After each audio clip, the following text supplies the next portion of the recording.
You may even get tired of winning, and you'll say, please, please, it's too much winning. We can't take it anymore. Mr. President, it's too much. And I'll say, no, it isn't. We have to keep winning. We have to win more. We're going to win more. Holy crap on a Kit Kat, man. The Kick app, not just the app, the frickin' website. It's an absolute nightmare tonight. What the hell? What the hell? I'm just trying to find a platform that I can use consistently that isn't actively trying to kick me and my people off. Holy shitballs. Oh, there's the swear within the first minute to ensure that it is demonetized by YouTube once I upload it there. Every stream doesn't matter. That's why I'm using Kick in the first place. And in the past, it's been, maybe the app was a little buggy sometimes, but this time I couldn't even log in on the browser. I was like, man, I'm not even going to be able to access the creator dashboard to like pin a message or anything like that.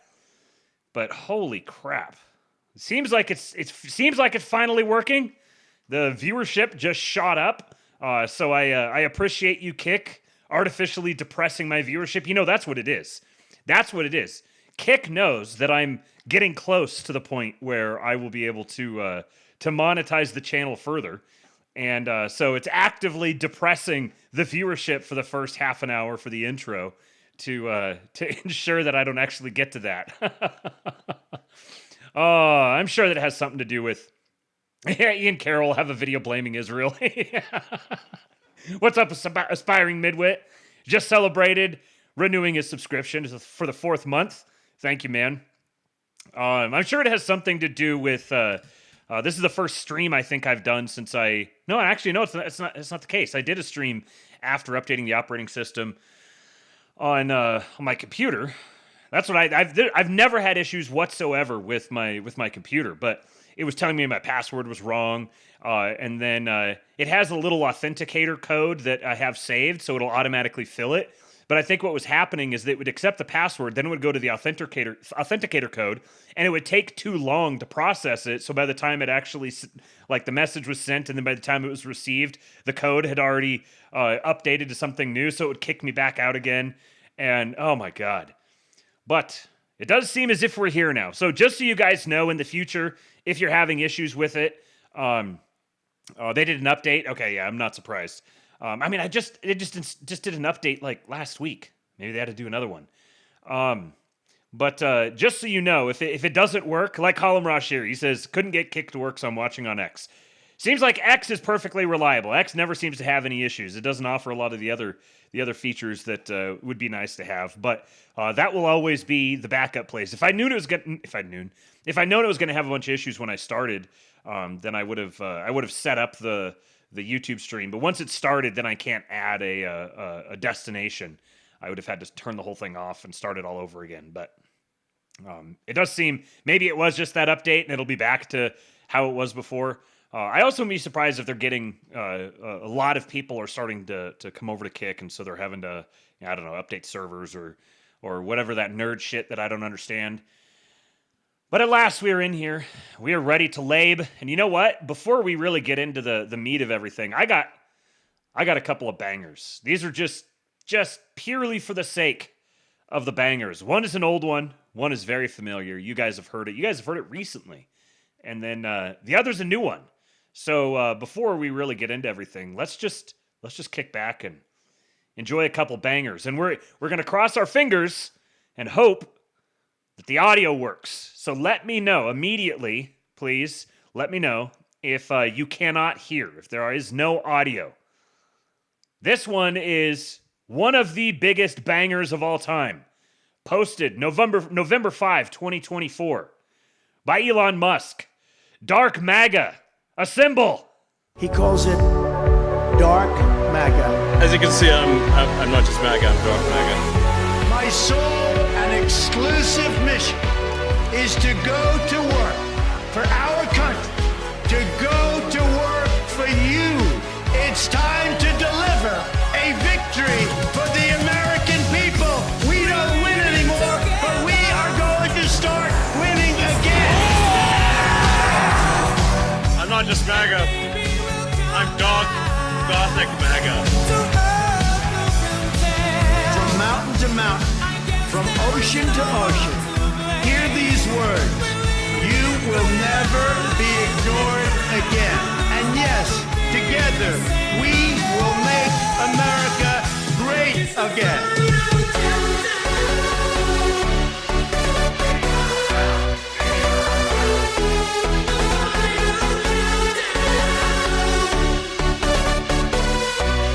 Here it comes. Start winning again. Winning like never before. I will never, ever let you down.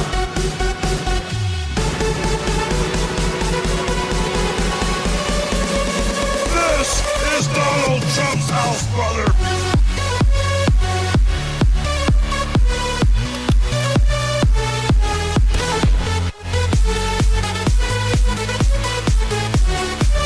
I will always give you my love.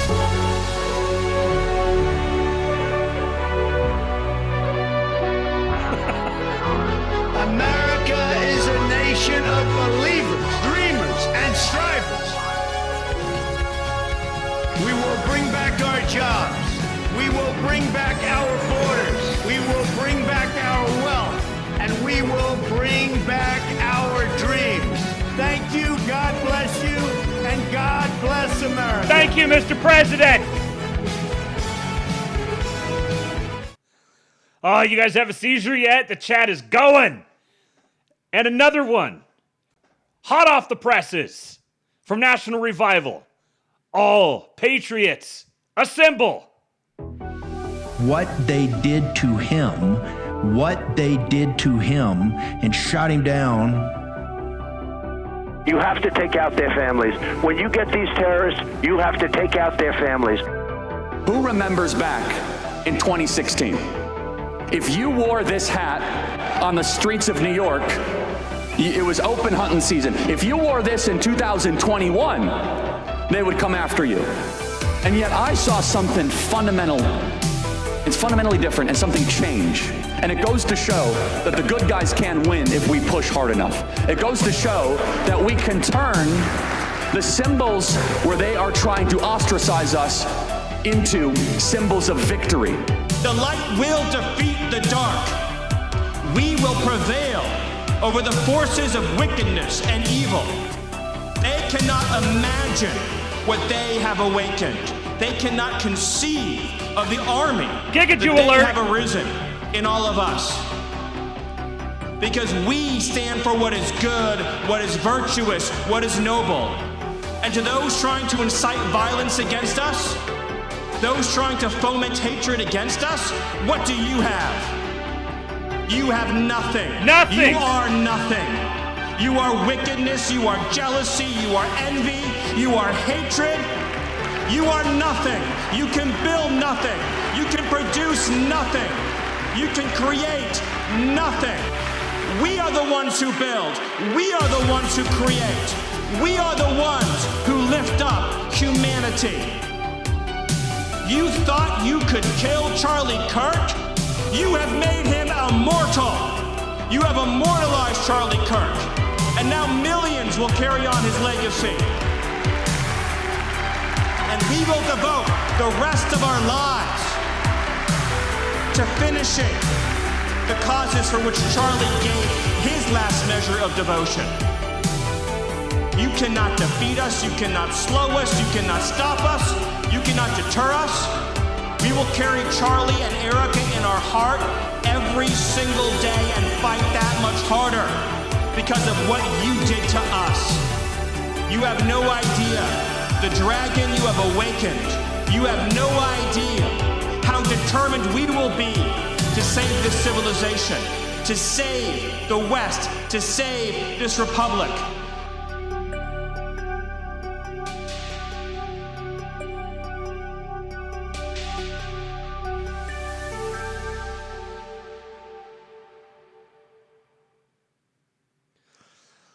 Oh man, what a heater. Yet another heater from the constant producer of bangers, National Revival. Make sure you follow him on Twitter. That would be @RevivalNational. Gave you guys a little bit of preview for what's coming in a little bit. Obviously, we had the great memorial yesterday for the legendary American patriot Charlie Kirk, and I don't know if any of you guys watched it. Whole family was sitting watching. We watched the whole thing, beginning to end, and what an experience that was. We'll talk all about it here. I pulled out some of the best clips from some of the best speakers, and we'll go through that. Also got a few other things here. We're gonna touch on the H-1B thing. We got some updates on that. We'll touch on that briefly. We'll talk about the reunification of Donald Trump and Elon Musk. Apparently, they're getting the gang back together again. Got a couple of clips from yet another person who has been heavily impacted by Charlie Kirk. A very unlikely person. A streamer, we'll say that. We'll get to that here in a little bit. And then a couple things on the H-1B, updating on the H-1B issue. And then make sure you guys get to the very end of the stream. You will not want to miss it. You'll be very unhappy if you don't listen to the entire thing, because the ultimate patriot, John Doyle, posted maybe the best reaction to this whole ordeal of the past couple weeks, and it is must listen material. Absolutely must listen material. Bobby Ballbeck says, I got work at 4 a.m. It's almost 10. If that's the case, man, no worries. Oh boy. Here we go. Alpha male alert. Here comes the money. Dollar, dollar. Dollar, dollar. Ching, ching, bling, bling. Cut the chatter. You ain't talking money, then you're talking no matter. Let's go Christian nationalism. Hell yes, Howie Snowden, my man. Getting us started with the alpha male alert. One of our top alpha males, Howie Snowden. Thank you, man, for the $100 tip. I guess that reminds me, I should say, if you look up at the little streamer salary thing there, you guys wiped out the original goal, so I put it up to the extended goal. Got to 3,000. We get to 4,000. We've got this stream, and then the rest of this week's going to be a little touch and go, because I think I'm going to have to take at least one day to go pick up our new vehicle, and don't know exactly when that's going to be. So stay tuned. When it happens, I'm probably going to be either flying or driving to another city in Texas. Don't know which one just yet, and we'll be picking that up. Oh, and also, yes, tomorrow morning, I have a root canal, another root canal. So yes, I know root canals are bad. Whatever, the situation is bad. So I have a root canal tomorrow. Hopefully my face will have recovered by the time it gets to the evening to do a lab. We'll see. It would actually kind of work if I could just do it all in one day. Have the root canal and then go get the vehicle and come back and just do it all in one. We'll see. We'll see what happens. But yes. So getting to the 4,000 goal for this month would be very, very useful. We've spent a lot of money between the new vehicle and had to pay off some debts that came due, and my wife's surgery, and now the root canal. yeah. It's been a heavy month. So very much appreciated to you guys for contributing to that. And if we hit the 4,000 goal, then I will give away two. I will give away 2 memberships to the King Pill Discord. So yes, that is your that's what you guys can do as I continue cranking out as many high-quality labes as I possibly can. Back to John Doyle. So John Doyle posted this video. It's an hour long. It's just him and his phone, just sitting there talking to it, and just top tier, absolute top tier, just stream of consciousness was just cooking.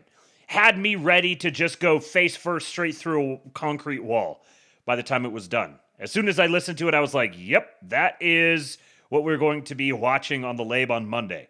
So, got to get through all these other things so we can get to that. Obviously, it got started later than I wanted to, which reminds me, oh no. Well, I made it all night and all day and then it disappeared. Oh, well. Well, I don't see it anywhere. Eastwood gave me a Hulk sticker, and he... Here comes the money. Oh, boy. Here we go. Money talk. Here comes the money. Money, money, money, Dollar, dollar. Dollar, dollar. Ching, ching, bling, bling. Cut the chatter. You ain't talking money, then your talking don't matter.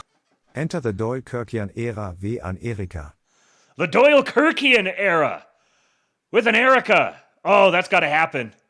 Auf der einen blüht ein kleines Blümelein und das heißt Erika.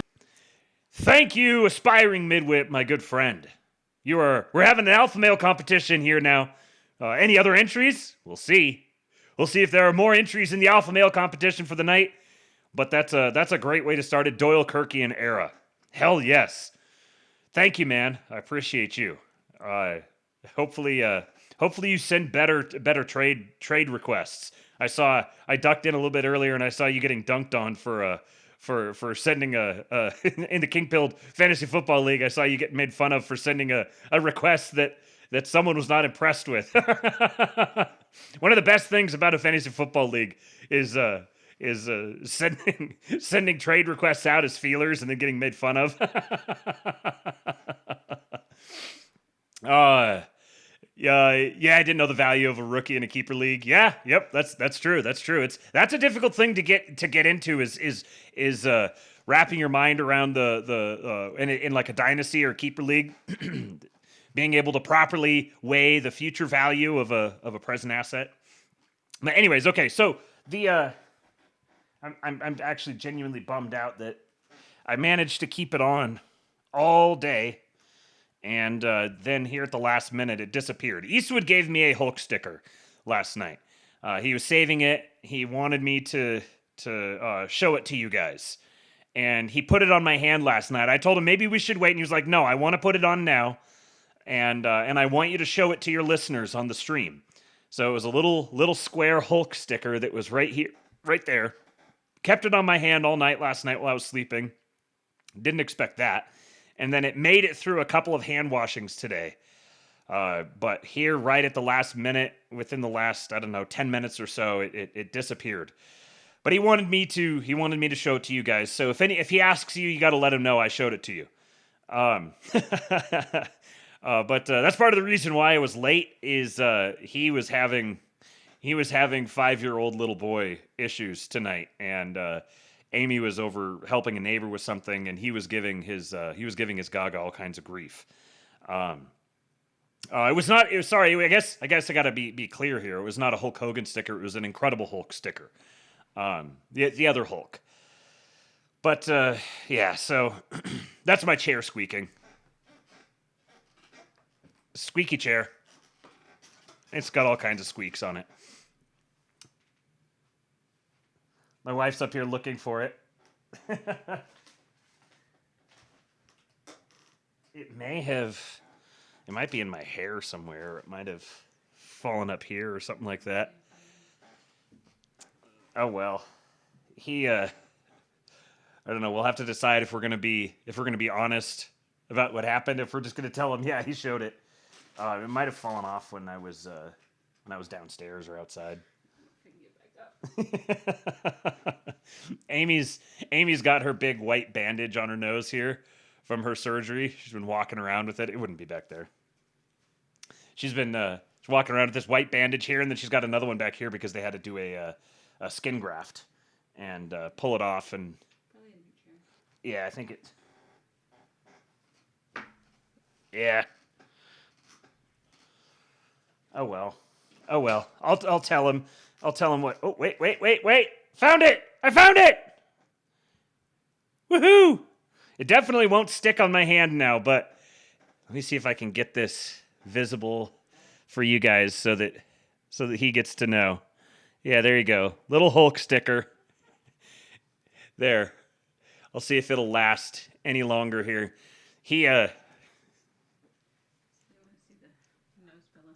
Oh, here, Amy's going to show you. You got to... She's going to show you the nose pillow. Yeah. Oh, here, let me hide the chat. There you go. You got to get a little further over. There you go. Yep, there's the nose pillow. Mrs. Kingpilled makes an appearance. It was really a rhinoplasty. That would probably be actually, I'd probably been more what's the word? Intrusive. The queen is in the building. But yeah, she's doing well now. She's feeling good. We're looking forward to our trip up to Washington this next week. Although after Eastwood's behavior tonight, I don't know if we're going to be able to take him. He is every last bit of a 5-year-old boy. All right, okay, so that was the thing. I had to make sure that I showed that to you. He reminded me multiple times today, so I'm very glad that I found it, and I was at least able to show it to you guys. So let's get going with the show here. Got a bunch of stuff to get to, and it's probably going to be kind of a long one because I got a 1-hour video to stream with you guys at the end. But it is absolutely going to be worthwhile. Make sure you guys do not miss that, and if you and I'd recommend watching it multiple times. I'll have the link to it on the Kingpilled Substack afterwards here, so you can get it on over there, kingpilled.substack.com, or it'll be in the description for the podcast. Excuse me. Douglas Archer says, as the father of a 6-year-old boy, it doesn't get better. Yeah. As a former 6-year-old boy, I can confirm. All right, so this guy here, look at this. We'll probably talk tomorrow or whenever the next show is. We'll talk about the today's autism announcement. I saw someone say that they're no longer going to use trigger alert. They're just going to use autism announcement, and I laughed at that for about 10 minutes. We'll talk about that a little bit later, but this one here's some autism for you. Hey, Patriot family, let's help Kyle Cubes. Kyle Cubes on X and Instagram, an autistic adult passionate about Rubik's Cube art. Wants to share this amazing Rubik's Cube tribute to Charlie Kirk with Mrs. Erika Kirk. He would like to gift it to the Kirk family. This is incredible. I mean, autism, you know, it's kind of like when you see like an autistic person, it's kind of like, oh yeah, they can, of course they could do that insane thing that I can't even imagine. But the people who can do these sorts of things are, the fact that the human mind is capable of mapping something out like this and producing it in a relatively short period of time never ceases to amaze me. Are you a Christian by any chance? Very, very much so. Like, why is that exactly? Jesus saved my life. I'm a sinner, gave my life to Christ, most important decision I ever made. So you believe the Bible is real? Yes, I believe the Bible is true and real. Yeah. Why is that? Well, I could give you the technical answer. There's never been an archaeological discovery that has contradicted the truth of the Bible. And then, of course, the wisdom. There is not a truth of the Bible that if you apply to your life does not improve. Look at that. Like, how would you even begin to put something like that together? Give this man a lifetime supply of Tylenol. No, don't. We need to give him aspirin. Artism, yes. Absolutely beautiful. They've got so many of these things, and it's wonderful to see. So here's another. Obviously, we're keeping the Charlie Kirk spirit alive, and I'm trying to as I choose my Charlie Kirk clips for each episode. I'm starting to get a little choosier with them, but this one hit me right in the good spot. So we're playing this one. So before you go, was there something I could have said to make your heart beat better? If only I'd have known you were the storm to weather. So before you go, was there something I could have said to make it all stop hurting? It kills me how your mind can make you feel so worthless. So before you go, we'll be better off by now. If I let my walls come down, maybe I guess we'll never know. You know.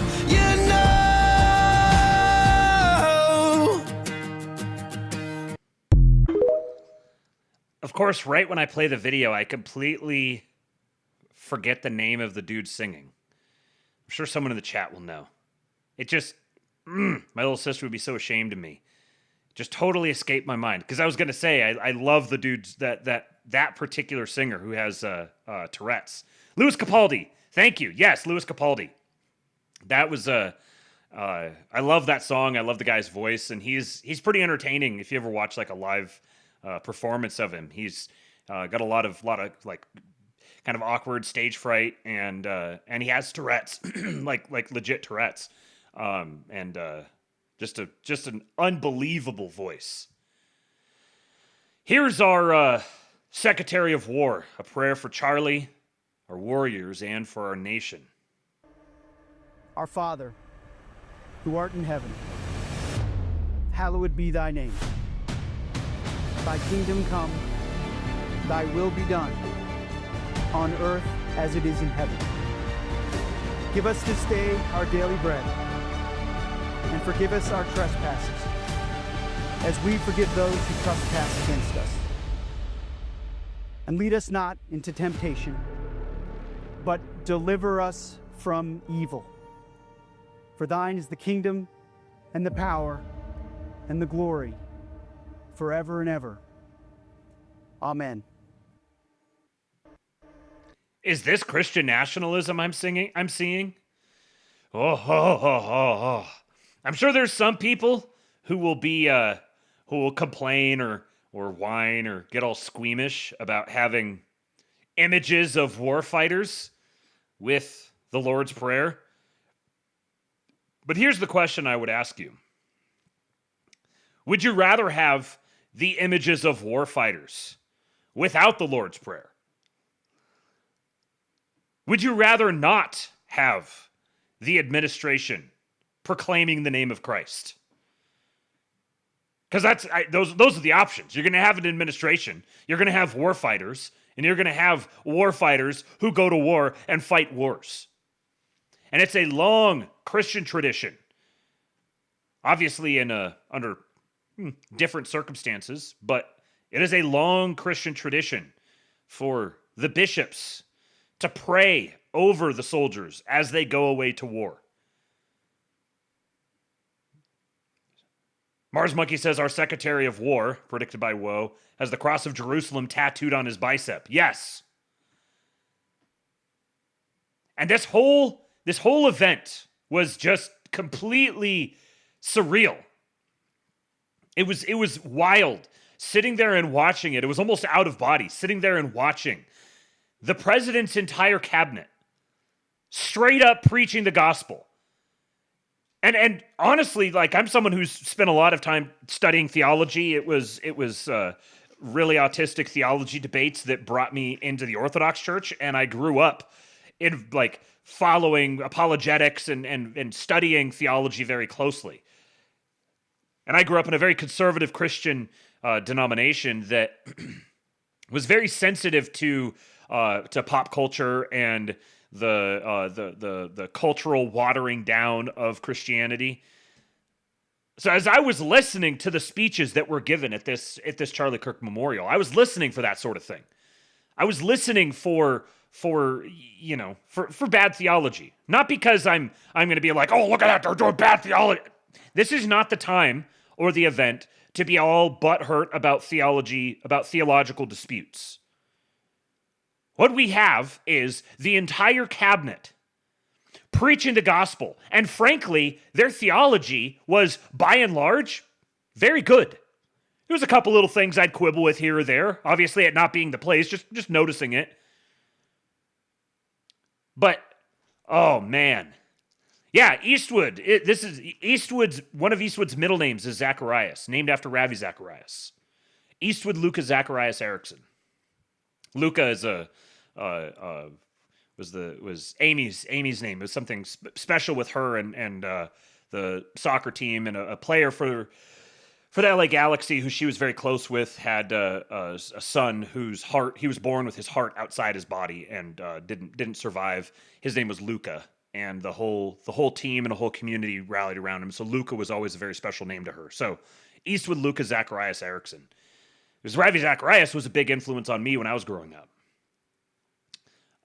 So I was just sitting there marveling the entire afternoon watching this, that this was this was evangelical culture. Like that Charlie Kirk was an evangelical Christian. Don't get the mere fact that we have an administration that is openly preaching the gospel and declaring that Christ is king is light years beyond where anybody could have imagined we would get. If you view something like that and your instinct is to start arguing about their theological bent or comparing it to an Orthodox or Catholic, a Catholic Mass or an Orthodox liturgy, just calm down. Appreciate the moment where we're at right now and the significance of that.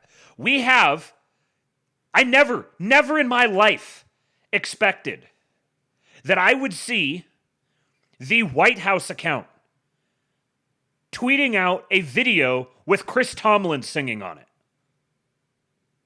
And the angels cry, holy,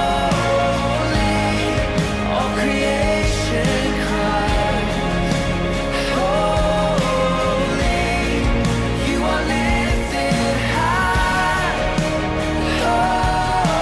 holy, holy forever.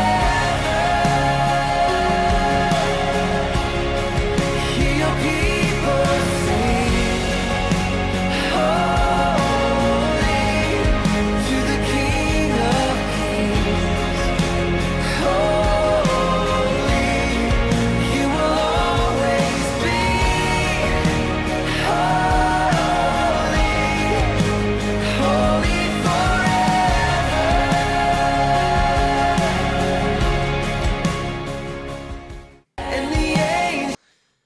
The White House account.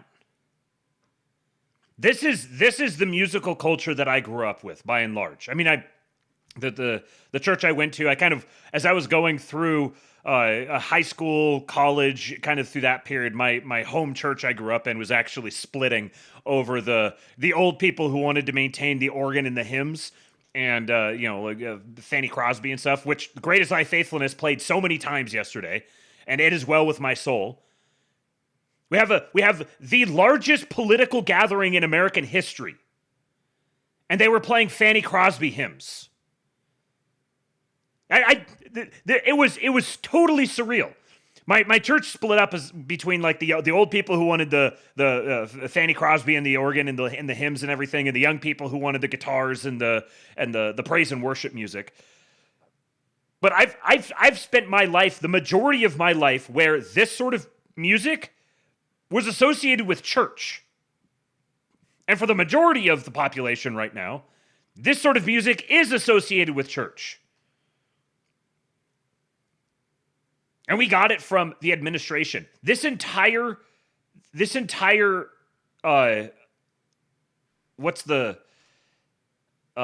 event was incredible. A landmark moment in American history. And then the White House comes out and tweets this. That video I just played, and then this today. Without borders, law and order, and religion, you don't have a country. Without borders, law and order, and religion, you don't have a country. We had Satanist homosexuals running government agencies a year ago. Less than a year ago. And now we have the White House saying explicitly that with you have to have religion to have a country. Do you see how fast things are going? Yes, there's going to be a time where the mush Christianity, like mush Christianity is an improvement over gaytheism. Much Christianity isn't all the way there. And soon there will be the problem of like much Christianity will have problems in itself. Because you know what? There's always going to be problems. We live in an imperfect world. But our problems are getting much, much better. And you got to have the perspective and the context for all of this. You realize how emboldened this is going to make Christians in general? Now they're getting a taste of it. This is what it feels like to have representation. Never in our lives have we had Christian representation in government. The best we would get is sort of lukewarm, milquetoast kind of generic references to God. And we had like the entire presidential line of succession there, present in the building at the same time, which was itself a little bit like, ee. But think about what these TPUSA people pulled off. The turning point apparatus. This is from Gabe Guidarini. I had to think about that one for a second. Who I'm going to be keeping an eye on this. For whatever reason, it says I'm not following him, but I definitely have been. I'm going to be keeping an eye on this guy because he's been posting some real bangers recently. And I note that he was formerly part of J.D. Vance for Senate. He's at Ohio TP Action and the chairman of the Ohio College Republicans. And he's been posting some of those things that make you go, This guy is not. This isn't some sort of generic GOP Inc. squish. This guy's got a little something to him. He's a young fellow. Look at him. Look at that handsome young Chad. Got the curly hair. He said, the Turning Point apparatus has just orchestrated its largest ever event, which would usually take 9 months of preparation in 7 days. This is political organizing on steroids. Nothing like this has ever been seen before. Look at the size of this crowd and look at the coordination and the organization of it.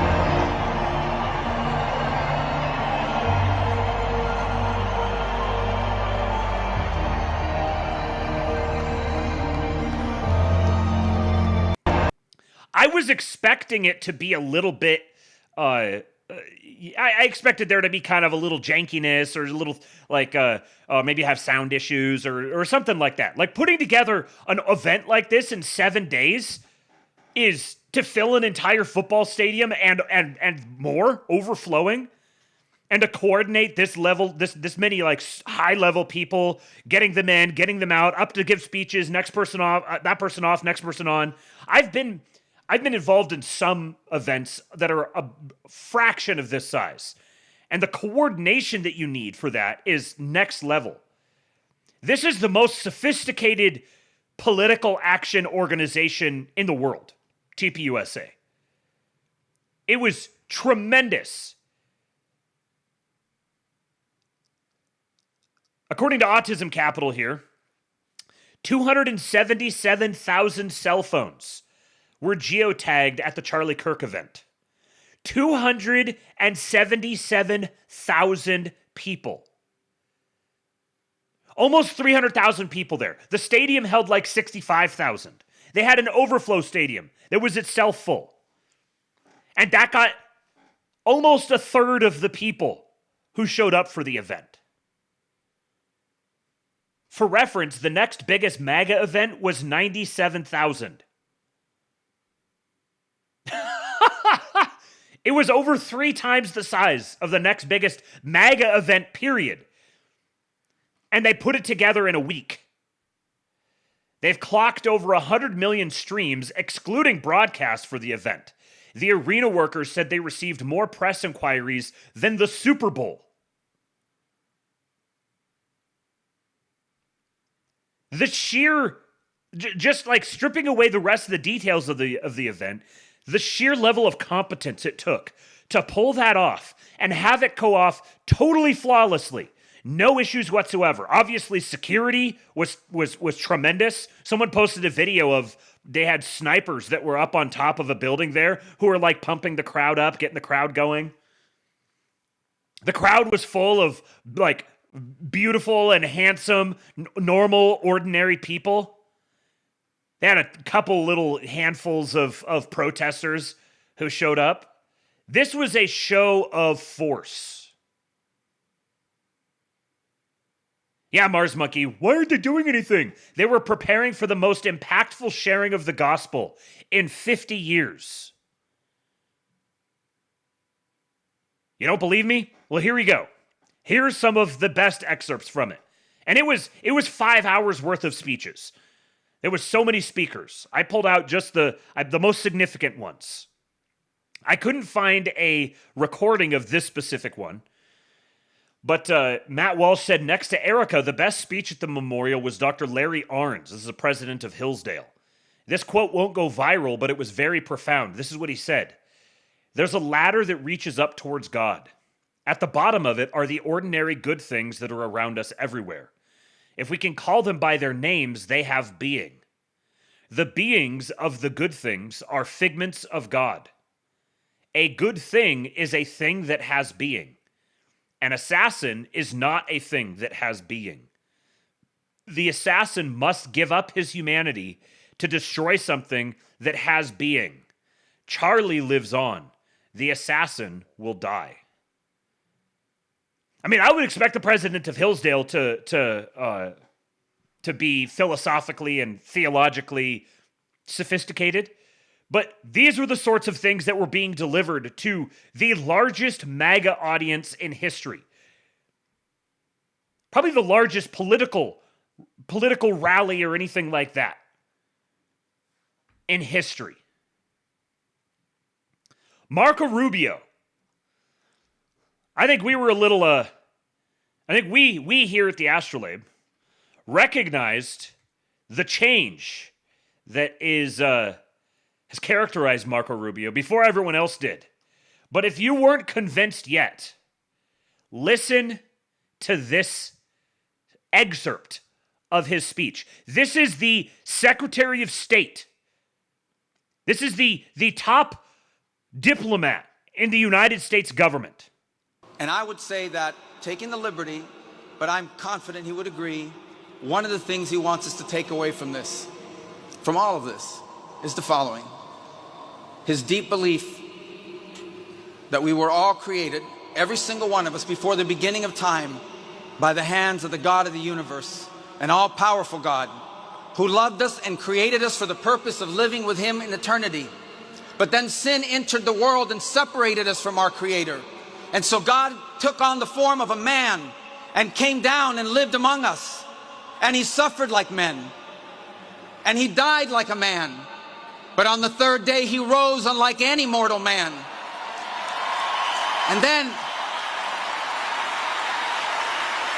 And to prove any doubters wrong, he ate with his disciples so they could see, and they touched his wounds. He didn't rise as a ghost or as a spirit, but as flesh. And then he rose to the heaven, but he promised he would return. And he will. And when he returns, because he took on that death, because he carried that cross, we were freed from the sin that separated us from him. And when he returns, there will be a new heaven and a new earth, and we will all be together, and we are going to have a great reunion there again with Charlie and all the people we love. Thank you, and God bless you.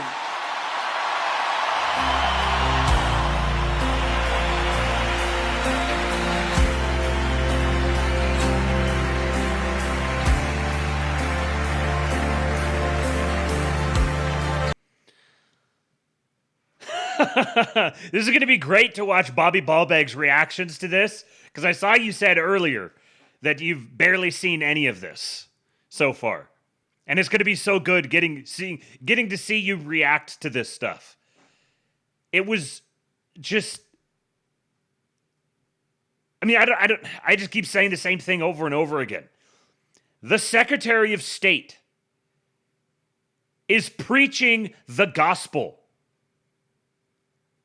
Delivering the gospel, barn burning, to an audience of hundreds of millions.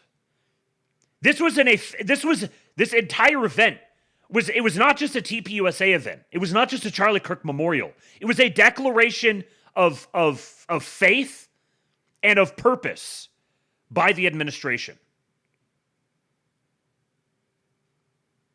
This was the Donald Trump administration publicly declaring, this is the spirit of our administration.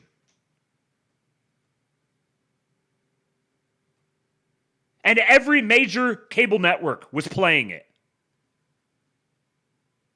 I saw a couple of the screenshots people put out of this event being played on CBC, ABC, NBC, CNN, Fox, BBC, all around the world. Everyone was broadcasting this event.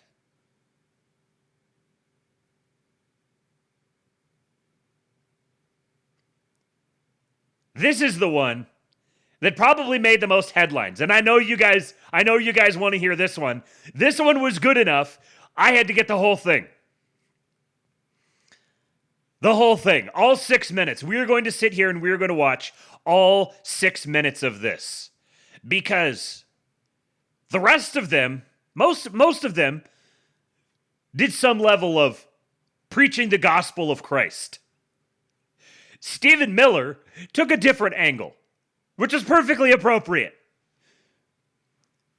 Stephen Miller delivered a statement. And oh my God, as soon as they showed like the picture, the video of that he was the next one coming up, immediately, I was kind of a little distracted, sort of walking around the house. I was like, whoop, right over, planted my happy ass right down in front of the TV. And I was like, oh, this gonna be good. Hello, Turning Point. Hello, Patriots. Hello, Patriots. He started it off with hello, Patriots. Hello to our fearless president, Donald J. Trump. And hello to millions of Americans all across this land. As soon as he said Patriots, I just hollered Patriots in the house while we were watching it. Who are gathered in sadness and sorrow to mourn Charlie Kirk, but also to dedicate ourselves to finishing his mission and achieving victory in his name. Victory in his name.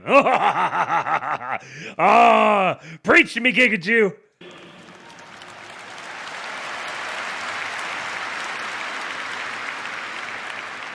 The day that Charlie died, the angels wept, but those tears have been turned into fire in our hearts. Every single line of this was just a banger. The day that Charlie died, the angels wept, but those tears have been turned into fire in our hearts. And he's not on a prompter. This is off the head. And that fire burns with a righteous fury that our enemies cannot comprehend or understand. Ah!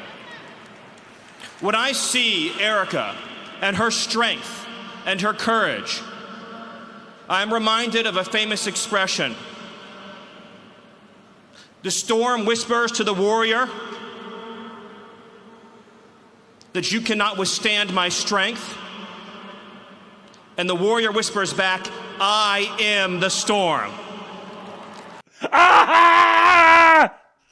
I am the storm! Stephen Miller's Q posting. Erika is the storm.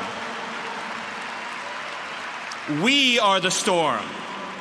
And our enemies cannot comprehend our strength, our determination, our resolve, our passion.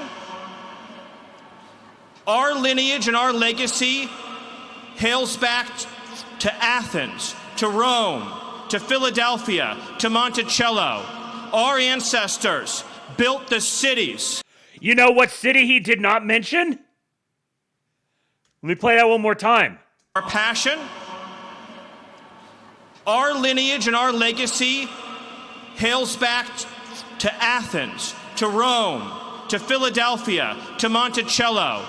Athens, Rome, Philadelphia, and Monticello. No Jerusalem, huh? Our ancestors built the cities. They produced the art and architecture. They built the industry. Erika stands on the shoulders of thousands of years of warriors, of women who raised up families, raised up city, raised up industry, raised up civilization, who pulled us out of the caves and the darkness into the light. The light will defeat the dark. We will prevail over the forces of wickedness and evil. They cannot imagine what they have awakened. They cannot conceive of the army that they have arisen in all of us. Because we stand for what is good, what is virtuous, what is noble. And to those trying to incite violence against us, those trying to foment hatred against us, what do you have? You have nothing. You are nothing. You are wickedness, you are jealousy, you are envy, you are hatred. You are nothing. You can build nothing. You can produce nothing. You can create nothing. We are the ones who build. We are the ones who create. We are the ones who lift up humanity. You thought you could kill Charlie Kirk? You have made him immortal. You have immortalized Charlie Kirk. And now millions will carry on his legacy. And we will devote the rest of our lives to finishing the causes for which Charlie gave his last measure of devotion. You cannot defeat us, you cannot slow us, you cannot stop us, you cannot deter us. We will carry Charlie and Erika in our heart every single day and fight that much harder because of what you did to us. You have no idea the dragon you have awakened. You have no idea how determined we will be to save this civilization, to save the West, to save this republic. Because our children are strong, and our grandchildren will be strong, and our children's children's children will be strong.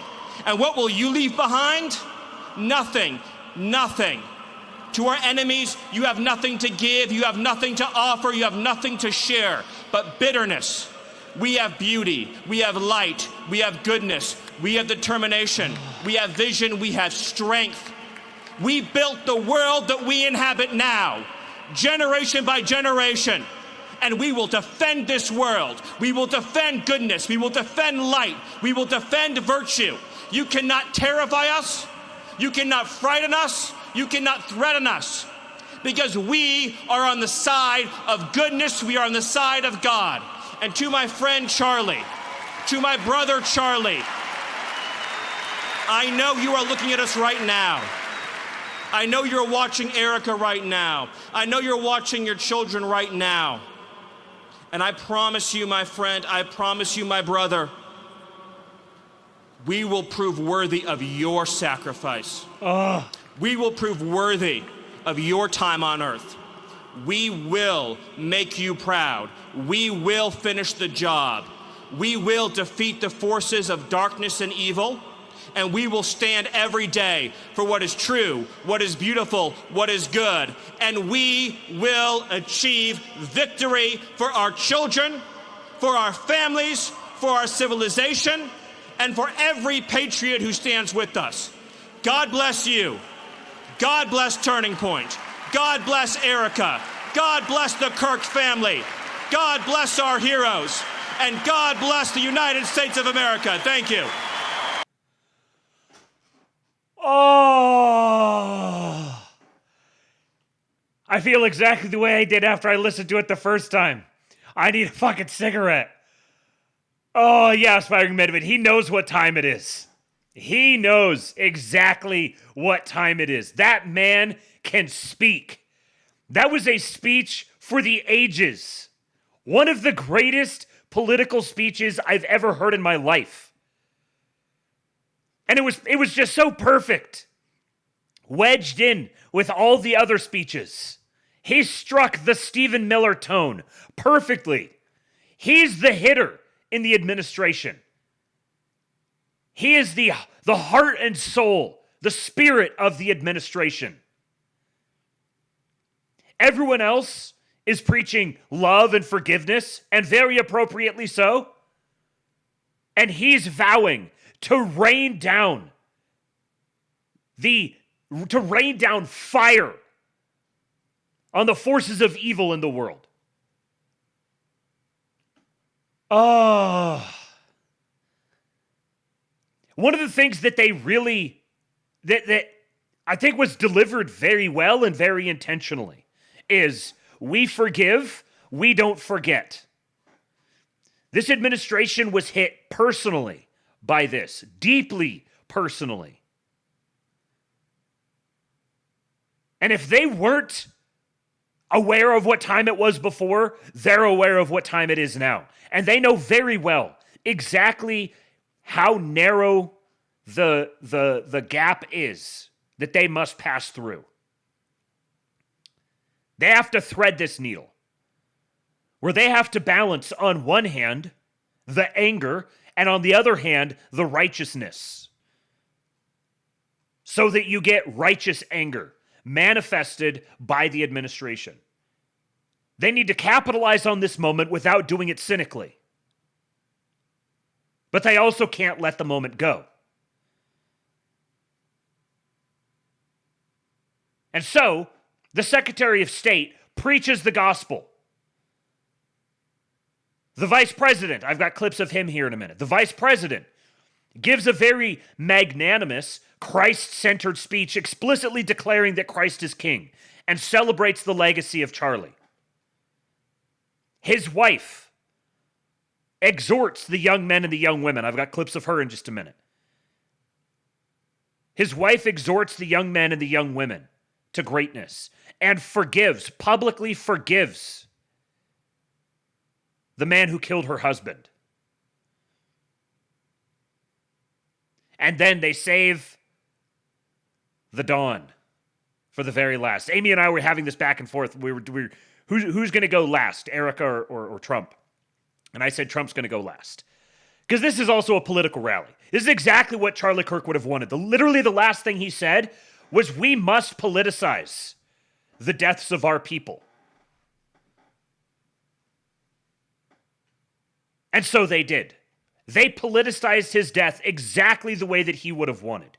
Every single person who showed up there wanted a Trump campaign speech. Every single person who showed up there wanted to see TPUSA getting people registered to vote. Because that's exactly how Charlie would have done it. Charlie would have put on this event exactly the way that it was done. With the fireworks, all the pomp and circumstance, the barn-burning speech, declaring the greatness of their mission, and highlighting the difference between the evil and the good from Stephen Miller. And then the president rounding it all off and saying, well, you'll see in a second here what he says. For more on the Stephen Miller speech, this is one of those, the reaction picture where you have the screaming soy jack and the smiling Giga Chad saying the same thing. That's this tweet right here from Jim Stewartson, anti-fascist. Stephen Miller's speech at Charlie Kirk's memorial was essentially plagiarized. See if you can spot the similarities. The Storm is Coming by Joseph Goebbels, 1932. So our dead comrade Horst Wessel wrote, and we are fulfilling his prophecies. The others may lie, slander, and pour their scorn on us. Their political days are numbered. They promised you, workers, citizens, and creative Germans, a Reich of freedom and beauty and dignity. People rise up and storm, break loose. You are the witnesses, the builders, the will-bearers of our idea and our worldview. Well, we the people have awakened. We have risen against oppression. 15 million people have joined in an army of revenge. You, men, women, and comrades, are the bearers, witnesses, builders, and finishers of this unique people's uprising. We have served the truth and only the truth. For 12 years they have insulted and outlawed and slandered and persecuted us. And some great patriot went and did it. Der Sturm flüstert dem tapferen Krieger leise zu, dass du meiner unüberwindlichen Stärke und meiner unerbittlichen Macht nicht standhalten kannst. Und der Krieger flüstert zurück, ich bin der Sturm. Ich bin der Sturm.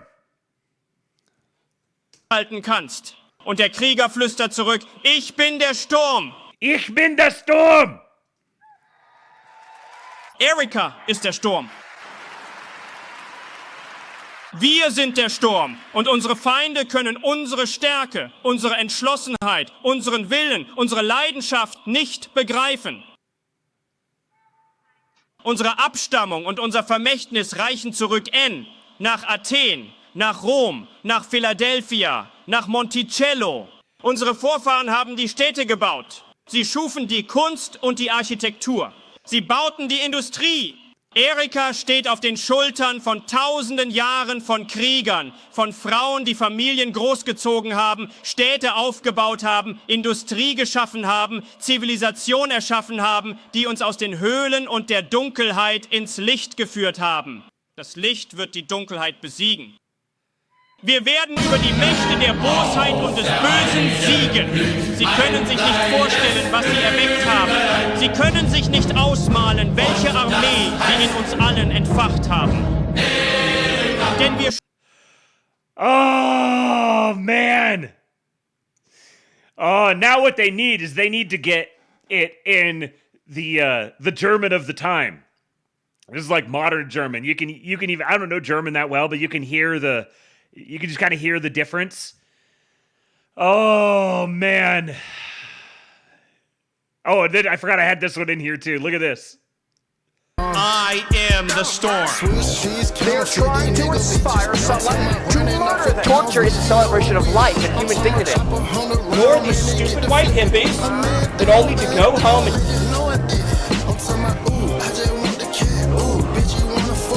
I've spent my entire life in the conservative movement. Oh, sorry, I already answered that question. Therefore, torture is the way to go.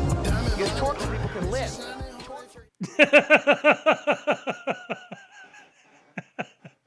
Stephen Miller proclaiming the merits of torture is just so good. Oh, I hope that man has the most epic level of security. Stephen Miller, J.D. Vance, Donald Trump, Marco Rubio, and Tucker Carlson. Tucker Carlson, who was also there. He also gave a speech. And he had one very particular part. And it actually reminds me of my favorite story ever. So it's about 2,000 years ago in Jerusalem, and Jesus shows up and he starts talking about the people in power, and he starts doing the worst thing that you can do, which is telling the truth about people, and they hate it, and they just go bonkers. They hate it, and they become obsessed with making him stop. This guy's got to stop talking. We've got to shut this guy up. And I can just sort of picture the scene in a lamplit room with a bunch of guys sitting around eating hummus, thinking about what do we do about this guy telling the truth about us? We must make him stop talking. And there's always one guy with the bright idea, and I can just hear him say, I've got an idea, why don't we just kill him? That'll shut him up. That'll fix the problem. Shut him up. That'll fix the problem. That'll fix the problem.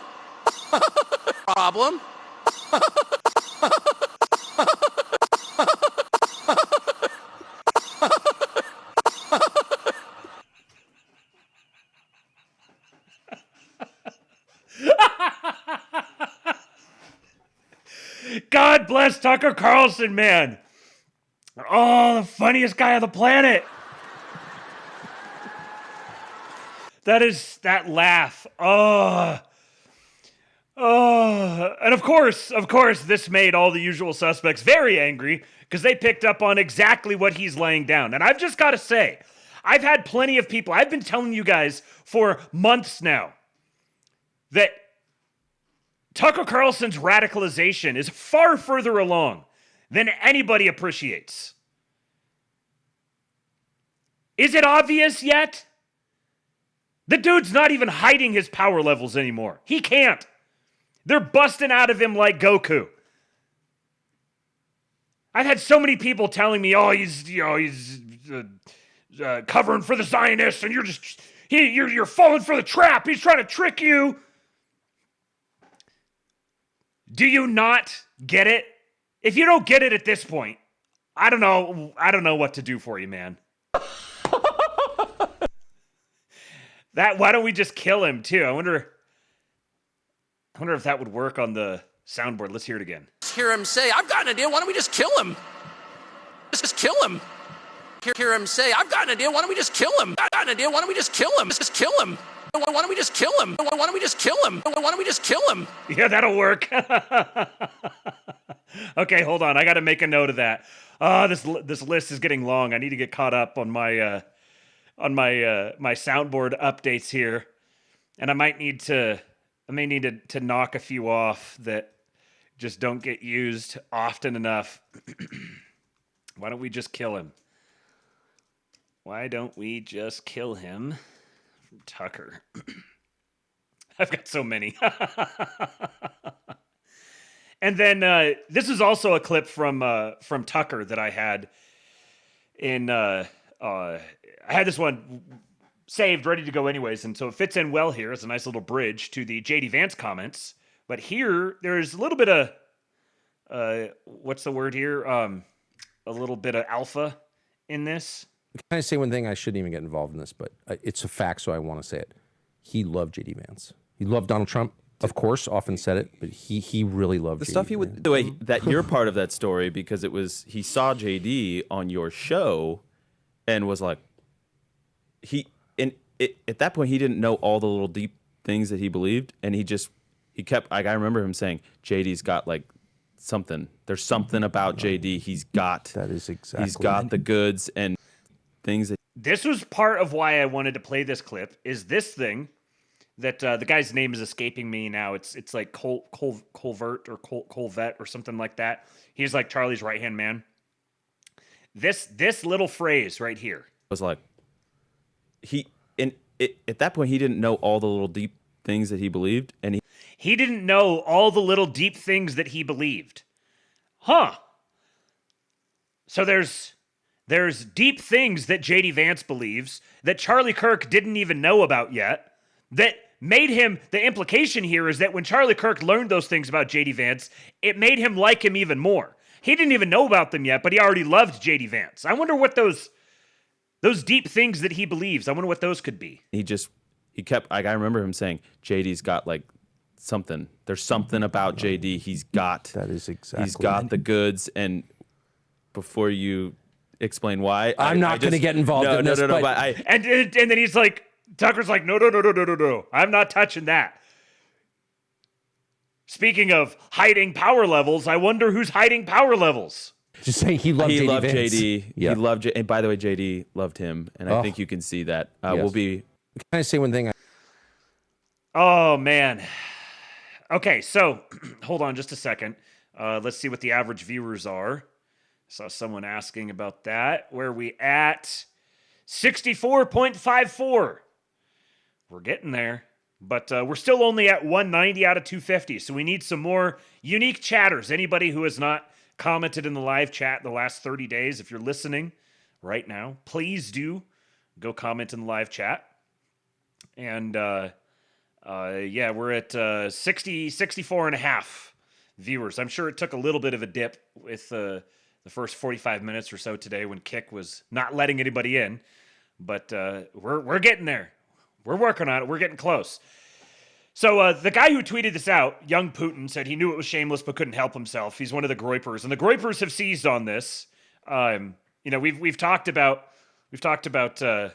Nick potentially having a bit of a turn here, and yeah, he really stepped in it over the weekend, because now the thing, they got their marching orders, Now the thing that they're planting their flag on apparently is that the administration has decided they've recruited Tucker Carlson to help them sell J.D. Vance. They've decided they're going all in on J.D. Vance. They're trying to make him happen to be the successor. And to that I say, what are you, fucking new? They went all in on J.D. Vance as the successor when he was announced as the fucking vice president. They don't need to recruit Tucker Carlson to try to sell J.D. Vance to the people. They didn't have J.D. Vance go give a speech at Charlie Kirk's memorial service because they're trying to use Charlie's legacy to sell the people on J.D. Vance. Are you retarded?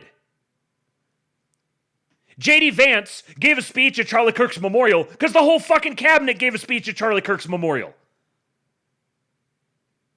And they went right up the ranks up to J.D. Vance, then Erika Kirk, then Donald Trump. Because he's the fucking vice president. Oh, they had J.D. Vance go host his podcast because they're trying to sell J.D. Vance to the people. J.D. Vance went and picked up his body because they're trying to get out in front of it and trying to cynically sell him to the American people. No, maybe it was that he was his fucking friend. They were close personal friends.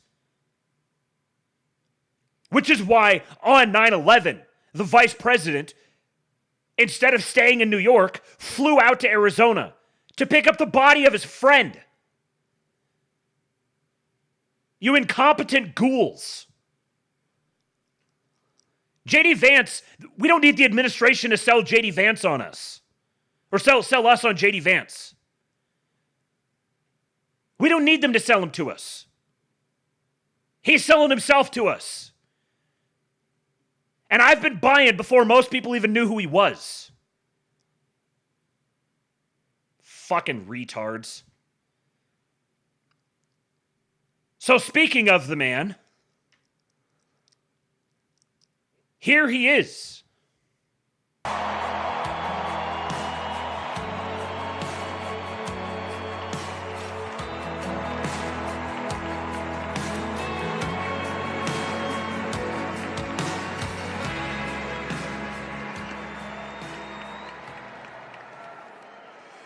Thank you.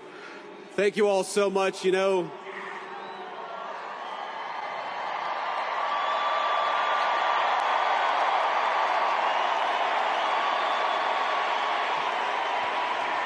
do you hear the people? Do you think they need to be sold on J.D. Vance?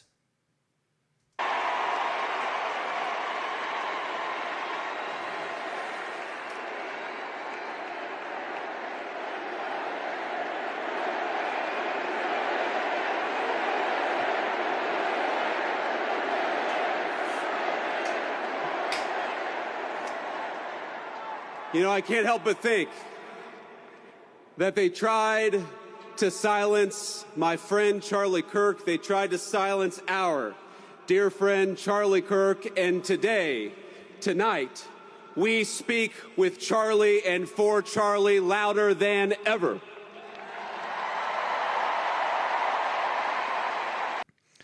I couldn't tell what they were saying, but it was either J.D. Vance,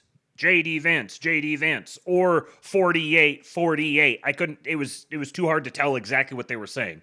But they were chanting something. It could have been Charlie Kirk as well. They were chanting something. But the other speakers that came up didn't say something and then have to stop and wait because everybody started cheering louder. I think it was probably J.D. Vance. The evil murderer who took Charlie from us expected us to have a funeral today, and instead, my friends, we have had a revival in celebration of Charlie Kirk and of his Lord Jesus Christ. First mention of Christ in this speech.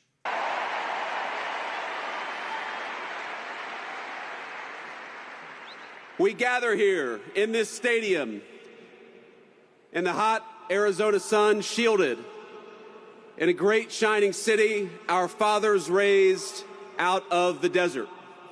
And from this desert, Charlie Kirk built a movement. Note all the references in these in these speeches of our fathers, our heritage, our lineage, those who came before us, directly tying this movement. This is not some outside insurgency movement. This is reclaiming the American identity, the American government for the American people. He transformed the face of conservatism in our own time, and in doing so, he changed the course of American history. To rising generations across this country, Charlie exemplified kindness, courage, and a commitment to open debate. And he was a great debater, and we loved him for it. Could even say he was a But master Charlie debater. loved debate not because he excelled at it, but because it was the vehicle for bringing the light of truth to dark places. And Charlie Kirk brought many truths in his life.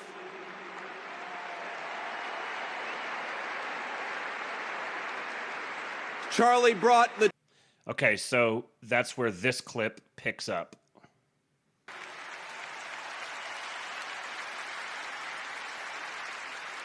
Charlie brought the truth that young people deserved a stake in the future and that they deserved to have a voice.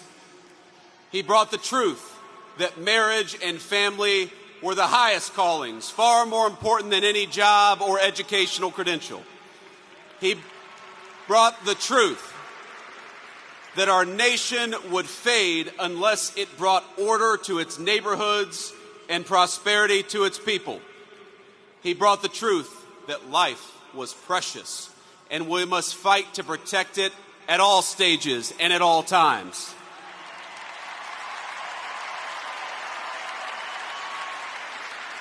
That's good framing. Life is precious. We must protect it at all stages. So it extends, and on the heels of saying, bringing order to our neighborhoods and prosperity to our people, and we must protect life at all stages. And saying that at a memorial for a guy who was just shot and killed. But most of all, Charlie brought the truth that Jesus Christ was the King of Kings and that all truth flowed from this first and most important one. Second mention of Jesus Christ. But Charlie, he did so much more than tell the truth, he lived it. Charlie understood that the best evangelization was not in what you said, but in how you lived your life. And in this city, he lived his life well. He raised a wonderful family. He had a beautiful wife, 2 beloved children, and a loving and godly home. In this, he showed us the importance of auditorium when I say that we love you and we will never stop standing by your side. He skipped. Whoever was Mario Nafa recording the clip skipped something there. Good point from aspiring midwit. Charlie will be the most popular newborn son's name in the U.S. next year. Book it for sure. Yes, I have no doubt at all. If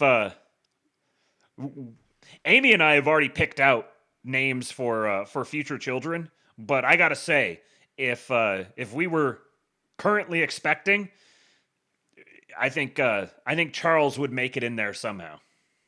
Follower would hope would be true of a leader. And in this, he showed all of us how to carry on after his death. You know, Charlie Kirk, he loved history. He devoured the ideas that formed the foundation of our civilization.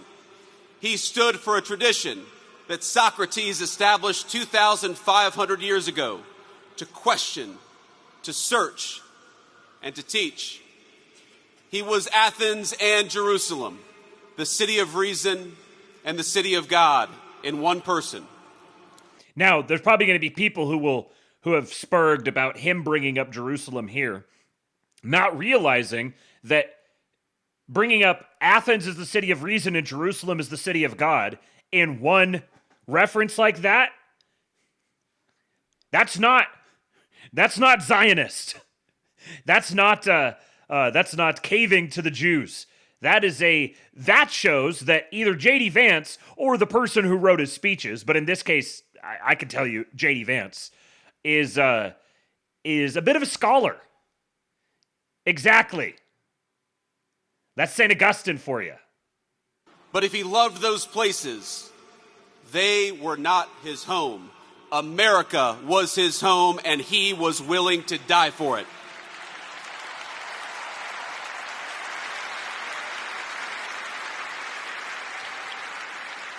You know, Charlie, he loved this country with a contagious intensity. Anybody who talked to him knew it and felt it.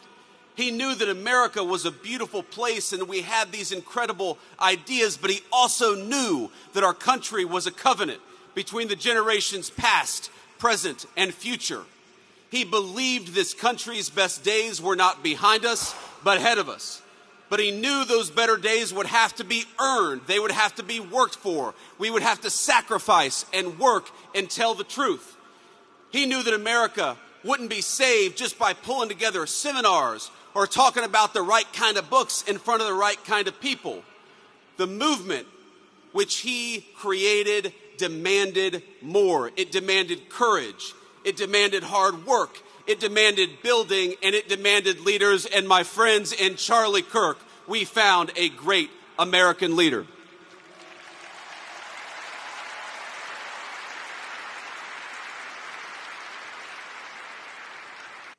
Talking about the nation as a covenant. I mean, and like, it's just something about it, like it's more than books and like presenting the right books to the right people. This is absolutely obliterating both the libertarians and like lobbyist donor culture. Oh, these are the sorts of references that I would hear him make in other speeches that shows that demonstrated very clearly this is not some generic guy who's just been put up to be a political candidate. This dude is a student of history, religion, and political theory, and he understands the game on a deep, deep level. So those were the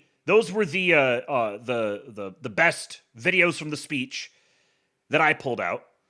And he actually, I think I might have, did I miss one here? Because there was one. There was one where he explicitly used the phrase that Christ is king. Maybe I'd already played and I just missed it. Hold on. There was the clips that Mario Knopfel here put together were kind of wonky. They were overlapped, and so I had to try to match them up just right. Let me see if I can find this other one here real quick. I know he had it right toward the bottom of... Hold on.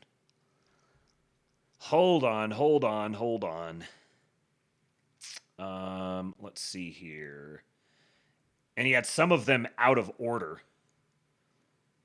Oh, no, okay, I did play it. Most of all, Charlie brought the truth that Jesus Christ was the King of Kings, that all truth flowed from this first and most important one. That was the clip I really wanted to get, and I did get that one in there. Okay, so here's Erika. So I've got, I think, 4 clips of hers. Because hers, I think, was the longest until Trump's. Trump went a little over an hour, and hers was like 20 to somewhere to 25, 30 minutes, somewhere in there. God's love was revealed to me on the very day my husband was murdered. On the afternoon of September 10th, I arrived at a Utah hospital to do the unthinkable, to look directly at my husband's murdered body. I saw the wound that ended his life. Note her in this clip, especially compared to some of the other ones, note her facial expression.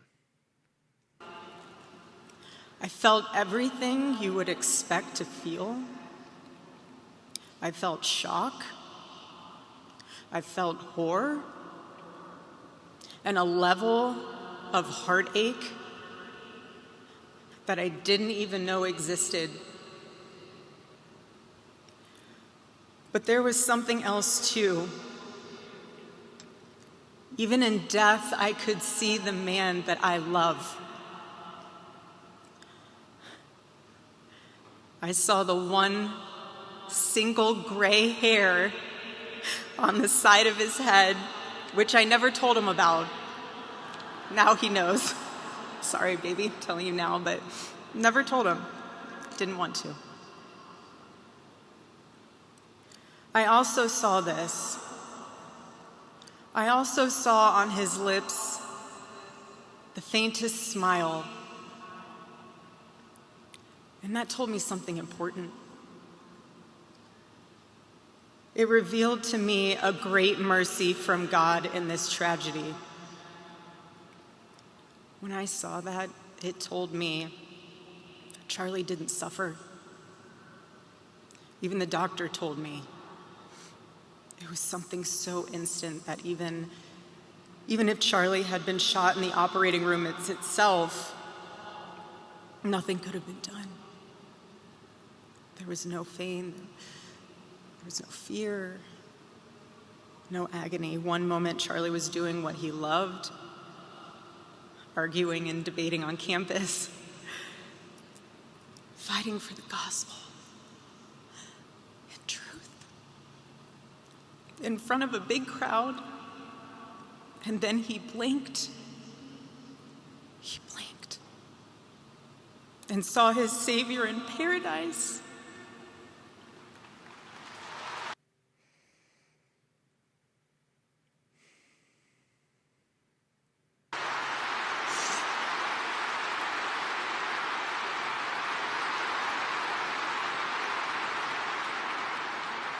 And all the heavenly mysteries were revealed to him. God's love continued to be revealed to me in the days that followed. The next day on the tarmac. Here's where she's about to tell a story.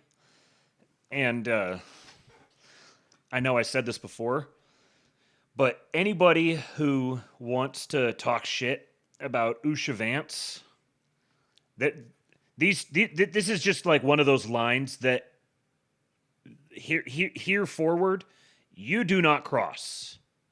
You do not talk shit about Erika Kirk. You do not talk shit about Vance. That's like waving a gigantic neon sign around, identifying yourself as an enemy. This is like denaturalization, revocation of citizenship, and banishment level of behavior. In Air Force 2, I confronted Vance, precious woman. I held her hand and I told her, honestly, I do not know how I am going to get through this. She told me something. She said,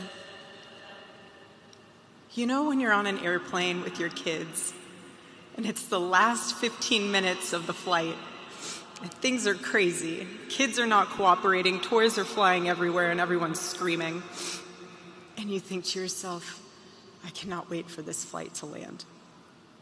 And it's 15 minutes before you land. And she told me, you will get through these 15 minutes and the next 15 minutes after that. Usha, I don't think you realized it then, but those words were exactly what I needed to hear. But most of all, God's mercy and God's love have been revealed to me these past 10 days. After Charlie's assassination, we didn't see violence. We didn't see rioting.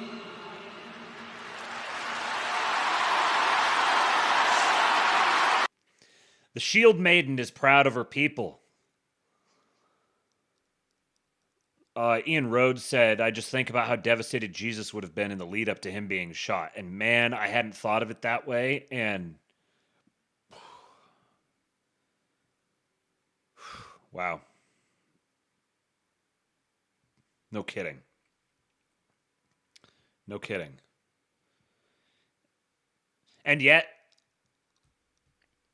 he would also be like,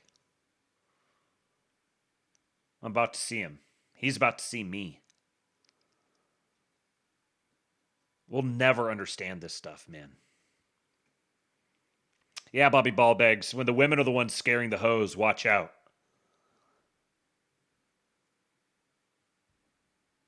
Here's where she gets into her exhortations, and her exhortations are very good.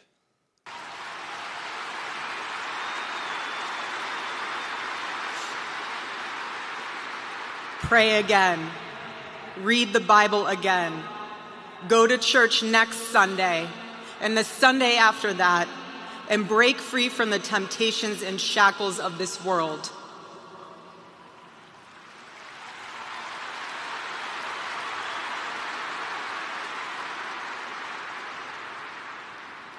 Being a follower of Christ is not easy. It's not supposed to be. Jesus said, if anyone would come after me, let him deny himself, take up his cross and follow me. He said he would be persecuted. He said we would be persecuted. And Charlie knew that and happily carried his cross all the way to the end. And I want all of you to know, while Charlie died far too early, he was also ready to die. There was nothing he was putting off. There was nothing that was too hard or too painful, or nothing that he just felt like he didn't want to do it. He left this world without regrets. He did 100% of what he could every day. But I want you to know something. Are you doing 100% of what you can every day, Anon? I know I'm not, but I know that I'm thinking about it, and I have thought about it every single day since Charlie died.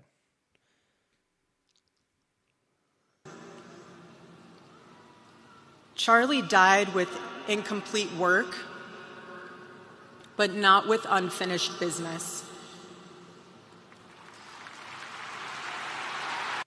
Incomplete work, but not unfinished business. That is a line.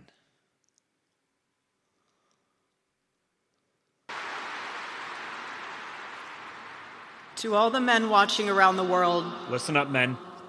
Accept Charlie's challenge and embrace true manhood. Be strong and courageous for your families.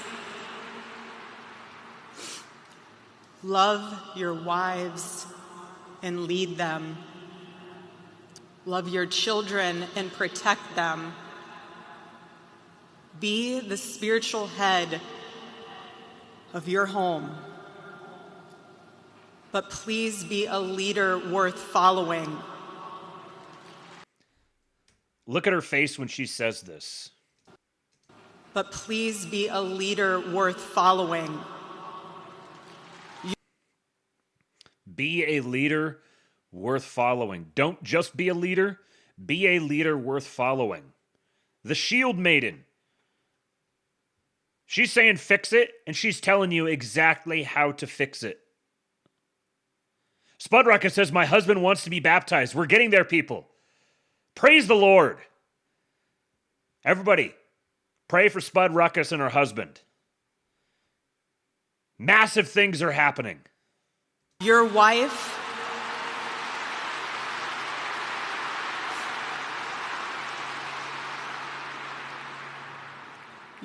is not your servant. Your wife is not your employee. Your wife is not your slave. She is your helper. You are not rivals. You are one flesh working together for the glory of God.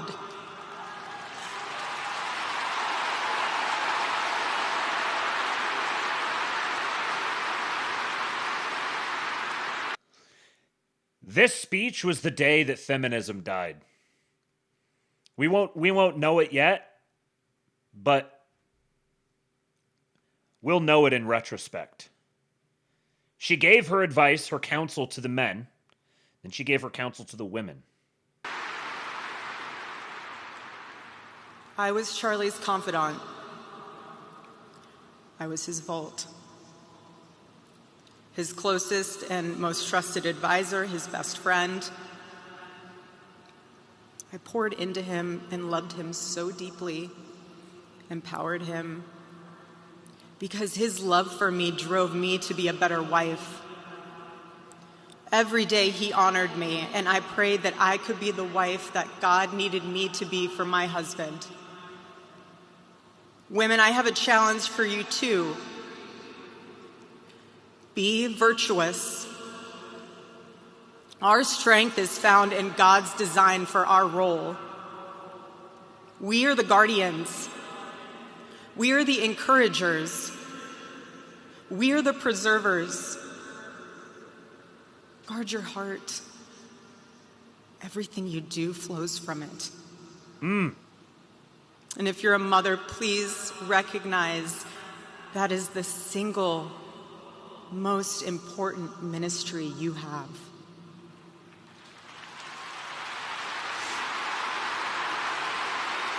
Reminder, this went out to hundreds of millions of people. And in eulogizing her husband, these are the things that she chose to speak about. She made it about him, and then she gave her counsel to husbands and to wives. And it was some of the best counsel on marriage and on masculinity and on femininity delivered in such a concise manner that I've ever heard anywhere publicly. She gets it. It's such a testament to her husband that this was the marriage that they had, to her husband and to her.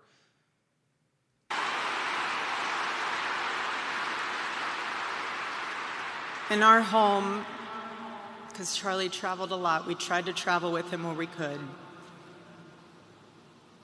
But I made sure that when Charlie returned from work, it was his sacred landing place, away from the worries of the world.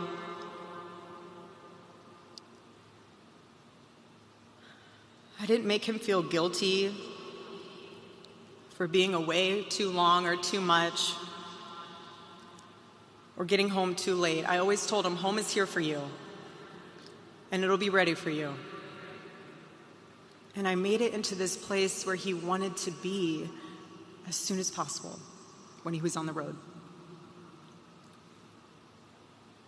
There was no keeping score between us. We were a team, working together for the same mission.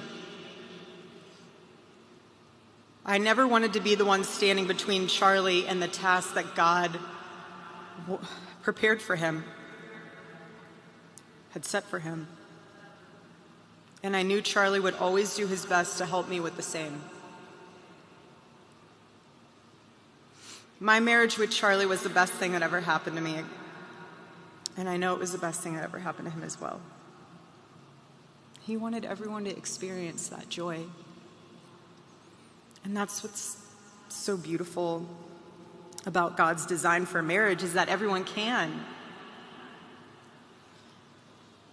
And I could talk endlessly about it, and years to come I will. But Charlie's mission above all was aimed directly at those who aren't married. He named his organization well. He knew things were not right with America, and especially with young people, and they needed a new direction. Charlie passionately wanted to reach and save the lost boys of the West. That line right there is of all the lines, has resonated with me more than just about anything else. That Charlie wanted to reach out and save the lost boys of the West. The young men who feel like they have no direction, no purpose, no faith, and no reason to live. The men wasting their lives on distractions, and the men consumed with resentment, anger, and hate. Charlie wanted to help them. He wanted them to have a home with Turning Point USA. He was looking to show them a better path and a better life that was right there for the taking. He wanted to show them that.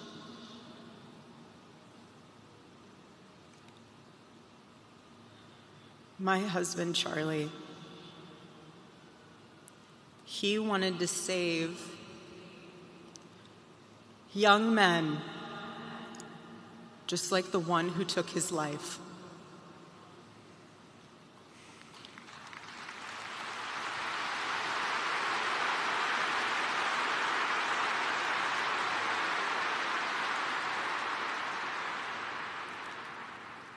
She knows what's coming, and you can tell it's not easy for her to get the words out.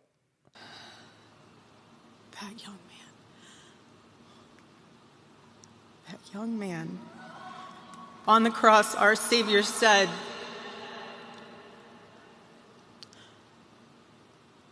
"Father, forgive them, for they not know what they do." That man, that young man, I forgive him.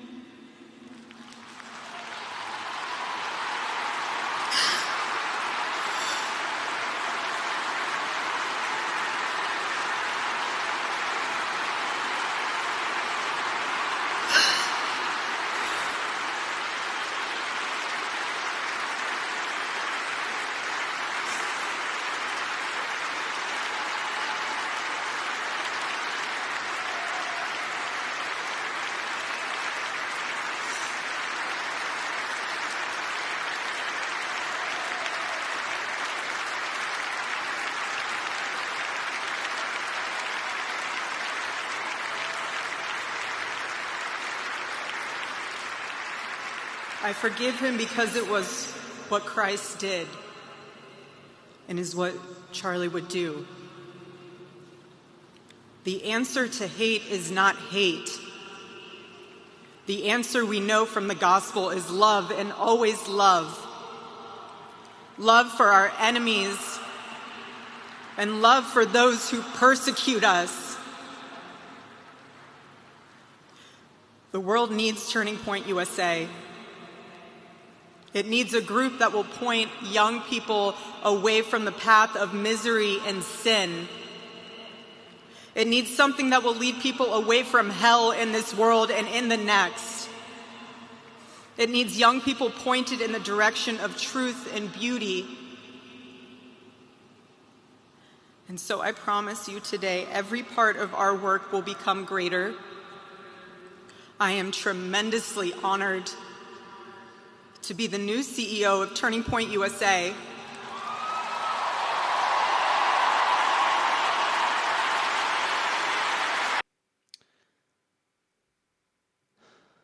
That woman who just did that, she is the one now running the organization that pulled off that event.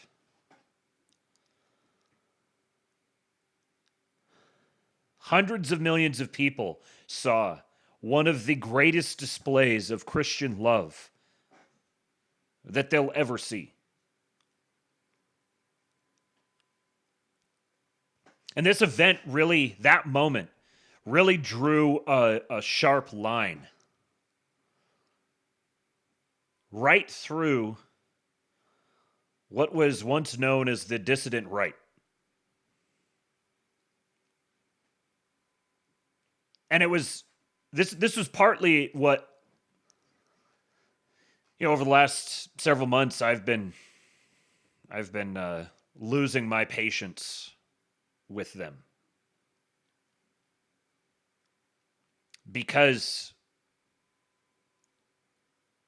they have placed themselves into a headspace where they simply don't understand what she did and why she did it. And I understand why. You know, it sounds a lot like something you might have heard before from the Community Relations Service. But this is no Community Relations Service call for de-escalation and submission to violent terrorists. She told you exactly why she said what she said. It wasn't because of her. She said it right afterwards. She did it because it's what Jesus would have done and what Charlie would have done. It wasn't, she didn't want to do it. You could see in her body language, she didn't want to do it. But she knew she needed to. She wasn't just forgiving him for his sake. She wasn't forgiving him because she was saying it was okay what he did. She was forgiving him for her own sake, for the sake of her own soul.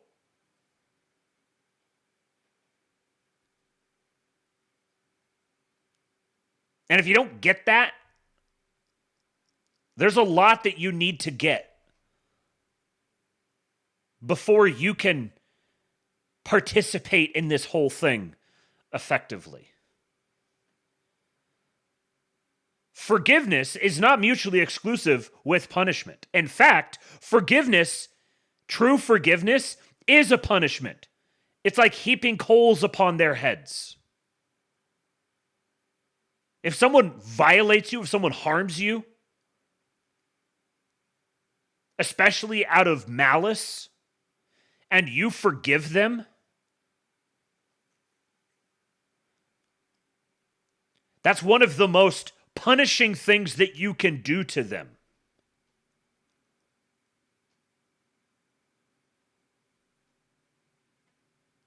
And it was not her place to go up there and give this speech and call for vengeance and fire and brimstone. There's other people to do that. That's Stephen Miller's job.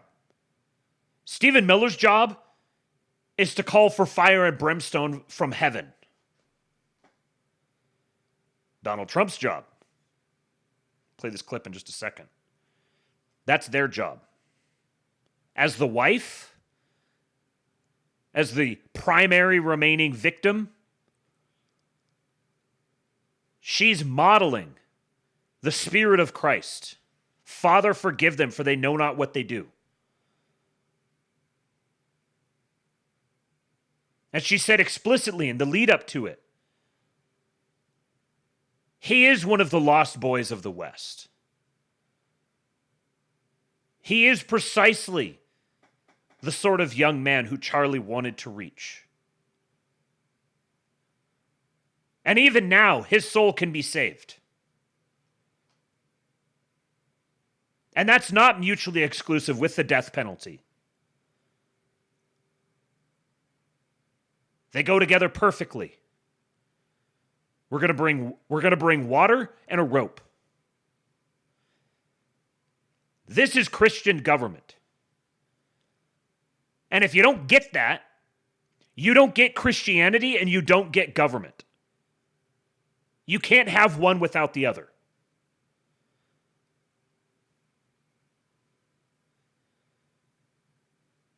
Every attempt at creating a government without the gospel will fail.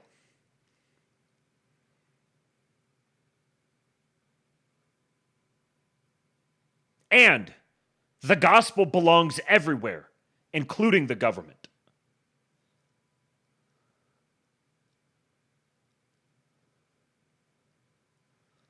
The fact that TPUSA and the administration together cooperated to produce this event is the most heartening thing that I've seen in my life.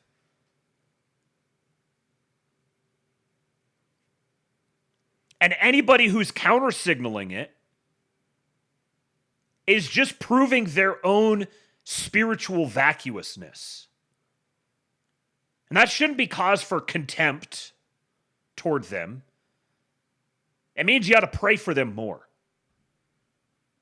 Because they are part of those lost boys of the West. Their souls have been so rotted and poisoned by cynicism and fake Christianity that they don't recognize the real thing when they see it.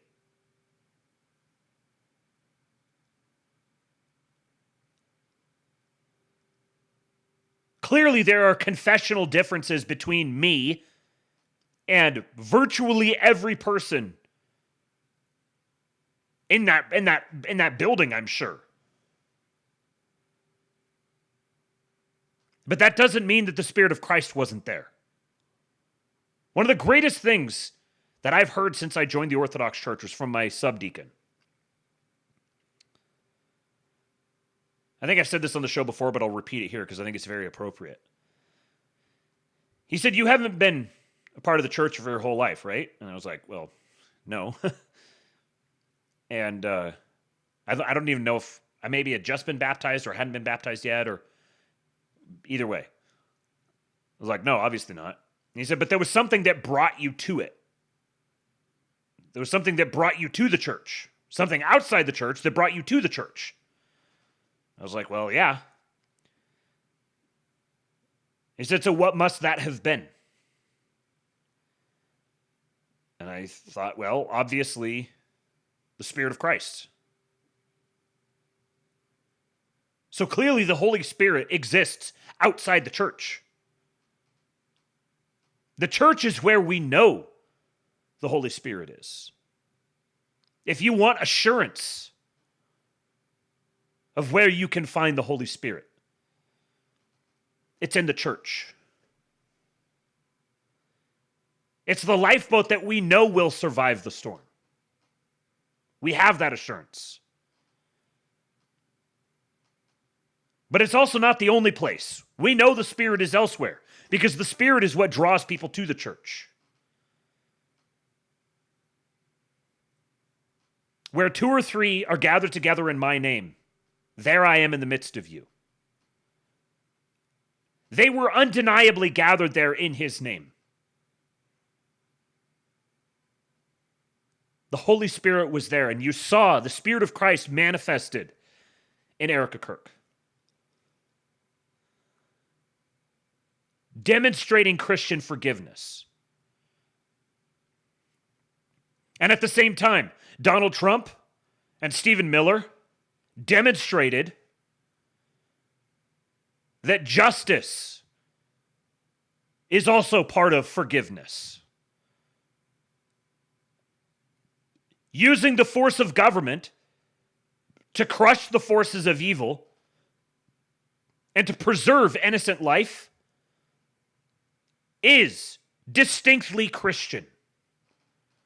So if you looked at this event and you thought this event was some big show, some big cynical operation to take advantage of a compelling moment, you're demonstrating that your spiritual intuition is dull.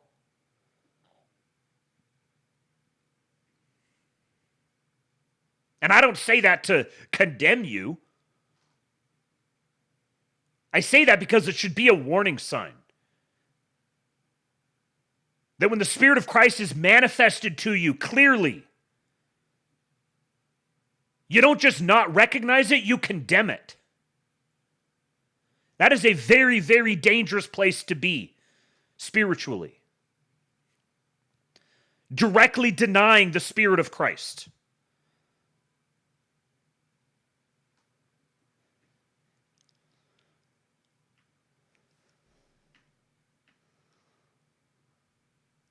Right after her speech, Trump came out. Trump gave his whole thing. And I know some people didn't like it. Some people thought he did too much. He rambled too much. It wasn't appropriate. No, this was distinctly Trump. This is why people love Trump. Because no matter what happens, he continues to be Trump. And every single person who showed up there wanted to hear Donald Trump speak. And they didn't want Donald Trump to be not Trump. They wanted Trump to be Trump. Yes, Slutty Milk. Charlie would have loved it. He would have eaten up every single word. I think Trump was perfect. This is the part that stood out so much. This is where you see the double-headed eagle.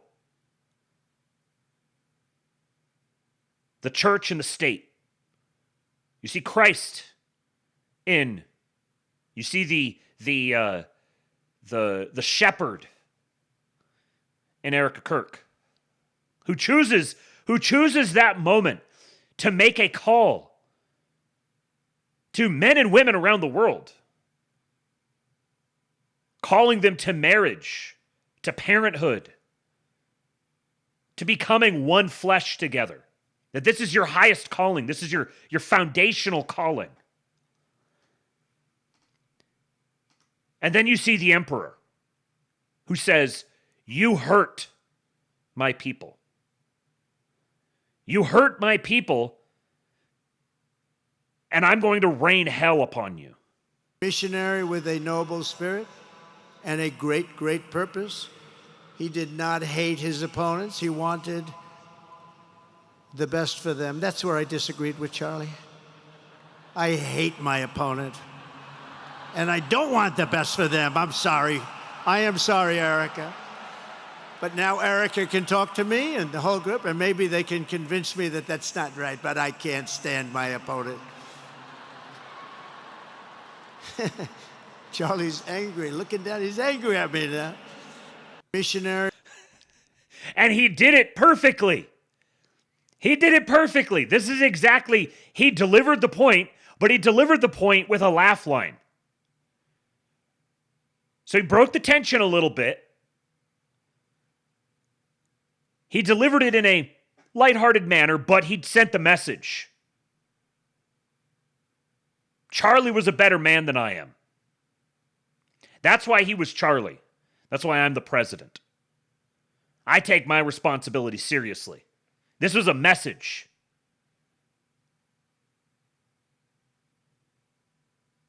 He added the laugh in there just because he's being lighthearted. He's a human. He's funny. He's showing for the crowd. But he's also like, I play to win. You hurt my people, I'm going to hurt you.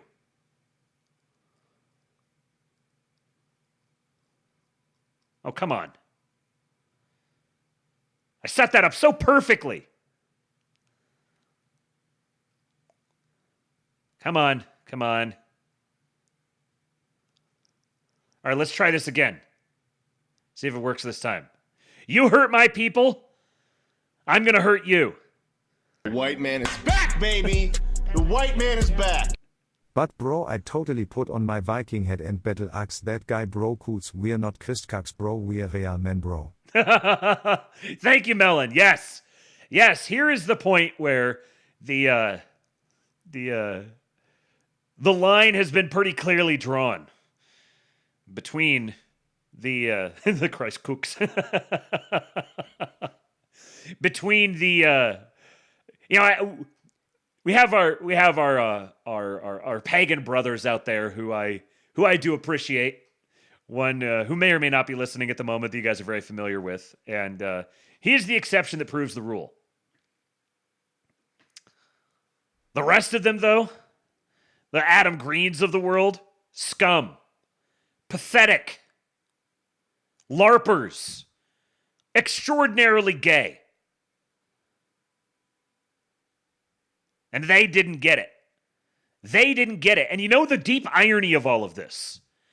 That type, the Adam Green type, they are the biggest advocates for the Talmudic worldview on the entire planet. They argue for the Talmud more vociferously than any Jew.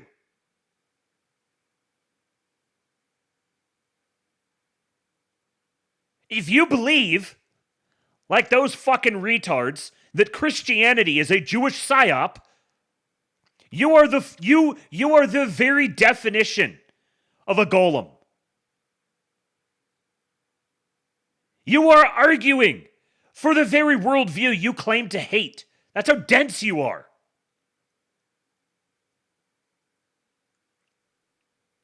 And I can't blame them too much, because what they're reacting to is the surface level mainstream Christianity that they've been exposed to. Many of them are disenchanted evangelicals. And I love my evangelical brothers and sisters, but there's a reason why evangelicals like yours truly wind up souring on the evangelical church. If you can even say the evangelical church. Churches. Sorry, I got to get the little dagger into the ribs there. Just got to jab you a little bit. What they're reacting to is I don't want to be mean. I got to be mean. Sorry, guys. What they're reacting to is a gay, subverted, watered-down iteration of Christianity, a Judaized form of Christianity. This is what I sincerely believe, what I came to believe, which is what led me to the Orthodox Church. And I've seen this with so many people that I know this is a thing. And I know there are so many good-hearted, beautiful, wonderful evangelical Christians. Some of the greatest people in the world. My people. I grew up with them all. In many cases, they're some of the best Christians in terms of spirit. And I have no doubt that there are going to be plenty of evangelical Christians who never even heard of the Orthodox Church who will be in glory.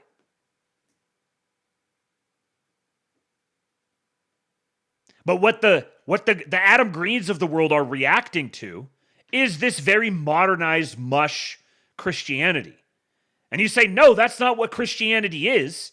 And they're the ones who argue that it is.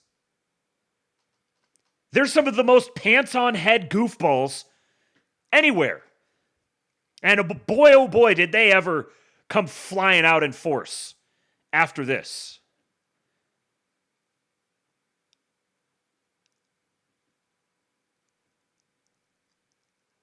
Augustine says, I was in a non-denom church with friends who's heavily Jewish influenced. Yeah.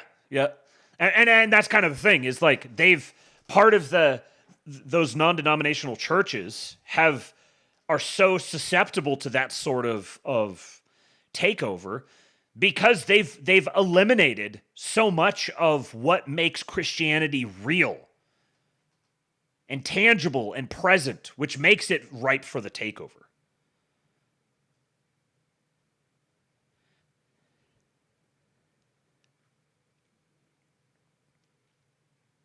Mars Monkey says the best church institutions in terms of most and best Christians are Reformed/Presbyterian. Yeah, I would very much agree with that. I've got family members who are very close to me who are Reformed. My little sister is Reformed. She just recently graduated from RBC, Reformation Bible College. And so I've got deep love for them. I think they're wonderful, wonderful people, incredibly sincere, extremely devout, extremely pious.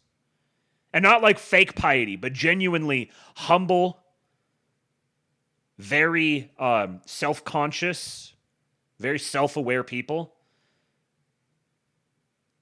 And I think they're wonderful. Here, I'm just speaking bluntly about the phenomenon of the evangelical church writ large. And obviously, I'm Orthodox, so I'm biased. Okay, let's get another Erika, and we'll keep going. Auf der Heide blüht ein kleines Blümelein. Und das heißt Erika. God bless Erika and her children. Imagine when her children are old enough to start developing their own public personas. It'll be so good to see Charlie's son and daughter living his legacy. This was the moment right after right after Trump finished his speech. One of the most beautiful moments of the night.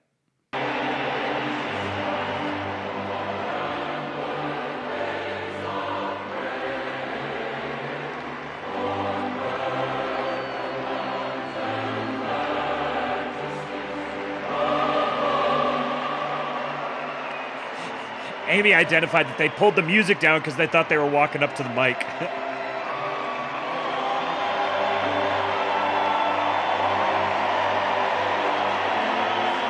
There's Daddy. America's Daddy.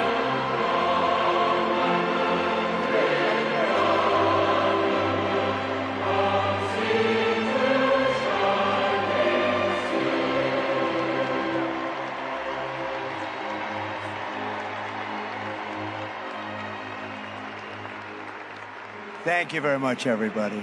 Thank you very much, and good luck. God be with you. Thank you.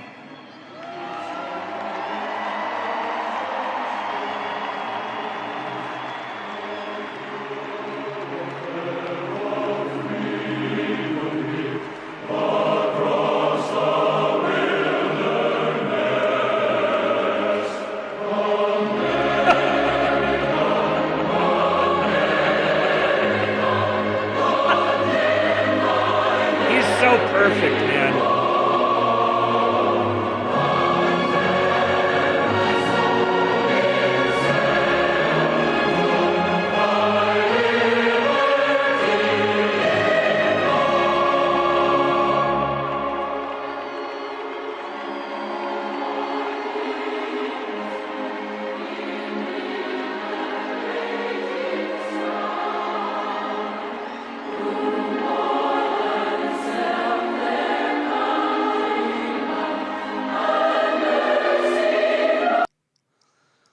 Jukebox Wizard says, God be with you. Not sure why that's really resonating for me right now.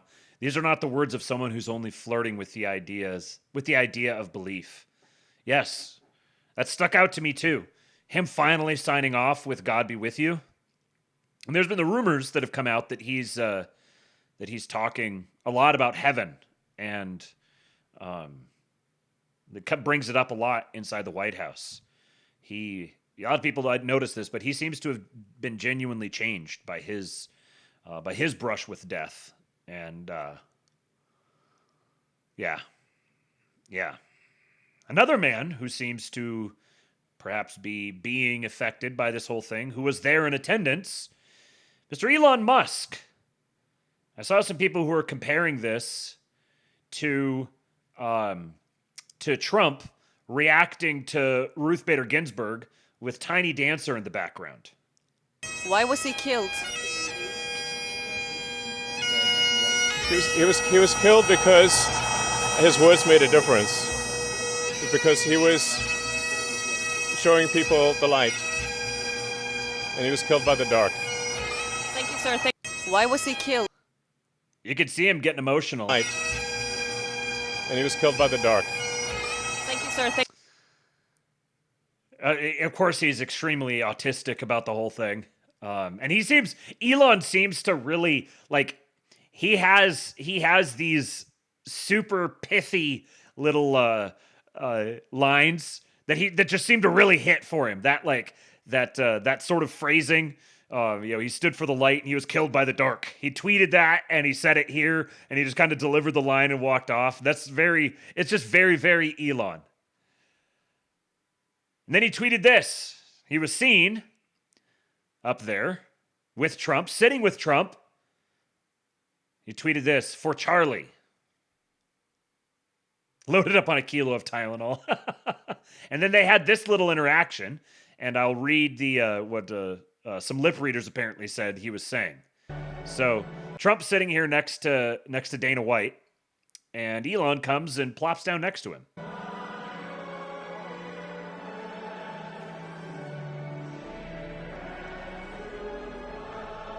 Put the pat on the knee.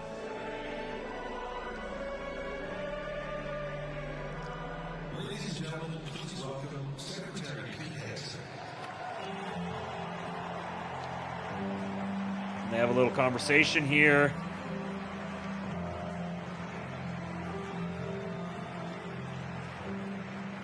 And the pat on the hand. very congenial. And a lip reader, I didn't go and try to confirm this myself, just take it for what it is. Lip reader said, Trump says, how are you doing? So Elon, I've heard you wanted to chat. Let's try and work out how to get back on track. Musk nods, and then Trump says, I've missed you. So again, I'm not going to sit here and try to figure it all out myself. I'm not very good at lip reading, but the body language certainly seemed to fit that in the whole ordeal there. So here's Benny Johnson telling the behind-the-scenes story of Elon reuniting with Trump. All the cabinet secretaries got to see a lot.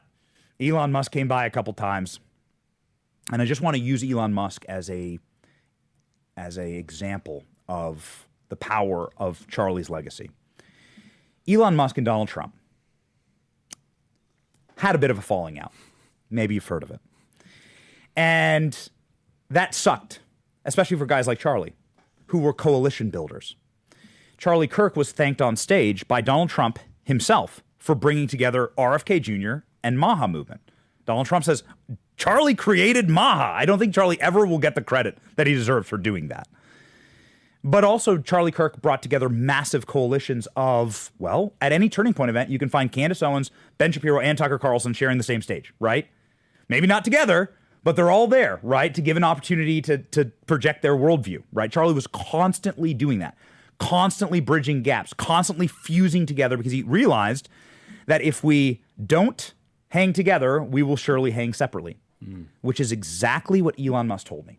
So backstage, Elon Musk embraces Erika Kirk, and she's crying in his arms, and they're hugging, and it's really profound. This was after the speeches. This was after the program. And this is the words that Elon Musk said to us in this small little group with Erika Kirk.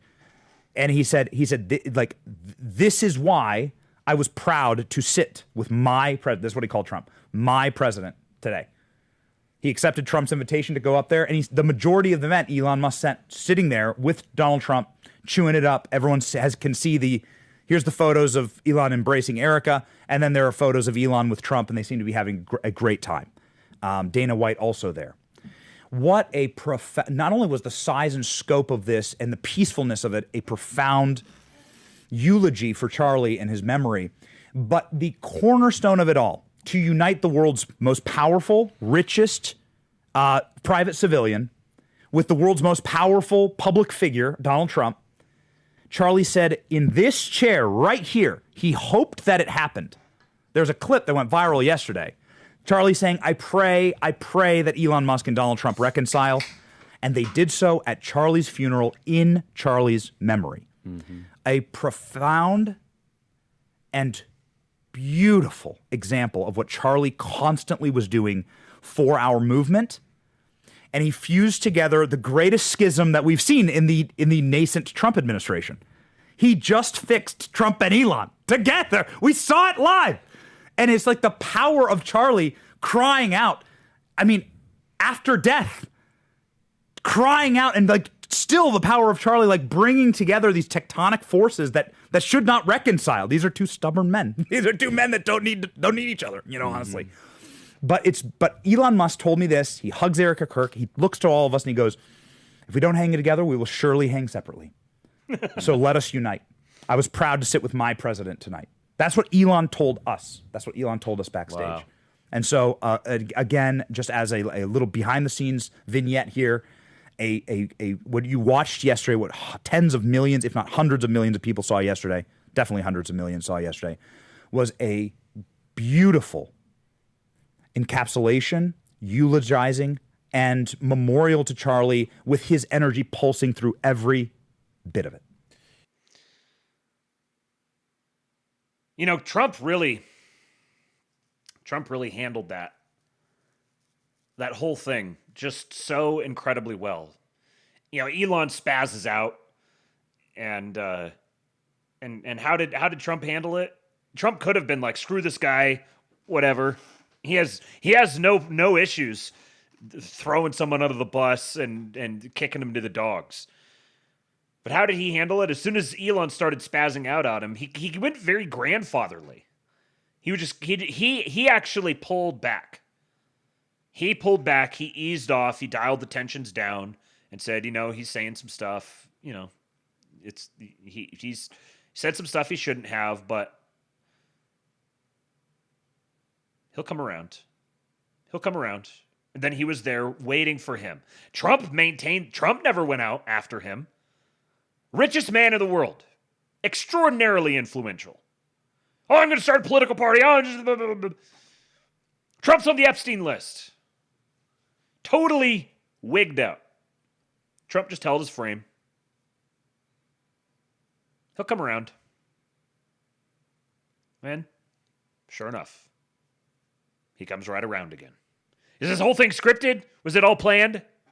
Not planned that Charlie was going to get shot and at his funeral they were going to reunite, but they're going to have a big falling out and then later on come back together again. I don't know. I wouldn't completely rule it out. But no matter what, Trump comes out looking phenomenal. Karate Man says, I used to roll my eyes at Benny Johnson as boomer bait until I realized how high Charlie valued him as a friend. You know what? Same thing. Same for me. I've followed him for a while, and I pay attention to what he says just because he is well connected. And, the administration obviously seems to value him. But he's come out looking very good out of all of this. He's still someone that I kind of trust but verify, I suppose. But, yeah. This, just real quick, before we go to the next thing here. This guy right here on the right, we'll talk about him on a future show. I've got some stuff regarding him. Anybody know who this guy is? Sitting here on the right side of the video. Any of you guys ball knowers? Yes, you are. Yeah, good for you. Aspiring Midwit says Tucker's old writer. Emperor Atreides says Blake. Yep, that's Blake Neff. We'll have a little segment on him. Maybe on tomorrow's show. I've got a thing. Got a thing about him. We'll discuss him. If you don't know who he is, then you'll enjoy the segment. Okay, I told you guys that I had a little segment here of another well-known streamer who has been affected by Charlie Kirk. Mr. Mediker did a stream. What's happened in this past week is bigger than I think most people can conceptualize. I think we look at it as another misery and another tragedy, even though we see the reverberations of it around us. But I can tell you, from what I have observed, and I am fairly decent at observing things, I'm not infallible, no one is, but from what I have observed, this is impactful in a way that most events aren't, and that this will have a lasting effect. TPUSA, which was the organization that Kirk ran, was a part of, had, I believe, around 900 chapters that were in colleges and 1,200 or so in high schools. I might have reversed the numbers, but roughly 2,100 to 2,300. At last count, after Kirk's assassination, that number is now at a requested 36,000. Yeah, Aspiring Midwit, this blew my friggin' mind. Mediker was an atheist until right now. And not just an atheist, but like a proud, virulent atheist. I've never really followed him that closely because of that. I've heard some stuff that he said and just got big Reddit vibes from him and was just kind of like, eh. I remember he had the back and forth with Sargon a while back, and so I've never followed him really closely, but I've obviously been aware of his name for a very long time, and is not someone that I ever expected to hear talking like this. An 18 times growth in 5 to 6 days. People are not tolerating it. They're not putting up with people grave dancing upon this man's corpse of mocking his wife and his children. Government is not going to sit by. People like Stephen Miller and Kash Patel, RFK, and Trump knew Kirk. Trump talked about how Barron met him and liked him. People in power right now are actually quite personally affected by his assassination. People around this country are quite affected by his assassination because it's easy to picture yourself as him. Who was Charlie Kirk? He was a family man. He was somebody that loved his children. He was somebody that wanted his country to do well. He worked a job and supported his family and loved his wife. How is that something that needs to be killed? Why would that be a man that needs to be murdered? And who in their right mind would celebrate that? Yeah, this is very likely Jim's last stream. You'll hear in the next clip why, but very likely his last stream. Too many people have looked at this and said, Jesus Christ, that's me. I am that man. And they want me dead. So for this stream today, we're going to talk about what happened and the people involved in it. And while as bad of a tragedy as this is, and as heartbreaking as it may be, at least to me personally it is, that this is a historically hopeful and important moment in America and in American society.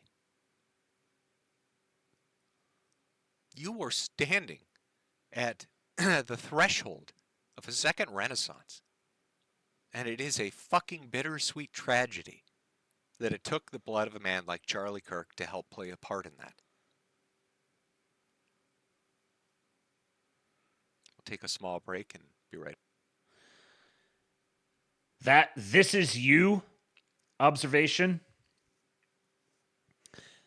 that hit a lot of people. Really hit a lot of people. And I'll say this to you now. As somebody who's worked up over the events, this did affect me quite a bit. You know, when I got sick 4 years ago, I was diagnosed with cancer and autoimmune diseases. As time progressed, it got worse. I've had multiple heart attacks, multiple strokes, rib fractures, back fractures, burst fractures in my spine. Something that had crippled me to the point where it took 13 months to be able to walk again. I'm in palliative care through my network of health providers, which is difficult to get in. You have to get in by committee. They have to review your medical forms and see if you fit because there are a limited amount of slots. But even looking at mine, they said that hospice was on its way and death was around the corner. I am sick. I am horribly sick and in agony every day of my life.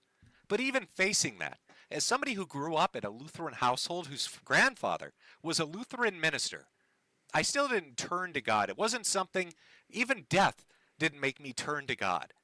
I was apatheistic, somebody who was disinterested, who felt that it didn't apply to me, that whatever my fate was going to be, it was going to be. But Charlie Kirk's death has had more of an effect on me than I can reckon with. Not just me, but my wife. They talk about the concept of martyrdom, about the blood of martyrs and what that inspires in people.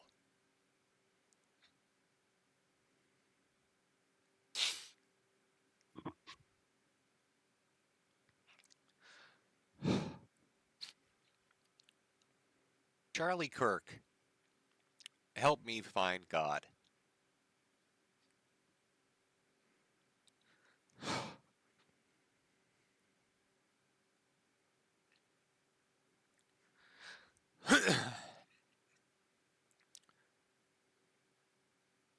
I want to be a man like him.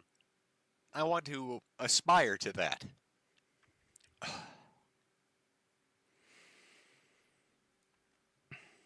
Pray for Mr. Medicare.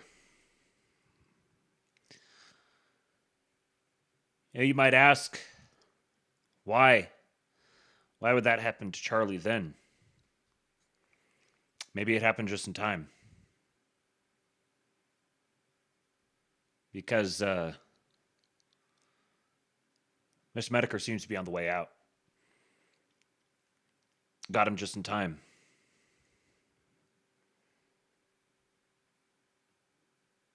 And if it can affect him like that, you have no idea how many, of all people, you have no idea how many people have been called in that moment. Think Charlie ever heard of Mr. Medicare? I don't know. I think Charlie was pretty hip. He probably at least was aware of the name, particularly after the whole hullabaloo with Sargon. I'm sure he probably was at least vaguely aware of him. But you know what? If you'd have told Charlie that he was going to die and that video that I just played for you was going to be played as a consequence of it, Charlie would have walked right out there.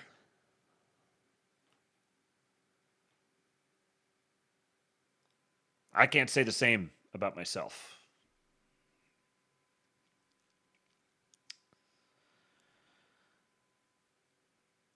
Oh, Charlie's legacy, man. We're going to be talking about it for the rest of our lives. You know what else we're talking about? Mr. Suitable Politics says, holy shit, I've been white-pilled. This is a broadcast from MSNBC.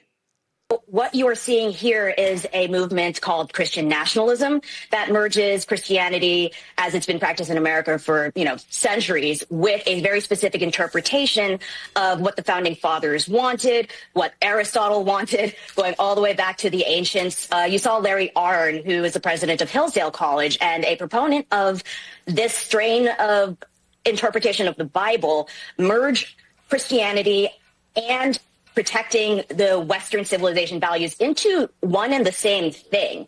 It's a very somewhat convoluted argument, but if you distill it into the right talking points, it really hits you in the patriotic heart area, as it were.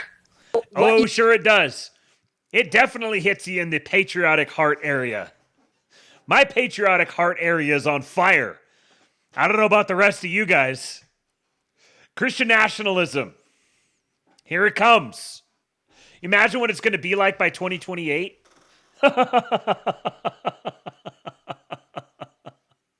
Mystery Grove says, these issues here are what Republicans should spend all of their focus and political capital on. We haven't gotten a Harry segment in a while. You guys ready for a little Harry? Guarantees us we're going to fly high in the midterms. Let me tell you, this guarantees you nothing, because at this particular point, the Democrats are the New Orleans Saints of political parties. What are we talking about? Trust the Dems or GOP more on the economy? Who leads on the economy? Republicans by 7. Immigration, Republicans by 13. How about crime? A big issue for Donald Trump and the Republicans. Look at that. Lead by 22 points. So the bottom line is this. At this particular point, the ball may be on the ground, but the Democrats have not picked up the ball and running with it. If anything, at this particular point, it's the Republicans who are running with the ball on the top issues, the economy, immigration, and crime. I don't know if Aspiring Midwit's still in the chat, but I think that little dig at the Saints was just for you. Give some context on this. Compare this when Republicans last took the House. Yeah, let's compare it back to 2022. I think this kind of gives away the game. Right? This is a good point from Slutty Milk. He says, guess what Trump is spending all of his focus on? Crime, Guard, Antifa, cartels, immigration, deportations and border security, and the economy, tariffs, tax cuts, and energy.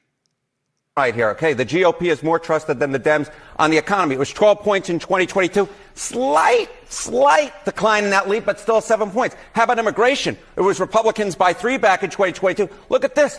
The Republican lead's actually gone up by 10 points. What are you doing, Democrats? My goodness gracious. And on crime, the Republicans were up by 13, and now they're up by 22, the lead again expanding by nearly double digits. So whatever Democrats are doing, it ain't working, Kate. It ain't working. Republicans have the lead on all three issues. What's the reason that you are finding so far that's driving this? Yeah, I mean, look, it's all about the center of the electorate, right? You win with independents, you win overall. And what do we see right here among independents? Republicans still have a point lead on the economy. They got a 10-point lead on immigration. They got a 21-point lead on crime. The bottom line is, when you look at these numbers, Democrats should call their offices, because at this particular point, even if Republicans, or even if the public doesn't like what Donald Trump is doing, they ain't necessarily liking what Democrats are doing. And it ain't just a referendum on one party. You actually have to go out and beat that party. At this particular point, Democrats are not able to beat Republicans. They still And again, this isn't as Donald Trump came into office. These are numbers from this month. These are numbers from September of 2025. We still find that the Republicans leading on all guaranteed. Oh, Harry is definitely both New York accent and Jewish accent. Harry is as Jewy as they come. He is our what do we call him? Micro Jew. We got our Giga Jew and we got our Micro Jew. Love me some Harry Enton. The dude is an absolute treasure. No one in the media space loves drawing circles on a screen as much as Harry Enton. The dude is proud of his circles. Don't disturb my circles. Some of you will get that reference. And he also loves when he loves gesturing really high and then really low and dropping down out of the view of the camera to gesture all the way down to the ground. Yes, this is CNN. CNN highlighting and like the what was the independence number was one of the most interesting one here on the independents.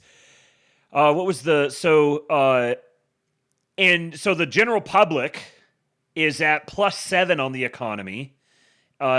Independents are at +1 for Republicans on the economy. So, but then immigration was +13 for the general public, +10 for independents. And crime was +22 for the public and +21. So it's basically the same. Crime, on the issue of crime, independents are aligned with the public. On immigration, independents are a little lower than the public, the general public. The economy is an interesting one. So independents are at +1 versus +7. So the independents are very skeptical about the economy. That actually squares. Because typically, like at this point, if you're an independent, you're probably very blue-pilled, very neoliberal kind of sort of what's the term? Fiscally conservative, socially liberal. So all the stuff that Trump's doing on the economy would stand out to you big time. Oh, he's nationalizing corporations and tariffs, and oh, these things are going to destroy the economy. But just wait until next year. When all of a sudden the economy starts cooking. Okay, so this is a quick thing here. Kash Patel posted this. Let's see. Kash Patel mentioned, so... Good morning, bastards! Night, Constantine. Kash Patel. As the director of the FBI, I'm committed to ensuring the investigation into Charlie Kirk's assassination is thorough and exhaustive, pursuing every lead to its conclusion. The full weight of America's law enforcement agencies are actively following the evidence that has emerged, but our efforts extend beyond initial findings. We are examining every facet of this assassination. We are meticulously investigating theories and questions, including the location from where the shot was taken, the possibility of accomplices, the text message confession and related conversations, Discord chats, the angle of the shot and bullet impact, how the weapon was transported, hand gestures observed as potential signals near Charlie at the time of his assassination, and visitors to the alleged shooter's residence in the hours and days leading up to September 10, 2025. Some details are known today, while others are still being pursued to ensure every possibility is considered. Our primary focus is to complete this investigation and deliver justice to protect the integrity of this investigation and subsequent prosecution. We cannot release every piece of information we have to the public right now. We will ensure every question is answered at the appropriate moment. Regarding specific details, such as questions about the plane that allegedly turned off its transponder after departing from an airport near the assassination site, we can share updates when answers are confirmed. After interviews with the pilot and consultation with the FAA, we determined the transponder was not turned off. Incomplete flight data in rural areas caused the apparent gap. And that actually makes sense. If this is something you haven't heard about, don't worry, it doesn't matter. But when I did hear about it, what I heard is that there were many flights from that particular plane flew and the transponder turned off in that area many times. So this story definitely squares. The entire FBI mourns the loss of Charlie Kirk. We will not rest until justice is served, and our investigation into this assassination will continue until every question is answered. Harrison Smith said this is an extremely positive development. Never heard the FBI address speculation and alternative theories like this. Maybe nothing comes of it, but the mere fact they're making this statement is meaningful. I will also add that it's kind of annoying that they're having to devote like resources to investigating things like the guys making hand gestures and stuff. They're having to go investigate that. I mean, I suppose they normally would, but they're not just having to go investigate that. They're having to go above and beyond. They have to investigate it. Then they have to publicly declare to everyone, hey, FYI, schizos on the internet who are flipping out about all this stuff. We are taking this stuff seriously. We are investigating all of these things. And so the schizos spaz out and they're like, this theory and that theory and the other theory and all these crazy things. And maybe it was a guy with the palm pistol who shot it out. And maybe it was someone who's underneath it and was shooting up on it. Yes, okay, we're investigating every single thing. And beyond that, we're also going to go above and beyond to come out and publicly tell you, yes, every single one of your schizo theories, we're taking them seriously and we're investigating every single one of them. And when we can publicly give you information on it, we will do that. And now, I'm sure the criticism is going to be, why is the FBI director spending time tweeting and like entertaining stuff like this? He should be doing his job. Which should reveal to you the people that do that are not serious people. They're not operating in good faith. They've decided they don't like Kash Patel, or they don't like Dan Bongino, or they don't like Pam Bondi, or they don't like Pete Hegseth, or they don't like whoever it is. They're starting from that premise and reasoning backward to come up with their opinion on whatever the issue is. They've already decided they don't like them. They're not going to like anything that they do. And they're just going to reason backwards and come up with that. No matter what. They're kind of like The View in that sense. Now, with the H-1B executive order, it's very interesting. Because, in particular, Howard Lutnick made a couple of statements there at the signing event that then Caroline Leavitt posted a tweet pulling back some of those things. One of them being that the fee was yearly. One of them being that it would affect people who are currently on H-1Bs who then leave, who leave the country and then come back. They're saying it doesn't apply to any of them. So Lutnick said a bunch of stuff, and then they pulled it back. And everyone's been all awash with who fucked up and why this is and why it's so confusing. And I'm just going to say, I think the confusing nature of it is intentional. Like, I'm not necessarily saying I think Lutnick purposely lied about stuff and then they turned around and pulled it back. But I think there is some utility in the strategic ambiguity. Now people don't know exactly what. Hold on, I've got to like drill down into the exact small print and try to figure that out. Is it this? Is it that?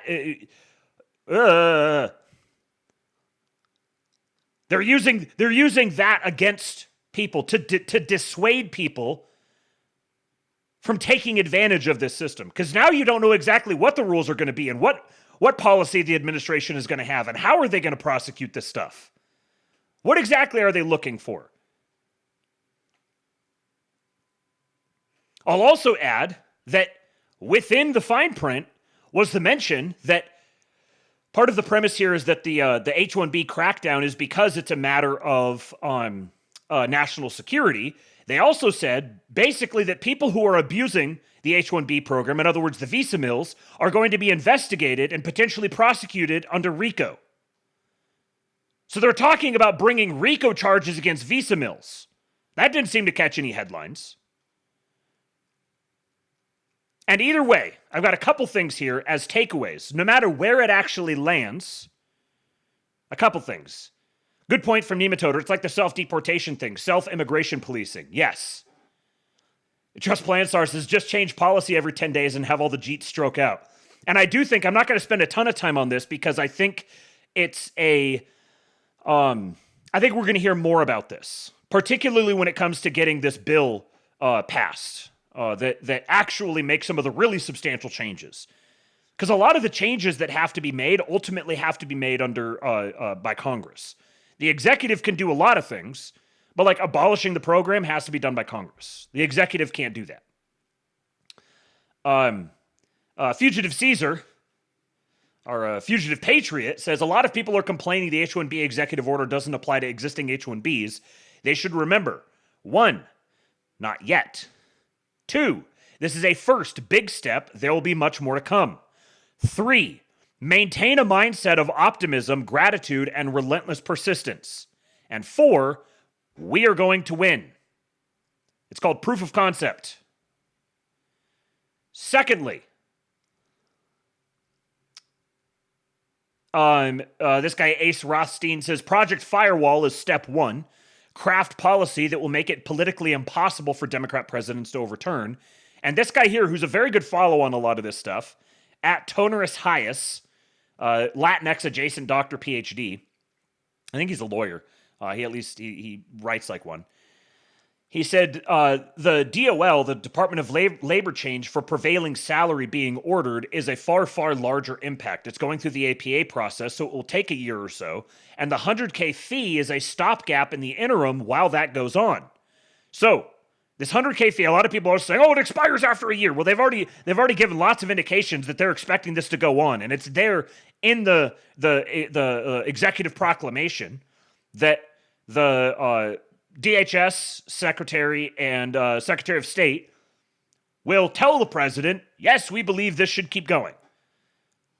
So, I don't know, Kristi Noem and Marco Rubio, all they have to do is just tell the president, yes, continue the policy, and they say, okay, we're renewing it for another year. Bingo, bango, bongo. But additionally, Trump ordered the Secretary of Labor to do the evaluation, do the study, and raise the prevailing wage on it. He says the prevailing wage is far too low and is a product of years of corrupt Democrats and DOL. It's at least 40% lower than it should be across board. This guy says, I've been screaming over this. A floor salary of $150K beats any other rule. That alone will kill H-1B. And floor salary covers all new renewals and transfers. So there's a $100K fee for new ones now. For the next year, it'll take about a year for the prevailing wage thing to go through, at which point they can renew the program, raise the salary, and add the $100K fee on top of it. And then, yes, Slutty Milk, Senator Jim Banks has a bill to raise the floor to $150K, which wouldn't even need the prevailing wage study done. So they're covering their bases on 2 points here. Either you get the prevailing wage thing done, which takes a little bit of time because this is just how these things work. You get that done, or the bill goes through Congress and the prevailing wage thing doesn't even matter.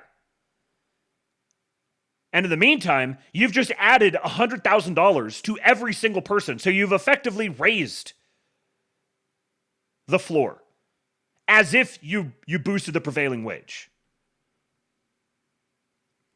And then this. I shared this and a bunch of people were like, oh, don't you know that's AI? Yeah, fucking obviously. Obviously it's AI. I don't give a shit if it's AI. I care about the information that's contained in it. This is from Sitebringer, who actually has pretty good tweets. I don't know if it's just strictly an AI account or if it's someone that just uses AI to generate their content. It says, this is a structural kill shot disguised as moderation, not a walkback. Trump's team knew if they slammed existing holders immediately, the courts, corporations, and universities would swarm them with injunctions and sob stories about disruption. So they carved out the stock, left it untouched, but put a noose around the flow. That's the actual pipeline that kept Silicon Valley, outsourcing shops, and Indian IT mills running. kill the flow, the stock ages out, and the model dies in slow motion.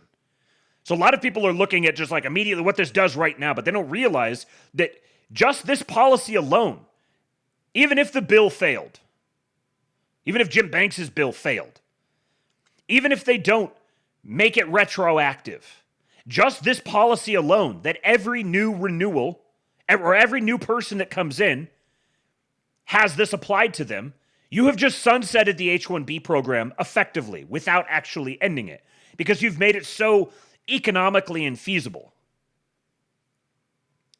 Think of it like choking off oxygen. The body, existing H-1Bs, keeps moving for a while, but without new supply, the system collapses from within. The real mask-off implication. First, for American labor. This is the first time in decades the cost arbitrage model has been structurally dismantled. Over the next 2 to 3 years, wages at the bottom tier of STEM jobs will rise, not because of free markets, but because the cheap labor conveyor belt is being dismantled. Second, for Indian IT giants, Infosys, Wipro, TCS, Cognizant, their stock reactions already show it. Their business model is fundamentally impaired. They can't win contracts undercutting wages without cheap visa inflows. For universities, the H-1B system was a backdoor subsidy to pump STEM enrollments. If the exit pipeline is shut down, the entire higher ed incentive structure breaks. That's a slow bleed, but it's lethal. And then for markets, the knee-jerk calm, oh, existing holders are safe, is a misread. This isn't about the next quarter, it's about rewiring the labor supply chain. That's far more radical. Trump just set a fuse that detonates the 30-year experiment of outsourcing America's brain. It won't look explosive at first, it'll look like a slow policy tweak. But in 12 to 24 months, it creates a reflexive cascade.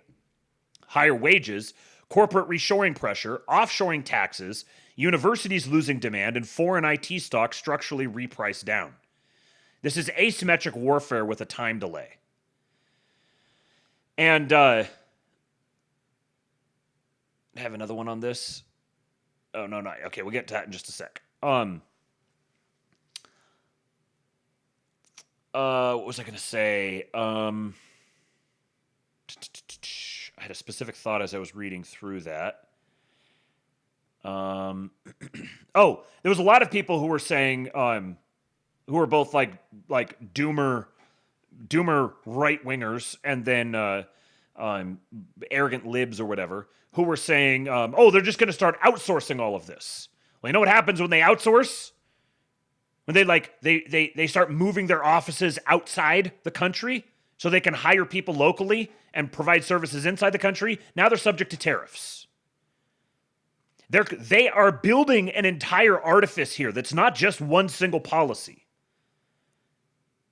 They're making the audits much more stringent on this stuff, just with respect to immigration overall. They are, what was another thing? Oh, they changed the rule back. So there was a rule made during COVID. It used to be if you're going to renew your H-1B, you had to go back to your country of origin. Then during COVID, Biden changed it so that you could renew it from here. Now you have to go back. This is something Trump quietly passed a few weeks back. Now you have to leave the country to renew. And you've already got these people who are like, oh, if I leave the country, am I even going to be able to get back again?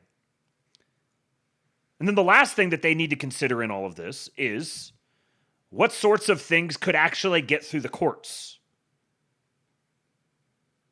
And if you can take it in little chunks, you can step your way up while you're working on legislation on the side, while you're getting the prevailing wage thing moved up at the same time. Everyone who wants this, it's like everybody wants every single problem solved immediately today with one big stroke of the pen. And it just, I like, how do you possibly live in a world where you think that that's even feasible? Saturday morning cartoon brain. That's exactly what it is. Jason Miranchuk coined that, and beautiful. Yeah, Trust Plants are. They want the Hollywood political thriller. They want to be able to, they want it to be just like a normal story that they see on a movie, and then you get the big Deus Ex Machina thing, and then then you don't have to do anything. Then you don't have to like exercise patience or prudence or make any hard decisions yourself. Daddy just came and solved every problem for you in one fell swoop. Makes you feel good about yourself. It's just projection of people's own internal psychology. And insecure paranoia and constantly making wild ultimatums is fucking gay. There's nothing that's like based and patriotic and alpha or whatever. It's just whiny and feminine and gay.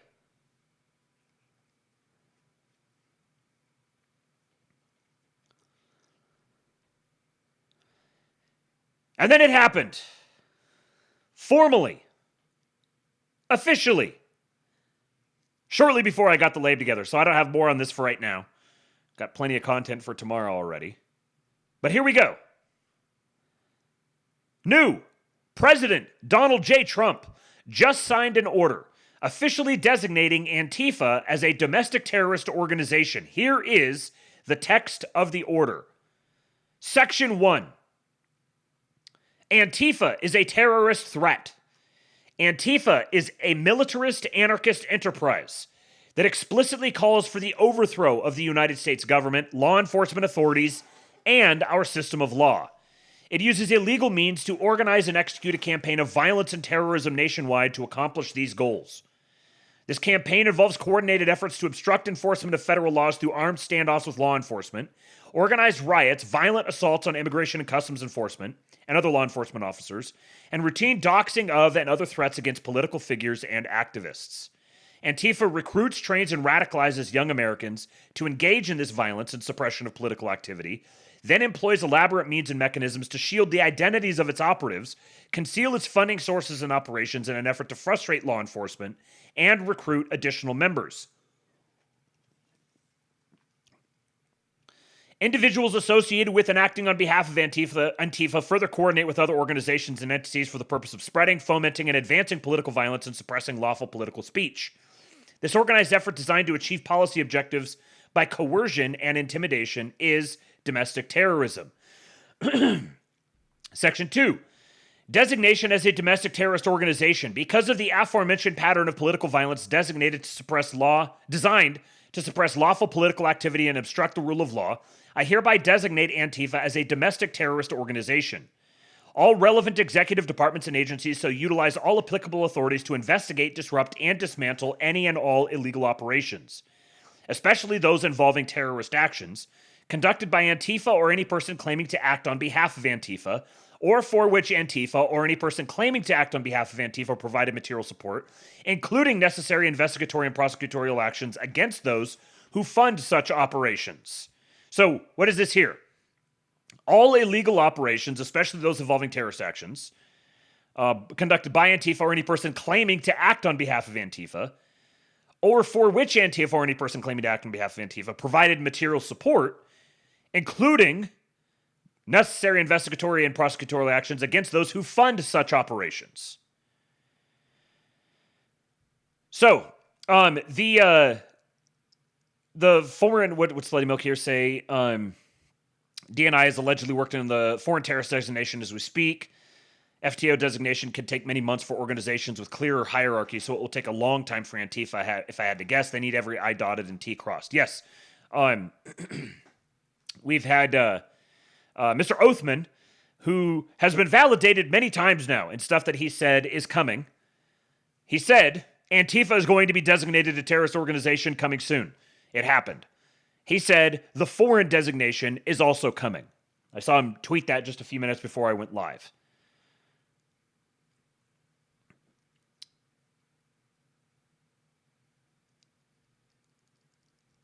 Krasnodar getting arrested would be so incredibly satisfying. Yeah, no kidding. And you got to realize here that in order to, like, as the entire problem with the whole foreign terrorist, with the whole Antifa issue, is that they have completely embedded themselves into all of these different institutions. the Democrat Party basically exists as a fundraising and money laundering device for Antifa. Major tech companies have been a part of this in some way or another. Major billionaires have been funding this. It is deeply embedded into every single executive agency, it's in Congress, it's all throughout all the major companies. Probably most DA's offices in the country in some way or another. So in order to effectively undertake this,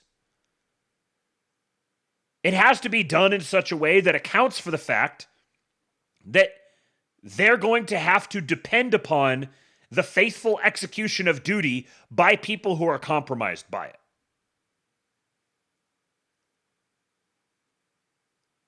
So think about what that would entail in how you would roll out a policy like this. Stickers flying all over the place here. Won't stay on my hand. Job accomplished with the sticker.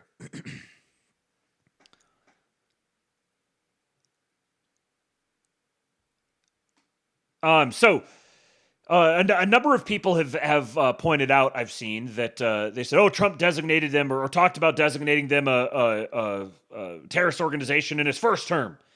And nothing happened then. Yeah, well, what happened?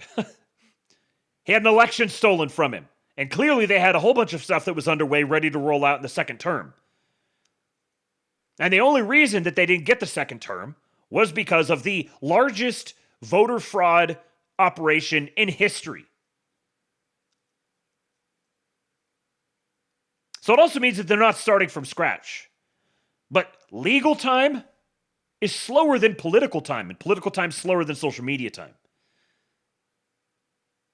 So, there's this insistence that if we don't get some sort of massive fire and brimstone raining from the skies, immediately arresting all of the bad guys and restoring us to perfect Christian nationalist government within the next 2 weeks, then it's all over and we can just pack it up and go home to I don't know where. And that just, I understand why people feel that way, and that's fine. That's nice. That's fine. But it's just not true. And if it is true, then oh well. I guess we lose our country then. But here's the problem. When you make some really big, catastrophic ultimatum like that, and then months roll by, and another bad thing happens, but the country's still here. And another bad thing happens, but the country's still here. And another bad thing happens, but the country's still here. Well, then you got to make another big dramatic ultimatum. Well, it wasn't then, but it's going to be this time. And then the months roll by and the country's still here.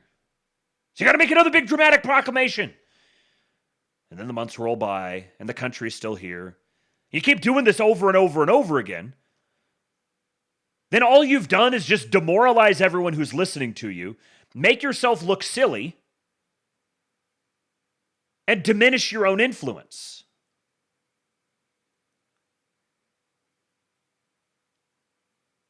To me, personally, and virtually everyone I spend time with, it's very clear this administration is taking this shit incredibly seriously. They're doing all the things that are necessary to take it seriously. But for some reason, because it isn't like shock troops marching in the streets, which would be self-destructive, it wouldn't actually accomplish the things that the people who want shock troops marching in the streets would really want.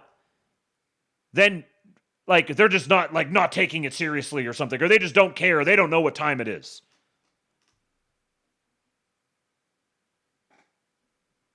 No, what they're doing is they're doing this in such a way that it will actually stick. Maybe we need to do a review of Project 2025. Because remember, they're over halfway through the whole Project 2025 agenda, which laid out in gross detail exactly all of these different things they had in mind for totally overhauling the federal government. And if we got this hint ahead of time, He's hiring all these Project 2025 people. They're all in his orbit. And they have this detailed list of all the different things they're going to do. And what do you know? They show up with this massive blitzkrieg, a totally unprecedented number of executive orders, hit the ground running, blew everyone's doors off, and have barely slowed down since then. If anything, they're speeding up, picking up momentum as they go. Then perhaps they actually have all of their I's dotted and T's crossed to ensure that this is done the right way. You might start concluding that, hey, they put together their entire playbook with a detailed operation manual for what they're going to do. And then they show up looking like they have a plan, operating as if they have a plan, racking up win after win after win in the Supreme Court. So that they're not just getting short-term political wins, they're actually instantiating this stuff permanently in law. Had another big one today. I didn't even have time to get it in the show today. We'll talk about it tomorrow. Looks like Humphrey's executor is headed out, and unitary executive is closer than it's ever been. This is a grind, and they are grinding the libs to dust. Yes, there is going to be violence. Yes, there is going to be backlash. Yes, there are going to be more violent outbursts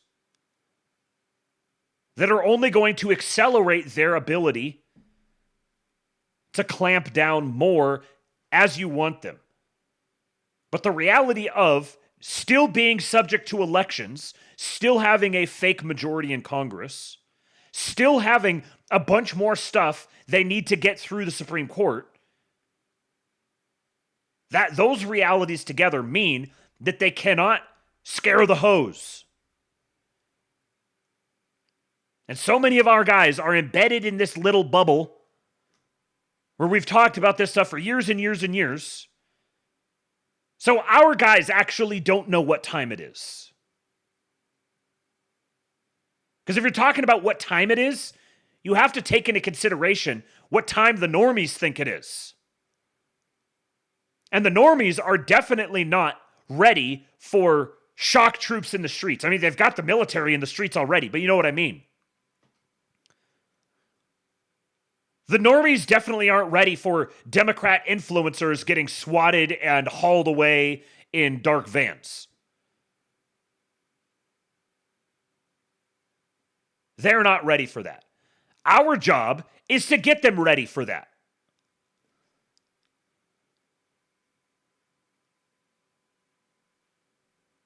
But again, it's been 8 months. The normies don't update their political operating system that quickly. Our job is to prepare them for that, to prepare them to update their political operating system. Not be this super bipolar, hysterical peanut gallery just yelling at the administration and telling them to go faster.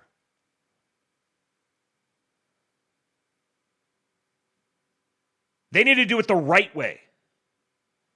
And sometimes the right way isn't the fastest way or the most direct way.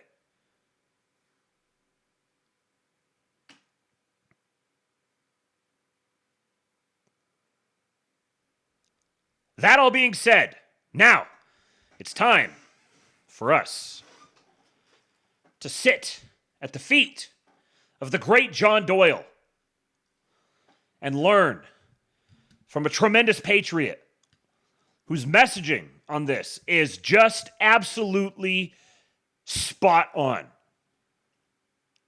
If you don't know who John Doyle is, come on, man. You got to follow the man. The Patriot. John Doyle. Comrade Doyle on Twitter. The planned assassination and avenging of the Patriot, Charlie Kirk. There's no speaking for the first little bit of it. For the sake of the people who are listening, I'll read this out. He says, "Hello? I'm in between studios right now for reasons that will be explained at a later time. Please watch this all the way through, as we will cover every relevant topic, consideration, and angle." hope that you understand. I think that a lot of what I'm about to say is going to make some people pretty angry. And so I just like to preface by saying that I literally do not care. I'm over it. This is not a game anymore. Whatever window of plausible deniability people had to excuse idiocy or bad behavior, that is now officially and permanently shut. So I want to talk a little bit about what Charlie expected of himself, what he expected of the movement, and what he expected of you personally. And I told myself I'd wait a week or so to address this. I kind of wanted to see how the reactions and the messaging would play out a bit. So firstly, I would like to take this opportunity to affectionately remind everyone, especially in the wake of the messaging that we have seen, which is at best unhelpful, at worst probably subversive, that, yeah, affectionately we need to remember that tolerance is not a Christian virtue. We can discuss forgiveness, we can discuss lowering the temperature, all that at a different time. But right now we have a mandate, and we have to use that mandate. And also, on that, remind me, what even does Matthew 16 say should be done to those who corrupt the innocence of children? I seem to remember something about a millstone, something about being cast into the sea. What was Charlie doing, if not trying to proclaim the name of Christ to America's youth, to guide them towards the truth, towards and into the arms of the Lord and away from evil? That is what he said he wanted his legacy to be. People are trying to steal that from him, his legacy, and make it into their own grifts and pet issues. We'll discuss that. But in terms of a response, we're not calling for anything against the law. It's quite the opposite, actually. We are calling for our laws to be enforced, our laws which are based upon Christian morality, to be enforced upon these people who are evil and who are wicked, and we can love and forgive them just as well while they're in jail or in a legally commissioned noose. Now is not the time to lower the freaking temperature. We cannot lose this mandate again. The last time we had a mandate like this, we wasted it, which is why in 2025, our presidents are getting shot at, our kids are having their minds warped and their genitals mutilated, and guys who just want to engage in civil dialogue on the American college campus are getting shot at. And they're getting killed. That's what happens when you lose your mandate. And the base gets it too, by the way. They know what needs to be done, but like always, they're being contained by their representation in media and politics who are trying to preach the same ineffective messaging. Peace, love, tolerance, forgiveness. That is not the message right now. But of course, to the sheep, that's all they understand, right? Falling in line, submission.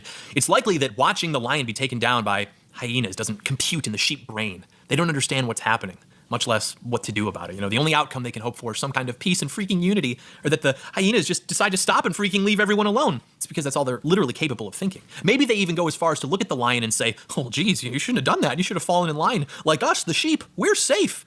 You know, I even sat in on a TPUSA meeting 2 days after the assassination. The message about Charlie Kirk, it was a two-parter. One, thoughts and prayers to Charlie's family. So true. Fair enough. Hit me. What's next? Two, if there's one thing we can learn from Charlie, it's that we can do anything we put our mind to. It's not a bad message. I've been to elementary school assemblies before. I've got enough of that. And I don't mean to throw them under the bus, because if anything, the messaging is bad everywhere. People still do not seem to understand what time it is. I mean, we have lost a truly larger-than-life figure. I mean, there's a reason that Trump took so well to him. There's a reason that people in the White House are saying that Trump is in legitimate mourning over this, as we all are. And that's when I knew it was real. I knew it was real when Trump made the announcement. That's what he would have wanted. Charlie Kirk would have wanted his president to make that announcement. You know, it's something that he's the first person I've heard say something about this. Maybe other people did and I just didn't hear about it, but he's the first person I've heard mention that. And it struck me when it happened. There was that period of, 30 or 40 minutes after you first heard, the news first went out, everyone tuned in, everyone's waiting to find out what's going to happen. And then there was people who were saying, oh, he's stable. And then people saying, oh, no, he's already dead. And then it was going back and forth and back and forth. And I was thinking, how are we going to know what to believe? You know, if it comes from Charlie's account, it's like, oh, well, did somebody hack it? Somebody else doesn't know, getting out ahead of things, or, you know, who would you believe? And it hit me. Trump.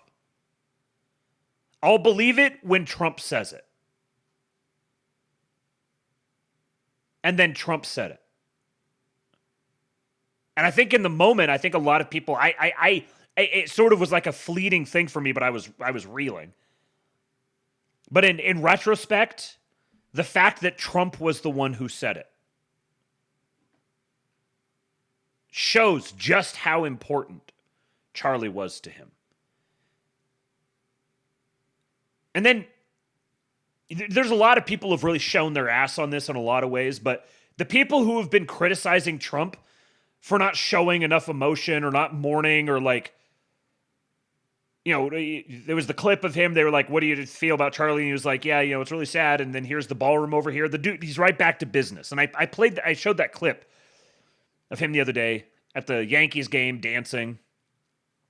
And I don't remember who it was, but they had the tweet that said, like, this is Trump. This is a feature, not a bug. The dude just keeps rolling. He is the most authentic person we have ever seen. Truly singular and unique. The way that he shows his emotion, the way that he pays tribute to Charlie Kirk is by being himself even harder. I mean, leave aside the clips of him seriously looking like he's going to cry. Totally forlorn and crestfallen the day or 2 days after it. You know, pretend those never existed. But the job of the president is not to be all broken up and sad in public. He's handled this exactly right.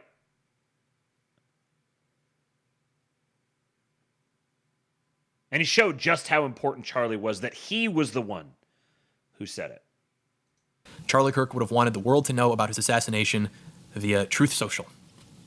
It's just unbelievable shoes for anybody to try to fill. I mean, nobody could draw crowds like that. Nobody could inspire enthusiasm like that, which is exactly why he was targeted, by the way. His detractors on the quote-unquote right pretend not to see how important he was because they're resentful freaks. Our enemies clearly knew what time it was. They clearly knew how important this guy was. Anyone in proximity to Charlie knew that he was 100% our guy. I'm out of patience. I have no patience for subversives and for liars. There's a sense of unity right now. I'm calling all well-meaning patriots. Because Charlie Kirk was our hero. He was a loyalist until the end. He was one of the only guys who in 2022 remained loyal to Donald Trump. He had every incentive to join with the rest of the party in breaking away from Trump. Financial, social, political, every incentive. Everyone wanted Trump gone. The party wanted to move on to DeSantis or someone else. Trump was losing allies, donors. The media was turning on him. Charlie Kirk remained loyal. Another point that I haven't heard anybody else make, apart from top patriot John Doyle, and especially in retrospect, seeing how significant and influential and powerful and under pressure Charlie Kirk was. You remember what it was like in 2022? You remember how dark everything was back then? And he stayed loyal. I'm very curious, like this whole time that John's talking, he clearly has specific accounts in mind. He's talking to specific accounts. I know it because when I'm talking like this, I'm talking to specific accounts. I have specific accounts in my mind, and I'm not necessarily going to publicly countersignal them personally, but I have specific accounts that I'm thinking of, and I would love to know which accounts he's thinking about here. Seeing that happen in 2022 is when I knew he was a good man. In meeting him and hearing more about what he believes and how he navigates himself behind the scenes, that's when I knew he was a great man. The conservative movement is now facing an incomprehensible void without Charlie Kirk. No one else but Charlie Kirk was showing up to Utah Valley University on a Wednesday afternoon to speak to America's youth, and nobody else could do it. Now, he was better read, reasoned, he was more effective with the spreading of all of these ideas that his detractors claim they really care about. And again, as I've encouraged for years, young men need to be assimilating themselves into the mainstream. Now is the time. There are opportunities now, but they're not going to stay. They're not going to last forever. Your model needs to work. Charlie's model worked. I've spent the last year emphasizing just how profoundly important this guy was, and it's difficult to understand how devastating this loss has been and will be in every sense of the imagination. Every patriot's now left with a mandate. We all have to pick up the slack. It's that simple. You have to push harder. You have to save your country. We have an example that we have to follow. Maybe we can't imitate it, but we have to follow it. Nobody had better stats than Charlie Kirk. Batting average, influence over the president, ground game, access to donors, character. No, I mean, we have had a titan robbed from us by these people. Nobody had a higher batting average. When I say batting average, like in the day-to-day, nobody had better takes than this guy. You know, you're looking at some of these other people who are sort of competing in the sphere. They maybe have some good takes. A lot of people have good takes. They're very good, they're talented or whatever, but they also retain a certain tendency to coal out. This part right here, this is one of the biggest reasons. It's early on in the video, and I'm going to play the whole thing. But this part right here is one of the biggest reasons I wanted to play this, because he is exactly right. This is, once I heard this, I remember exactly where I was at the moment that I heard him talking about this part. I was walking the dog. I was walking past a specific set of houses in the neighborhood over that way. I remember exactly where I was when he said this, because this is so true. That Charlie never had. Charlie never cold out. I've seen people who have some pretty high batting averages die on ridiculous hills, make fools of themselves, collaborate with ridiculous people, demonstrate behavior that makes you go as the viewer, dude, like, what are you doing? Who is this for? How is this helpful? Charlie never did that. Moreover, and also, unlike Charlie, these other people have a tendency to be disloyal to the president Because if you're an influencer, you kind of have this incentive to discredit your competition, portray yourself as the real truth teller. You know, doing this whole, oh, me, I'm the real truth teller. I'm so brave. I'm going to align myself with the entire political and media establishment against patriots, but it's brave because the patriots who have no power or representation other than Trump, they're mad at me on the internet, so I'm brave. I have this problem with the president. I have this problem with the president. I'm contrarian. Fuck you. I know how these people think because I know them. I've been around them. I know how the game is played. It's so cynical. I have no tolerance for it. And Charlie never did that. Charlie understood his job was actually to be loyal to the president, to play the game. His job was to explain to Americans why what the president was doing was good and correct, which it always was, and when the president was doing something that was not good and not correct, instead of melting down and insulting the integrity of the president, questioning his loyalty, questioning his judgment or competence, Charlie would simply put out the correct messaging and then politely nudge Trump in the right direction, which is why Trump actually listened to Charlie. That, right there, I'm going to play that again. This is what our guys need to learn from this. We've lost Charlie. We've lost this titan, as he said, who did this so extraordinarily effectively. When I say the always chimp about everything is fucking gay and retarded, this is what I'm talking about. Stop fucking counter-signaling the president. You don't have an alternative. Stop comparing him to some hypothetical alternative that does not exist and never will exist. If you want that alternative, your only fucking hope is through Donald Trump. This is how you do it. They're mad at me on the internet, so I'm brave. And Charlie never did that. Charlie understood his job was actually to be loyal to the president, to play the game. His job was to explain to Americans why what the president was doing was good and correct, which it always was. Your job is to explain to Americans why what Trump is doing is good and correct. And it always is. Because he's the commander-in-chief. You hired him to do a job. He's going to do the job for 4 years. Particularly if you have an audience. Your job is to explain why what Trump is doing is good and correct, and it always is. And when it's not, and when the president was doing something that was not good and not correct, instead of melting down and insulting the integrity of the president, questioning his loyalty, questioning his judgment or competence, Charlie would simply put out the correct messaging and then politely nudge Trump in the right direction, which is why Trump actually listened to Charlie. This is what I've been trying to say so much. Mystery Grove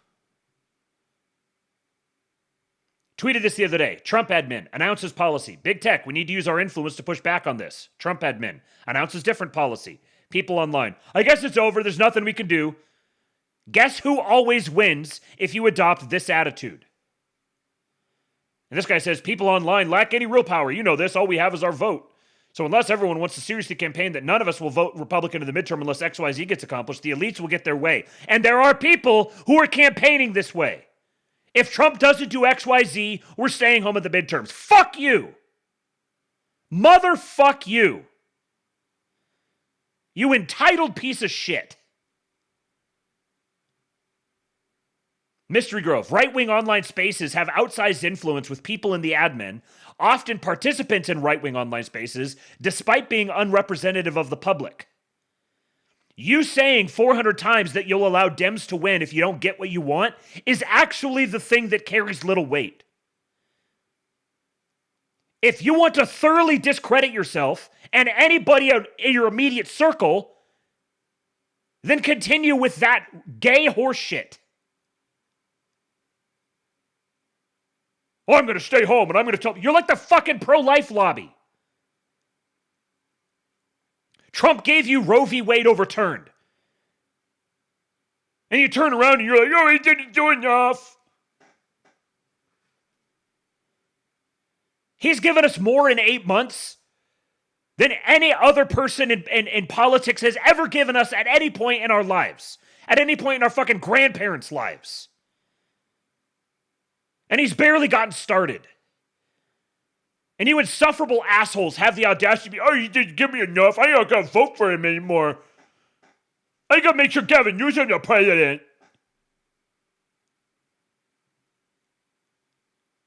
I gotta make sure we get more Ilhan Omars. How are you this retarded?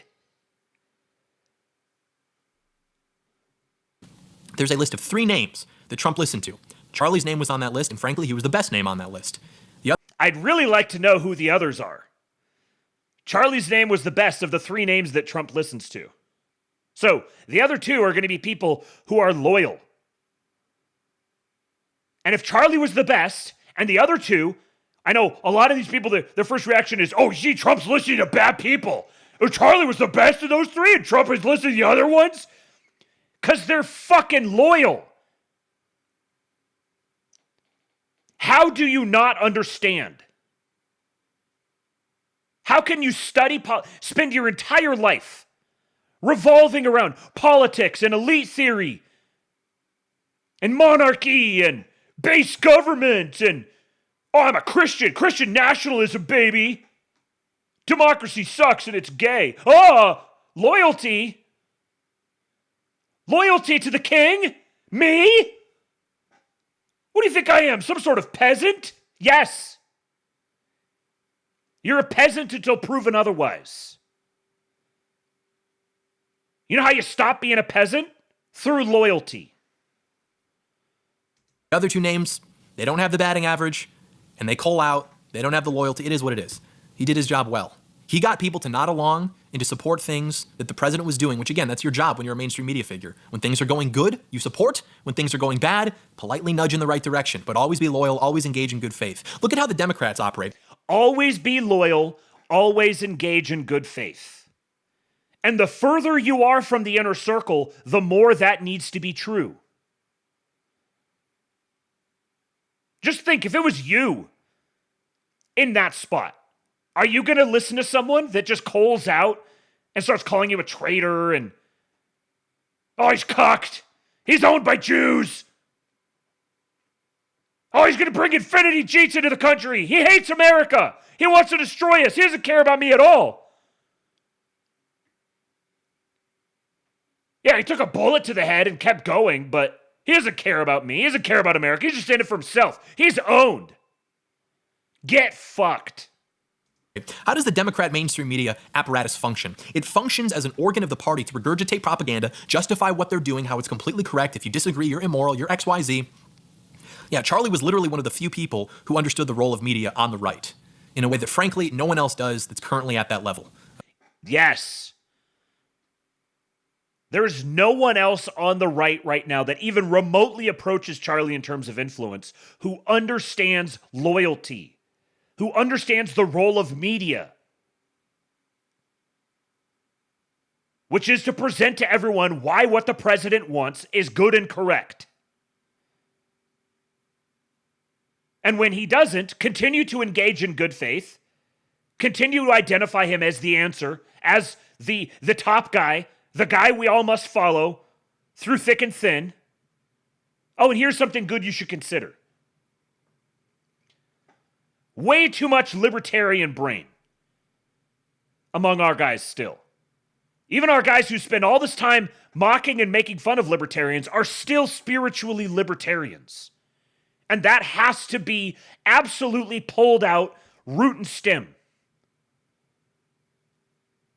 Libertarians are perpetual losers for a reason. And as long as you embody the libertarian spirit in any way, you will be a loser, and any movement you attempt to represent or advocate for will lose as well.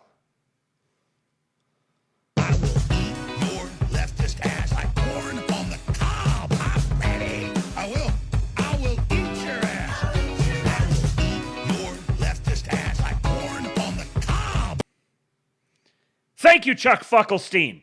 Absolute patriot with the $50 tip. I think I lined that up fairly well. I saw that come in and I was like, oh, this will be good.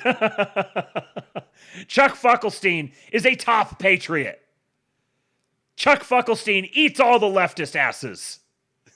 Mainstream right-wing figure. Again, there's a lot of good guys. I'm friends with a lot of these people. I like a lot of them. I respect a lot of them, but they do retain this tendency to call out. They do have the lower batting average. So in that sense, which is the sense actually, he truly is irreplaceable. That's a very scary thought. I couldn't, if I tried, overstate the importance of Charlie Kirk. Nearly every person I know reached out to me about this. Still, I've been hearing from people I haven't heard from in years. Old friends, enemies, playground enemies from elementary school, literally. It's not unbelievable to say that this was the second most important political figure for us in American politics.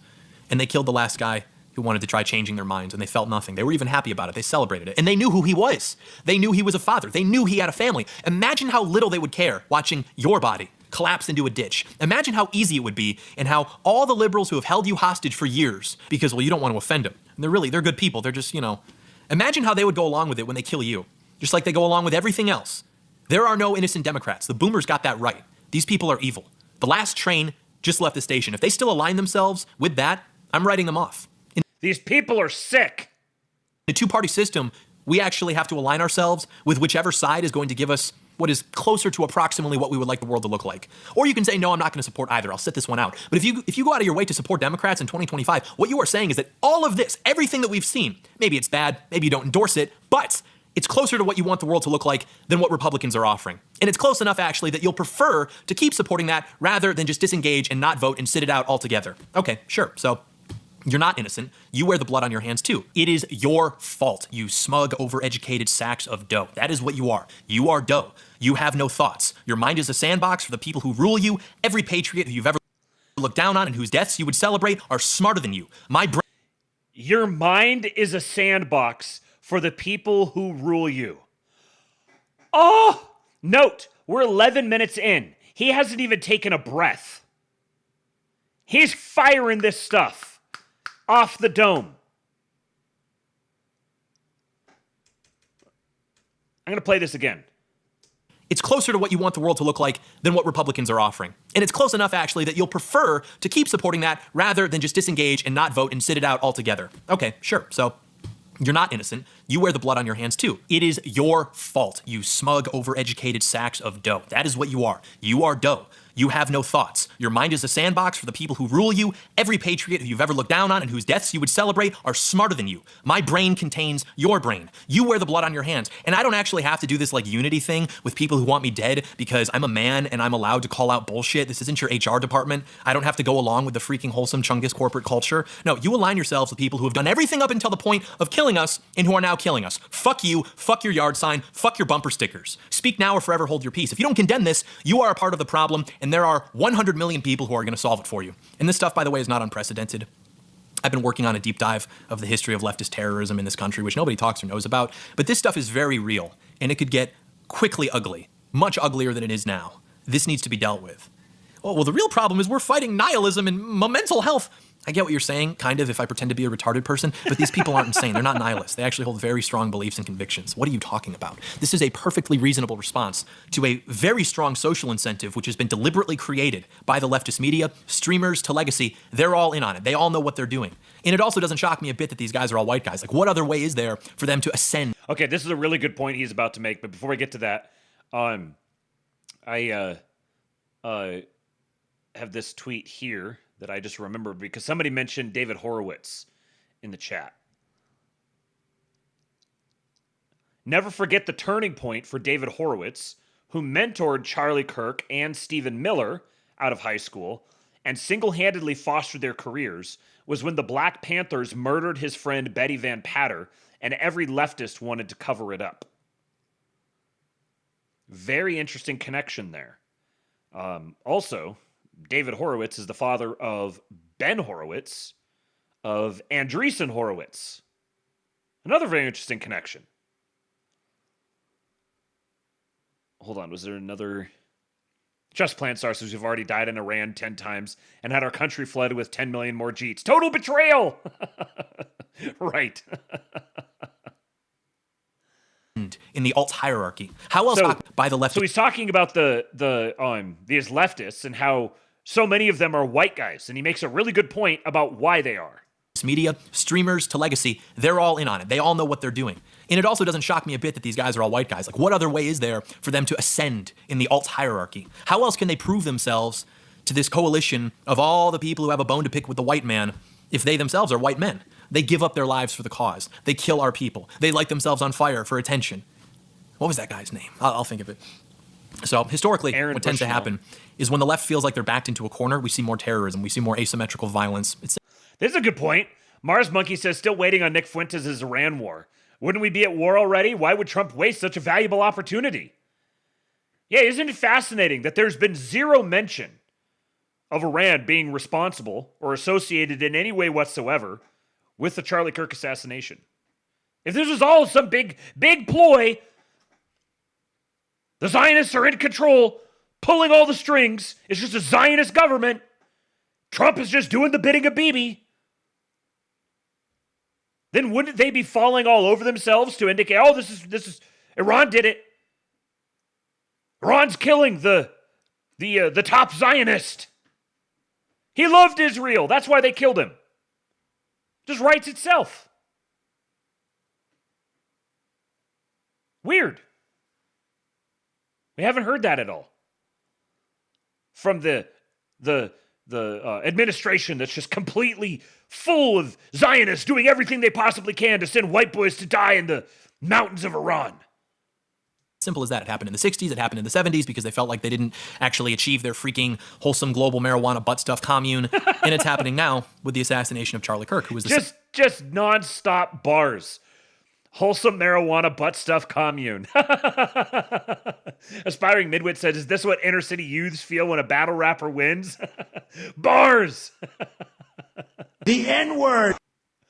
Second most important figure for us, aside from Donald Trump. Second only to Donald Trump. And we'll get into why as we continue, but because they feel backed into a corner, because of all the victories that we have achieved, we're going to see more of this stuff unless we do something to stop it. But yeah, I saw that there are details now about this guy who killed the last man in America who actually wanted to change these people's minds. Of course, it was some Reddit fag shooter who had to include the, epic memes and freaking lore so that his fans could spot it later. Oh, he said the meme. The marvelization of terrorism. Crush it all, dude. Prosecute the MCU, prosecute leftist streamers, prosecute Antifa, DSA, JB Gun Club, all of it, dude. Yes. And this is not a joke, by the way. Like, that is the reason why they go out of their way to include these, like, gay little memes, because they know that the fans of Hassan Piker and Destiny, etc., they will hype them up afterwards and provide, an illusion of purpose to an otherwise bleak and disordered existence. The streamers themselves, of course, don't approve of this. Of course, they don't endorse this behavior, except for, like, literally they often do. But it doesn't matter either way. They are perfectly aware of the communities that they're cultivating. Water seeks its own level. They know what they're doing. They're in on it. These assassins are interacting in these ecosystems which exist downstream from these content creators and influencers. They understand the dynamics of the ecosystems. They understand that the best way to get freaking upvotes in these ecosystems is to kill people. Up, dudes. I mean, why else would it be Charlie Kirk? We understand how important Charlie Kirk was. Do we think the shooter understood that?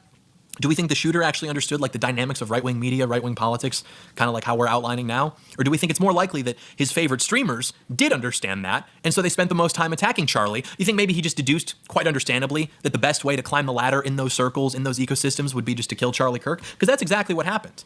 And of course, the media is right there to run pieces for these guys talking about how they actually freaking stress nonviolence. They don't approve of freaking violence. Yeah, you can get fucked.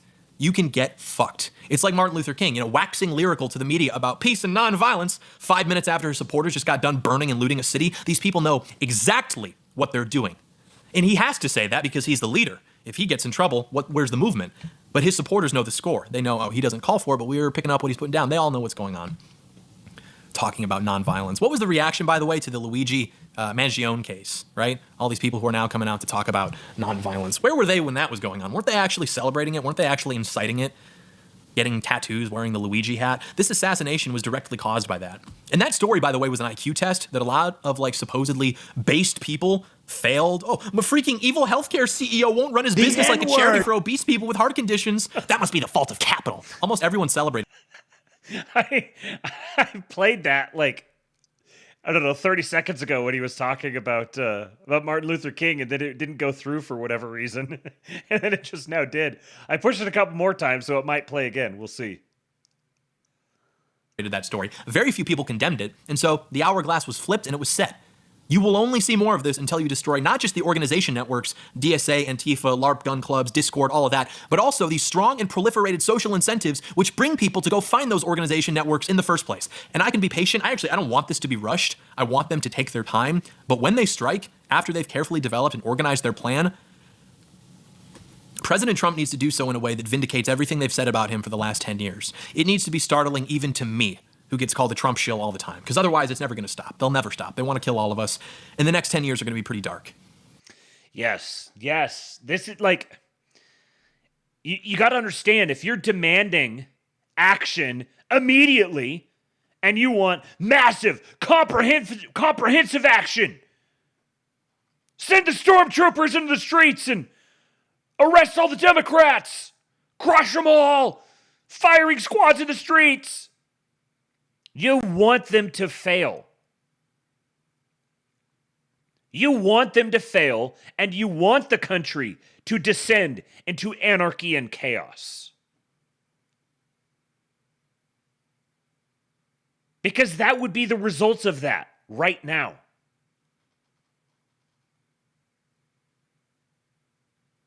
The best thing that they can possibly do is make it clear that they're not like rashly overreacting and spazzing out because their friend got killed.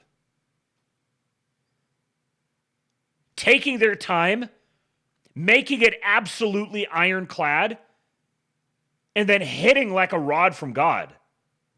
Zipping it up. That is how to do it. That is lion energy. That is right-wing force. Not this emotionalized spaz out that will make the super insecure bipolar posters on Twitter happy.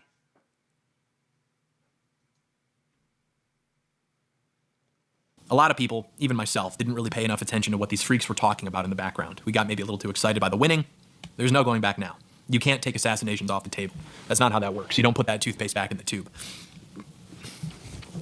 And this escalates. If it escalates, it's going to be really bad for the right. So, Mike appearance. Donald Trump needs to take the entire federal law enforcement system and crush these people into the dust to such an extent that our kids don't even believe they ever existed. The declaration of Antifa as a major terrorist organization is good, but it's not enough. It's beginning to catch up. It's good work. Good work is good work, but there's more good work that needs to be done.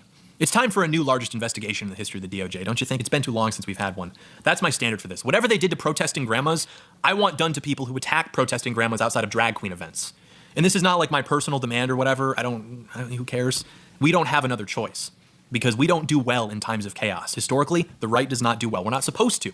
This kind of asymmetrical terrorism, that's always been a tactic of the left. And by the way, the only way to stop it is to use law enforcement to crush it into the ground permanently. So anyone trying to lower the temperature right now, they're trying to diffuse the mandate that we've been given, this temporary window of indignation, which will last maybe 4 weeks total. I don't know. They're trying to diffuse that so that we don't do what needs to be done to these people. And again, I'm not talking about violence or extremism. People are talking about, oh, I'm so radical now. I'm radicalized. I get that. I understand how you feel.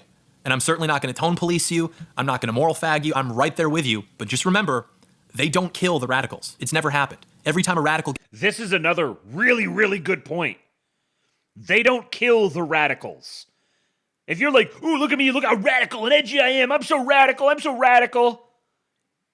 You're actually doing the safe thing. You're actually taking yourself out of the crosshairs. Gets killed, it's by another radical who decided that he betrayed the cause by not being radical enough or something like that. The system has never been threatened by anybody like that. No. They kill the guys who occupy and reinvent the mainstream. The guys who do that with a good suit and a bright smile. That's why they went for Trump, and that's why they went for Charlie Kirk, and that's why they killed Charlie Kirk. So again, I'm not telling you to shy away from changing your opinions. I'm not telling you to, not whatever. But I am telling you that there's no shortage of guys who have the right opinion on things. They're probably more now than ever because of social media, Twitter, etc. Literally the only thing that matters is moving the ball down the field. So if you want your ideas to be mainstream, you need people in the mainstream representing them and advocating for them. If you want your ideas to be mainstream, you need people in the mainstream representing them and advocating for them. There's so many writer-downers in this whole thing. Simple as that. And what terrifies me is that right now, there is no one to take Charlie Kirk's place. He's truly, in every sense of the word, irreplaceable. And there's a lot of sentiment going on right now, from well-meaning people, well-meaning patriots. And they're comforted by the idea that guys like maybe, Ben Shapiro are going to take up the mantle. They're going to step up to the plate, fill the gap on the college campus that Charlie left. And I appreciate their appreciation for that. I know that they mean well, but it's not the same thing. Not even close. Charlie Kirk was a loyal MAGA patriot since 2011. Shapiro waited until 2024 to throw his weight behind Trump, and he only did so after Trump failed after 9 years. His boy DeSantis failed after trying, and then maybe Israel-Gaza broke out, and he wanted perhaps some influence over the administration. So there's simply not a mainstream figure to fill this gap, and I don't want it being filled, actually, with the same volume that we've spent the last 10 years replacing. So, in a sense, the pre-Trump conservative media environment is now healing. And we can't go back in the box. We can't let things go back to normal. We need more patriots, and we need patriots now. Ronald McDonald, it's time to activate. Ronald McDonald, boys. You heard it. Code word. Ronald McDonald. Time to activate.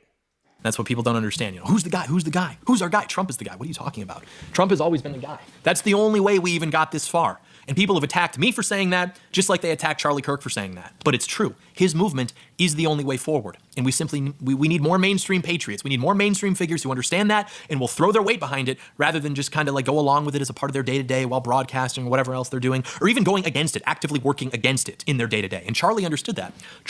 You know, one thing that I've seen that's kind of, it's always made me a little, and I've even maybe said it a few times, but especially lately, it's kind of made me, and it crystallized for me when I heard this part where John was talking about this. The people who say, like, Trump's not the guy, you know, Trump's just kind of a boomer. He believes in the system too much. He just wants to reform it, you know. So, you know, the guy's gonna come someday after Trump. No, not helpful. Bad. When you were some sort of weird little, in some like niche little online community, just kind of posting or whatever to your buddies, okay, sure, you could talk and speculate about that. No, not now. Not now. Not as we're going mainstream. Not with the stakes as they are now. Trump is the guy. He is the guy. He is the only guy. Everything, all the energy is focused on and directed at Trump. From now until 2028, Trump is the guy. There's no wishy-washy. There's no like, oh, I wish he could be harder on people, or he just doesn't get this part, or no. Be like Charlie.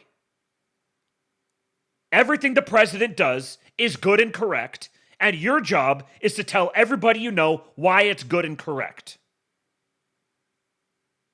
And when he does something that maybe isn't good and correct, then you gently prod, you express the thing that is correct, gently nudge that way, and reaffirm your loyalty. And explain why it is good. Explain what good things can come from this. Yes, Slutty Milk. The man himself. The only acceptable political theory is complete undying loyalty to Donald Trump. Understood, again, that his job was to be loyal to the president and use his platform to explain why what the presidents and his administration are doing is correct, and when it's not correct, he can put out good messaging without attacking anyone or questioning Trump's integrity. He understood how media works. He understood his job. Same way that the mainstream media understands their job. They understand that they're an organ of propaganda for the Democrat Party, and so everything Democrats do is good, anyone who disagrees is bad. Charlie did something very similar, and people still don't really understand what his job even was, which is why, again, it's going to be impossible to replace him. You know, people say, oh, Charlie just wanted to talk. His whole thing was conversations. I'm sure he did. I'm sure he was acting in good faith. That wasn't why he was going out of his way to have those conversations. Sorry if that ruins it for you. You know, I'm sure he wanted nothing more than to change minds. He, of course, would welcome that, but you can only have the same conversation 100 or so times, right? Charlie's heart was full of love and it was full of grace, but he was not a naive person. His job was to get millions of otherwise apolitical young Americans to love their country and to realize just how insane and evil the left will always be. And for his last trick, he cemented his work. He died facing his enemies. It's the best way to go. It's a soldier's death. That's why he was killed. He was killed because he was effective. That's what happened. It wasn't because he talked to people. Dave Rubin talks to people. They assassinated a moderate. If he were a moderate, he wouldn't be effective now, would he? We wouldn't use that word. Where did George Bush get us being a moderate? Was George Bush an effective moderate? It's kind of an oxymoron, isn't it? Where did any moderate Republican ever get us? Why? What have they ever done for you or me? If you want to call Charlie Kirk a moderate, like, that's fine. I'm not arguing with you, but that's not why people are calling him a moderate. They're doing that so they can get to the second half of the sentence, which is when this right here. Sorry to pause it in the middle, but I want to make sure you're listening. An effective moderate. It's kind of an oxymoron, isn't it? Where did any moderate Republican ever get us? Why? What have they ever done for you or me? If you want to call Charlie Kirk a moderate, like, that's fine. I'm not arguing with you, But that's not why people are calling him a moderate. They're doing that so they can get to the second half of the sentence, which is when they publicly masturbate to how based they are. You think he's an extremist? It's me who's the extremist. I'm the edgy one. It's just so gay and just so out of place right now, dude. Like, they're using moderate as a pejorative. It's so true. So true, John Doyle. So true. They call him a moderate so they can get to the second half of the sentence. It's me. I'm the moderate. Or I'm the extremist. I'm the based one. I'm so based. You know how based I am? Can you believe how based I am? You wish you could be based like me. They're implying that to be a moderate is something that's undesirable. Being a moderate is somehow bad. That's not true. What are you even doing? It's not 2018 anymore. Nobody cares that you've read Death of the West. No one cares that you've read the Israel Lobby. It's 2025. Moderate is literally defined by perception. You want to be a moderate. I'm a moderate. I'm a totally normal guy. What are you talking about? You always want to frame and present yourself as the moderate. This is just like basic stuff. You're the moderate. It's everybody else who was insane and crazy and trying to kill you. Literally true, by the way. And frankly, the fact that so many people who supposedly get it are convinced that he was just some moderate, it just shows how effective he was at his job. It just shows. Yes. We are the reasonable ones. We're normal. We're calm, rational, centrists. They're the crazy ones. Everyone else is crazy. Nobody cares you read Death of the West. Thank you, says Trust Plant Star. Yes, Blood Milk. It's like good design. You don't notice it. Right. Our job is not to be the edgy-based ones. Don't scare the hose. Charlie Kirk didn't scare the hose. Shows how good he was at his job. He was excellent at presenting himself as just a normal guy. I'm a moderate. And it also shows that most of these people are just normies. They are normies running a red-pilled software on their stupid normgroid hardware. They are such a banger. Are just normies. They are normies running a red-pilled software on their stupid normgroid hardware. They are not cut out for this. Now that it's all coming out that Charlie's actually extremely red-pilled behind the scenes, and he was just, I don't know, maybe handling that while running the most important political operation on the right, maneuvering such that he could make these ideas become tangible in the real world and mainstream, and everybody knew that. Everybody knew that Charlie was our guy. And I was defending him from these attacks during the election while he was getting President Trump elected. And people are like, Charlie Kirk. What are you talking about, dude? Charlie gets it. He's good on all the issues. And people just decided that wasn't true because of shit they made up in their head. It's like, okay, dude. All you're doing is signaling that you're totally out of the loop. Everybody in proximity knew he was our guy, and you're just not in the know. Charlie was a moderate. Now you're going to see what the real extremists look like. Can you just shut? Do you not understand that you're masturbating right now? Do you not understand the vanity that is driving the sentiment that you're expressing? I'm the real extremist. Charlie was not just some content creator. He was a political operative. He was an organizer and a fundraiser. He was a consultant. He asserted influence over political figures, including the sitting president, who trusted him. He did every job in politics at the 90th percentile, and he did it all for patriots. Talking about being an extremist, that's great. It's easy to do that while other guys are building things like Turning Point USA, though. You understand? Now there's a lot of slack to pick up. Honestly, more than we're capable of picking up, at least in the short term. And people are just like, don't worry, Mr. Kirk. I'll post about Hitler twice as hard now. We'll take it from here. It's like, can you just get this through your head? Radicals do not scare the left. Centrists scare the left. They don't spend time calling radicals Nazis. They spend a lot of time calling moderates Nazis. That's why. Isn't that an interesting observation? John Doyle's a smart cookie. They don't spend time calling the radicals Nazis. They call the centrists Nazis. They call Jordan Peterson a Nazi. They call Donald Trump a Nazi. They call Charlie Kirk a Nazi. Those men were effective. They don't spend a lot of time trying to associate radicals with the moderates to diffuse the radicals, tone them down a little bit. They spend a lot of time trying to associate the radicals with the moderates, to attack the moderates, make them radioactive, make them look bad. John Doyle says we have to be moderate. I am begging you with tears in my eyes to just think about this in terms of more than one variable at a time. Write this down if you have to. Pause the video. Work it all out. Check your work. This is the last time I'm doing this, dude. I'm done trying to be the catcher in the rye. I'm done trying to convince people not to sprint off a cliff. If you want to be retarded, be retarded. If you want to be successful in politics, which is a real and important thing that has consequences for all of us and for our families and for our future, it's not just some game, you need to be able to speak to people in language that they understand. If you gave me a note card with 5 ideas, 5 positions of your choosing to sell to an audience with a win condition being a standing ovation, I could do it in a room of young guys or baby boomers or MAGA moms, veterans, your pick, dealer's choice. I could do it, and I have done it. Politics is not about you. It's not about how epic you are, because you know all this cool stuff. You're based, you're red-pilled. Politics is about other people. Charlie Kirk could connect. Politics is about other people. Remember what I said about empathy? and sales skills, and how those two go together. You have to be able to sell. And not just for your own well-being, not just so you could make lots of money. Like, that's good. That's a useful side effect of it. Yeah, definitely. Learn how to make lots of money. So you can give to the church. You can provide for your family. You can build political apparatus. You can build a business to do all of the above. But in order to sell, you have to get empathy. That's a superpower. Politics is about other people. With people, you can speak to them because he had that genuine love of people and that genuine love of life. And his detractors, again, many of whom I know personally, they don't have this. They basically hate their lives and their failures. And so, of course, they resent Charlie because he simply possessed capabilities that they don't have. He was better read, reasoned, and delivered on virtually any issue, from civil rights mythology and mass migration, orchestrated demographic displacement, the world wars, OSS. I mean, you literally just have no idea how big of a loss this is. You have no idea. Well, enjoy what's next. Enjoy what's next. Nothing's next, dude. We have nothing on the way. We have to actualize it. There's not some like omnipotent, inevitable force that's just going to occur.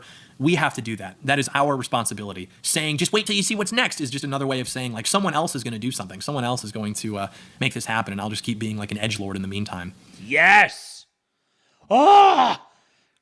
This is why I had to play the whole thing. I couldn't get like one clip out of it. We're almost halfway through it, and he is just dropping bar after bar after bar after bar after bar. Incidentally, this thing here he's talking about right now is something that Yarvin has been taking Elon to task on lately.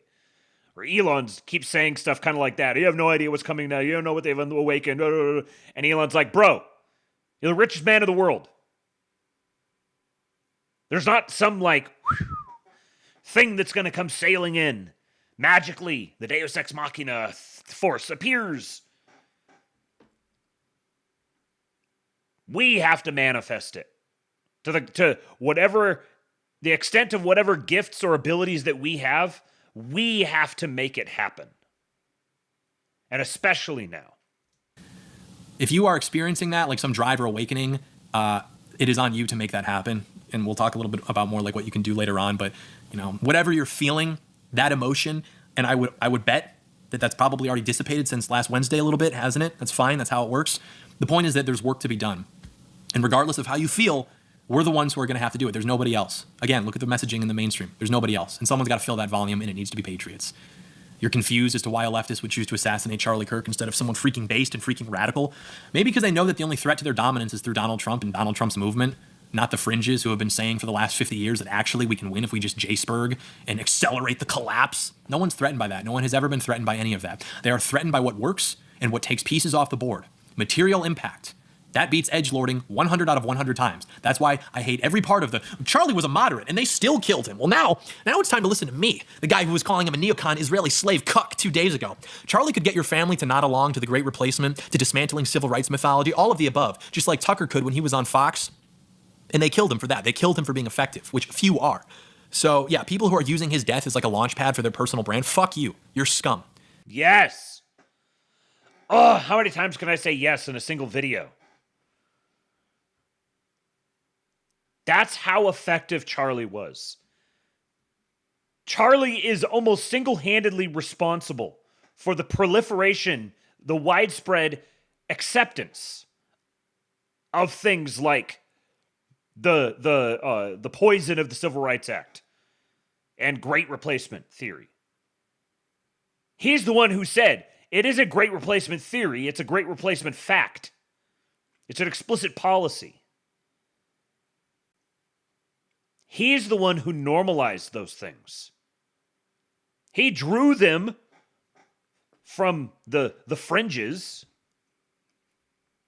There's a place for people to traffic in fringe ideas.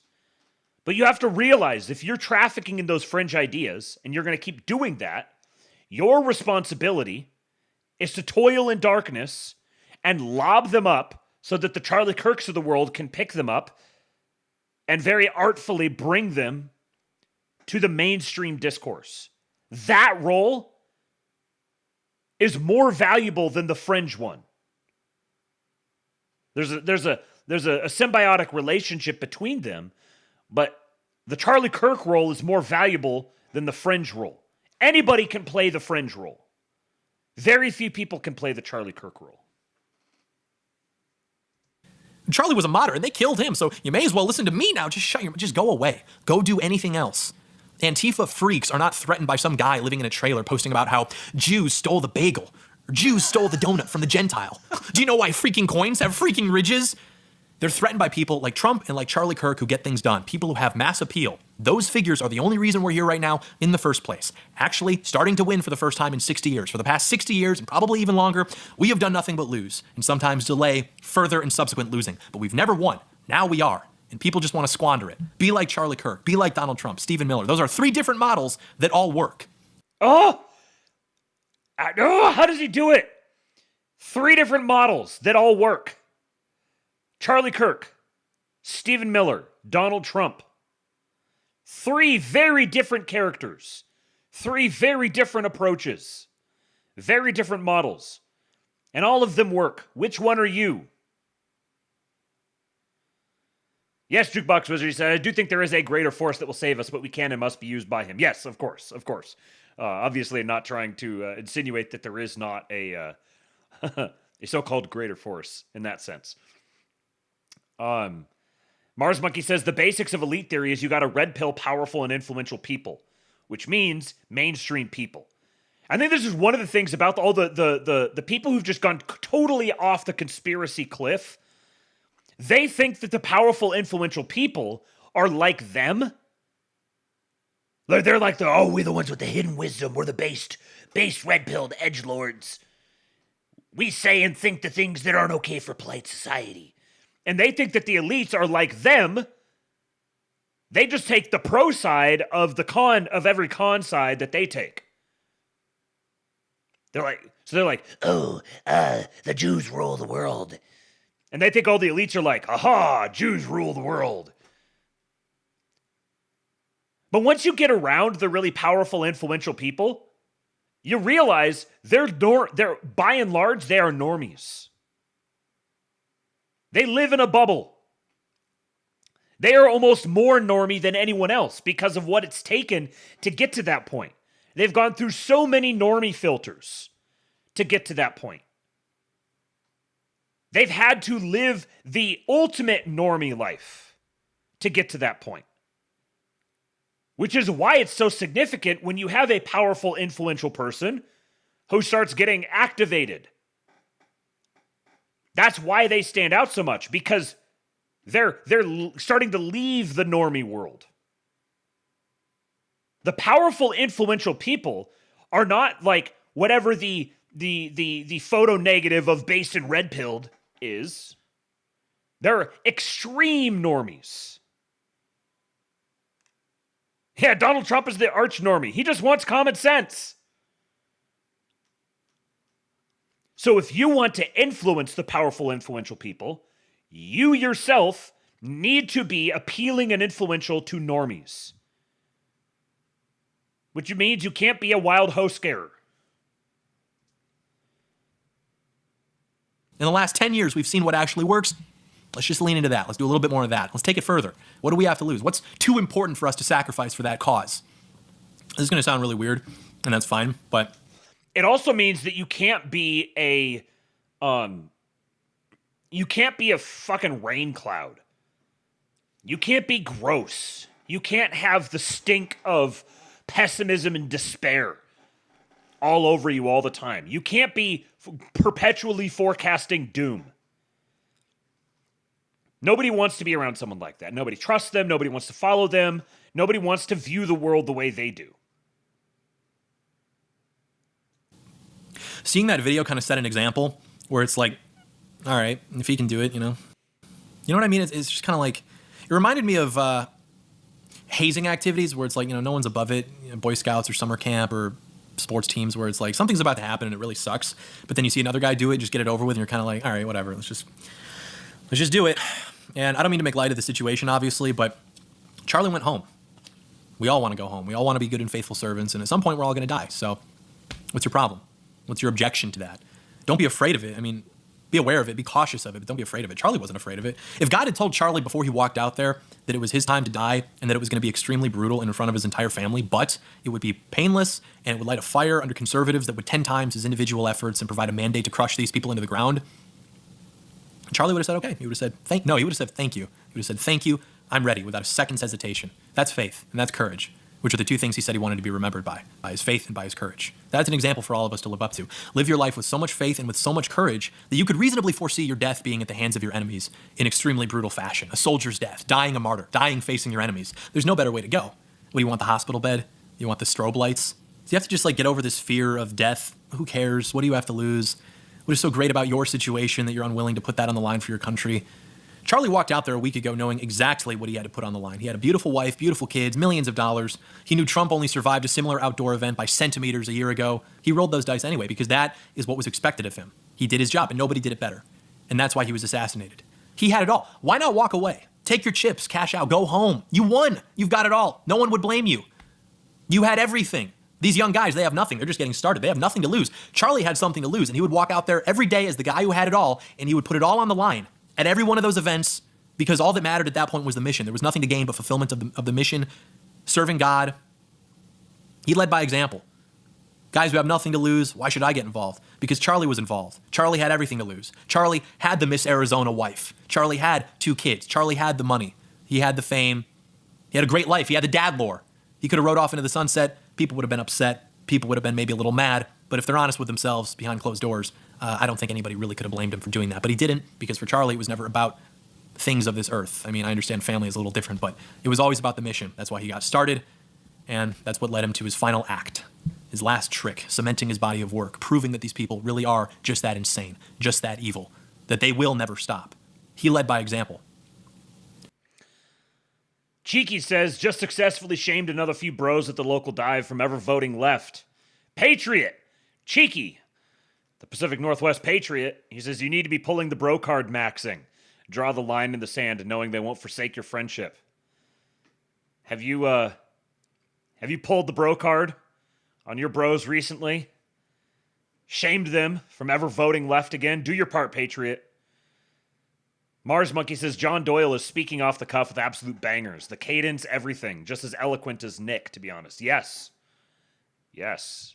There are, I believe there are big things in the future of John Doyle, Patriot. That's why we are 9 days into literally a global mourning for this man. He was able to inspire that loyalty in millions and millions of good people. Good-hearted, high-quality people. It's because he himself was that person. Water seeks its own level. That's why Charlie was a leader, because it wasn't about what benefited him personally. It was about the work that had to be done, work that wasn't finished yet. And that's why he worked just as hard at 31 with hundreds of millions of dollars behind him, countless staff, as he did at 18 by himself in his parents' garage. Start to finish, it was about the mission. So now we have to pick up that slack. Cheeky says, Phil Mickelson doing my work for me with the Day One Golf homers. Yeah, Phil's been posting. Phil's been activated. He's fed up. Call him Fed Up Phil.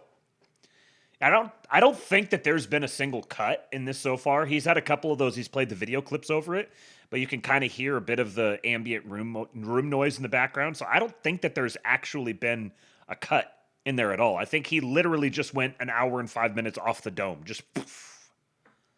Why can't you do that? What do you have to lose? What's so important in your life that you can't take a bullet to the neck for your country? You have a more beautiful wife. You have a more beautiful family. You have millions more dollars. You have greater assets. You've got what? Fuck you. Look at what they did to Charlie. You think you're above that? You think you're too good for that? You deserve something else? Or what, you just didn't realize that this was like an actual real thing with real consequences and not just some game or some alternative form of entertainment? You thought this was just a Facebook comment section?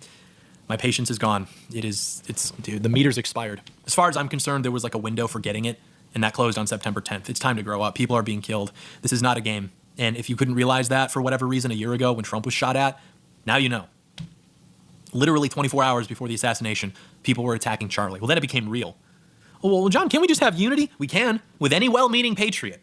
But you can't unify with subversives. You can't unify with low-quality people. They're incompatible. They compromise the integrity of the organization, of the mission. They compromise your effectiveness. Yeah, sorry, I'm not your mom. You can't pull on my heartstrings and get ungrounded. I can call you out on your bullshit because we're all adults. We're all men. We don't have to be naive. These people were already back to attacking me. before the body was even cold, for the same reasons that they spent years attacking Charlie Kirk. Up until literally the day before he died, they were attacking this guy. Well, they just didn't know it was real. Really? They didn't know? They didn't know it was real a year ago when Trump got shot in the head? Grow up. Grow up.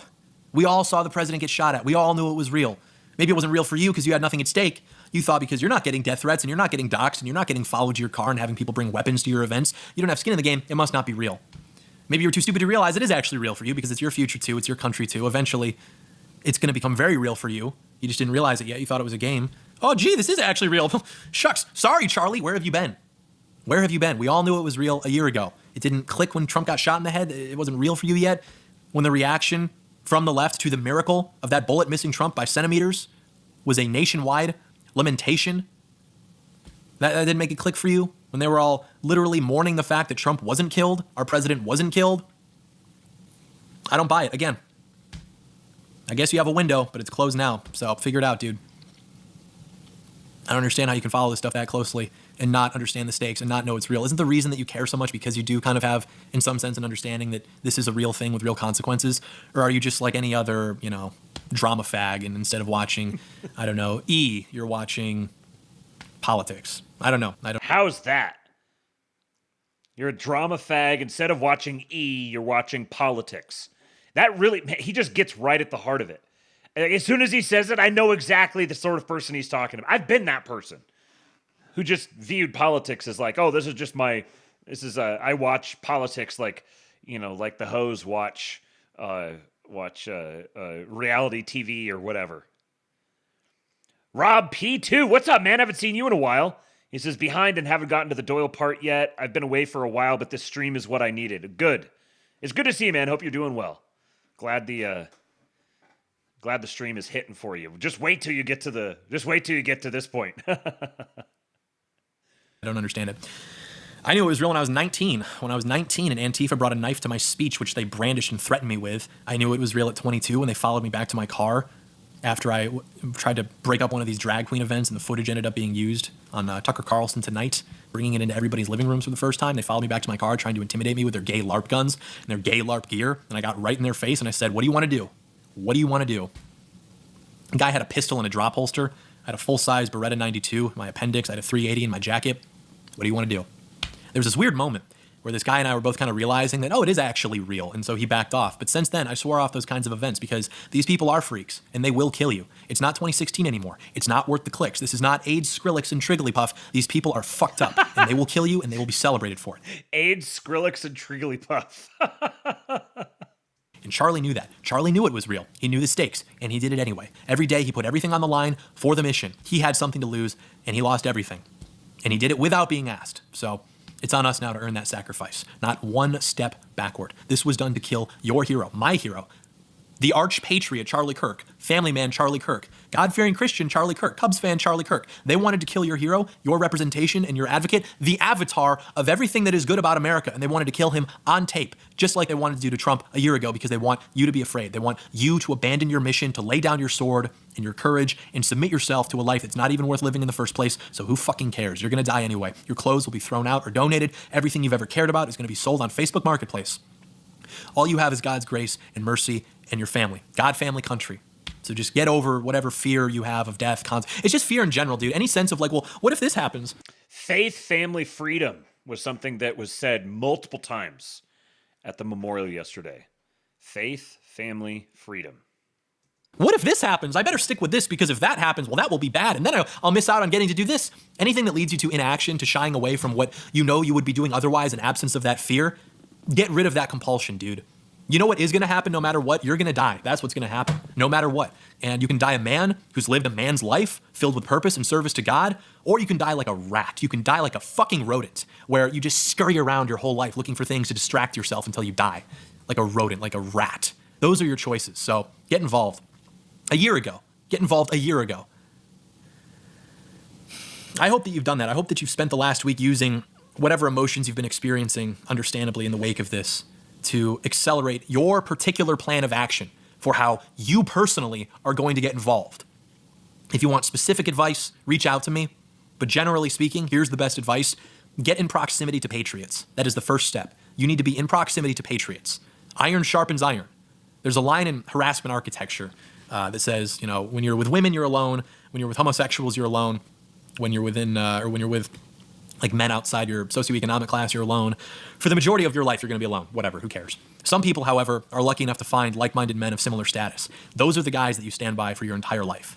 That is 100% true. You need to find those guys. You need to go to college. You need to get involved with local right-wing organizations. You need to be on Twitter. You need to be spending an irresponsible amount of time in group chats being funny. If you're unsure of how you specifically can get involved, you need to be spending an irresponsible amount of time in group chats being funny.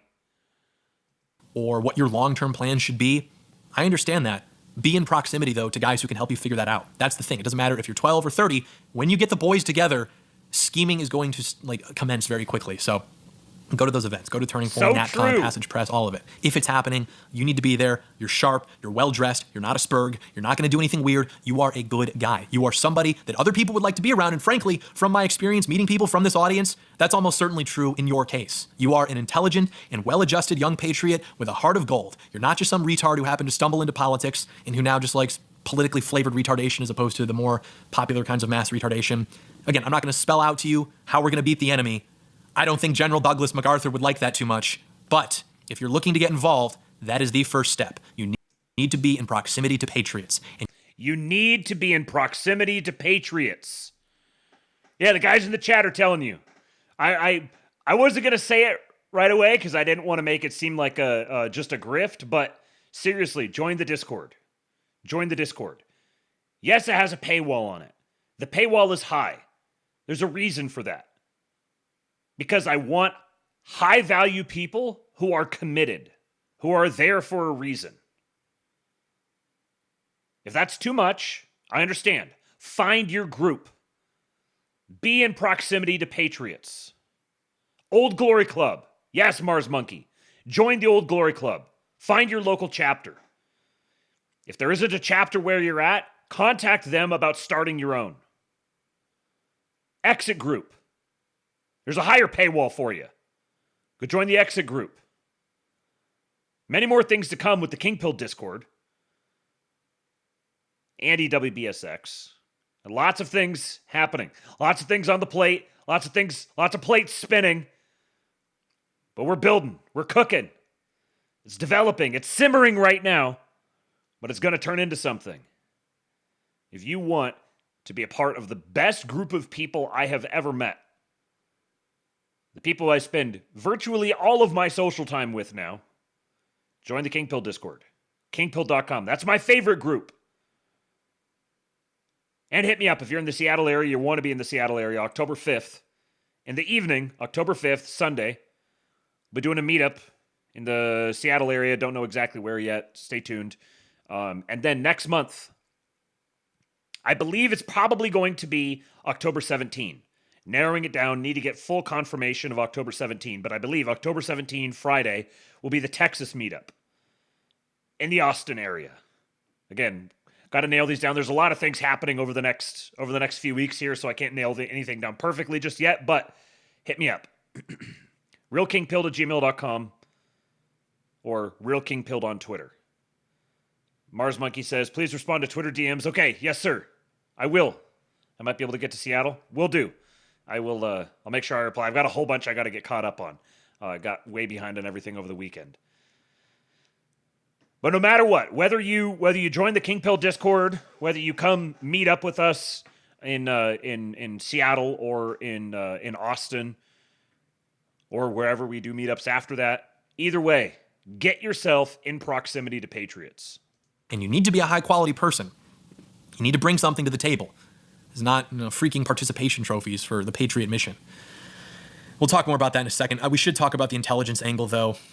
There's been this back and forth between people who are like, the culprit is the left, and then people who are like, no, that's what they want you to think. It's really the Mossad or CIA, all of the above. Before I give you my thoughts on the particulars of that, I want to talk a little bit about intelligence and ops and, rogue intelligence ops, if you will. Just because judging by how people are talking about it, I don't think that they understand kind of how these things really work mechanically. So yes, if you're multitasking while you're listening right now, put down what you're doing and focus.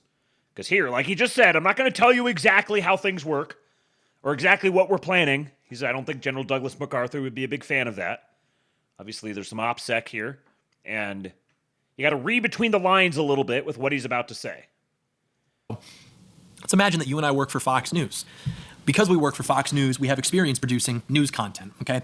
We land sources, we know how to frame it, we know how to make it engaging, all of the above. We have experience with all of it, okay? So now let's say that you and I have a bone to pick with the Wall Street Journal for whatever reason. You can pick.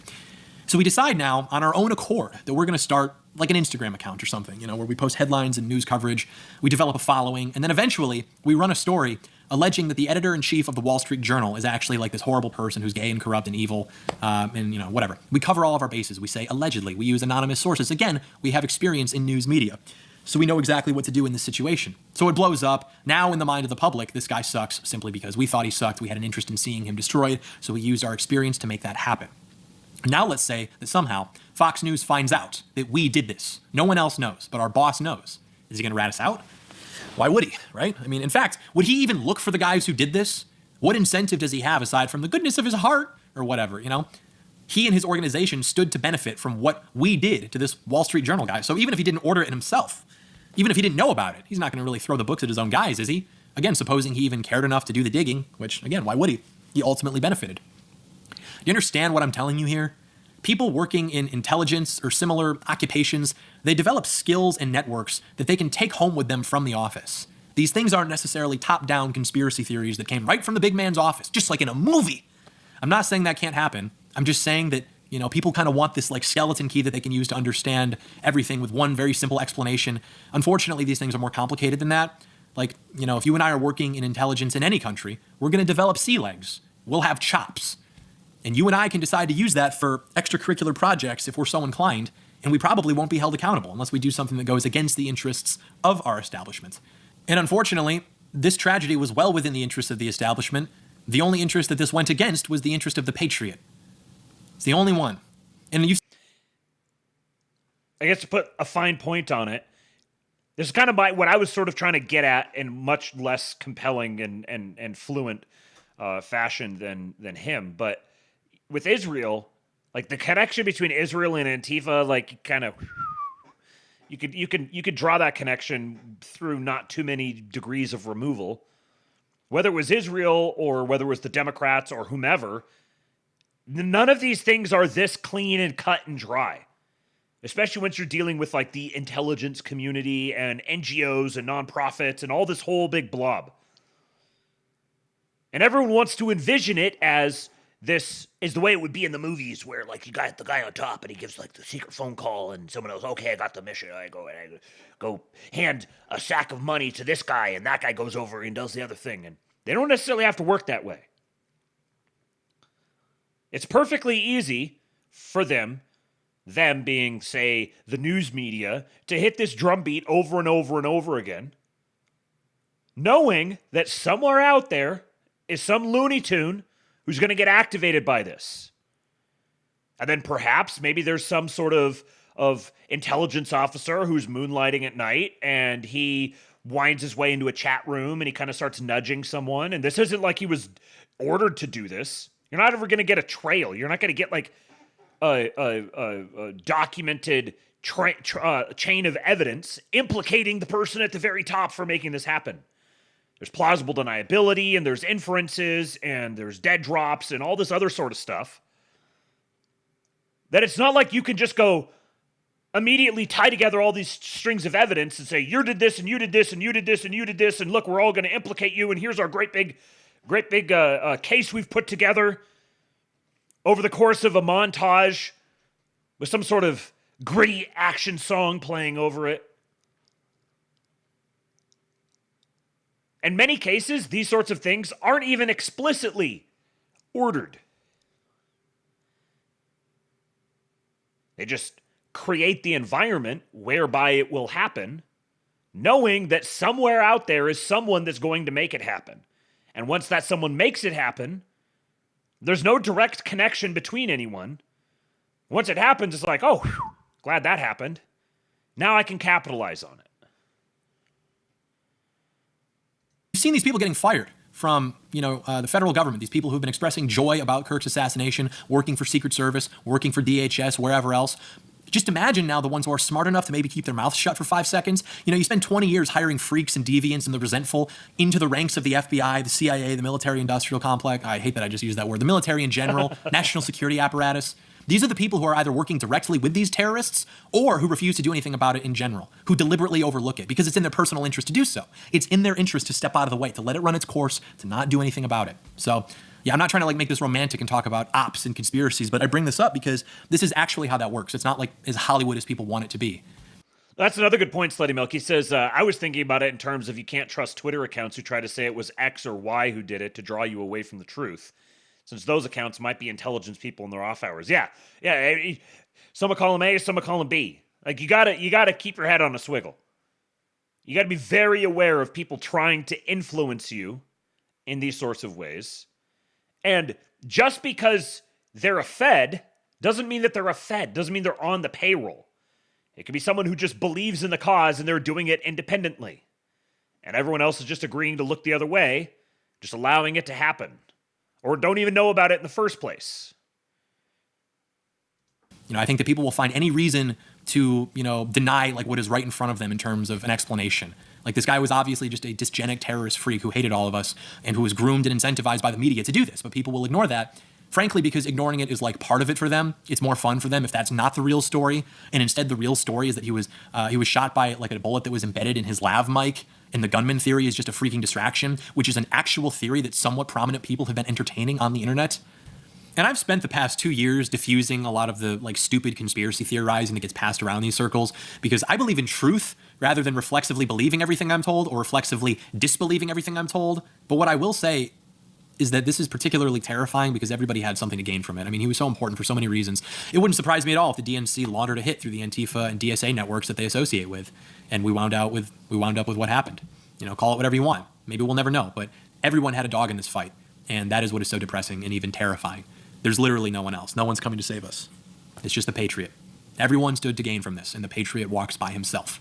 Without Patriot representation, virtually every other interest group can go back to playing king of the hill with our political system and explaining why it's actually good and America first to support my pet issue and my ethnic grievance, whatever it may be. America first doesn't mean anti-anything. It doesn't care enough about other issues to be against them or even regard them as relevant in its decision-making process. It just means doing whatever is beneficial to Americans at all times. And sometimes that means pissing off this group or that group. It doesn't matter. All that matters is working towards the interests of Americans. But when you don't have that, Patriot representation, well, then it turns out that all these other groups just kind of take turns benefiting, and Americans rarely, if ever at all, benefit. So you'll have people like, well, look at me, I'm America first. But all they ever talk about is Israel. It's like, okay. Or then you'll have Arabs who are like, look, he's lying. My friend, I'm the real America first. But all they ever do is talk about Palestine. And it's like, you don't actually have to do that. You can just be a patriot. You know, you can work towards the interests of Americans, which quite often go against those interests. It's possible. You know, we've been seeing it happen for 10 years. You literally can advance the interests of Americans at the expense of these other lobbies. But that's exactly why the same people who spent the last 2 years calling Charlie Kirk a slave to Israel, now all of a sudden they're saying, no, actually, he was going to turn against them. He was a hero. It was going to be a plot twist. And more importantly, we can stay focused on all the issues I've been talking about nonstop for the past 2 years anyway. What they're trying to do is steal Charlie's legacy. They're trying to make it about themselves. Just like when he was alive, these people would call him a sellout and a Shabbos goy and a slave to Israel, because when some brown kid would step up to the microphone to try epically dunking on him about the freaking Talmud during an event to re-elect President Trump, Charlie wouldn't just roll over and be like, wow, so true, free freaking Palestine.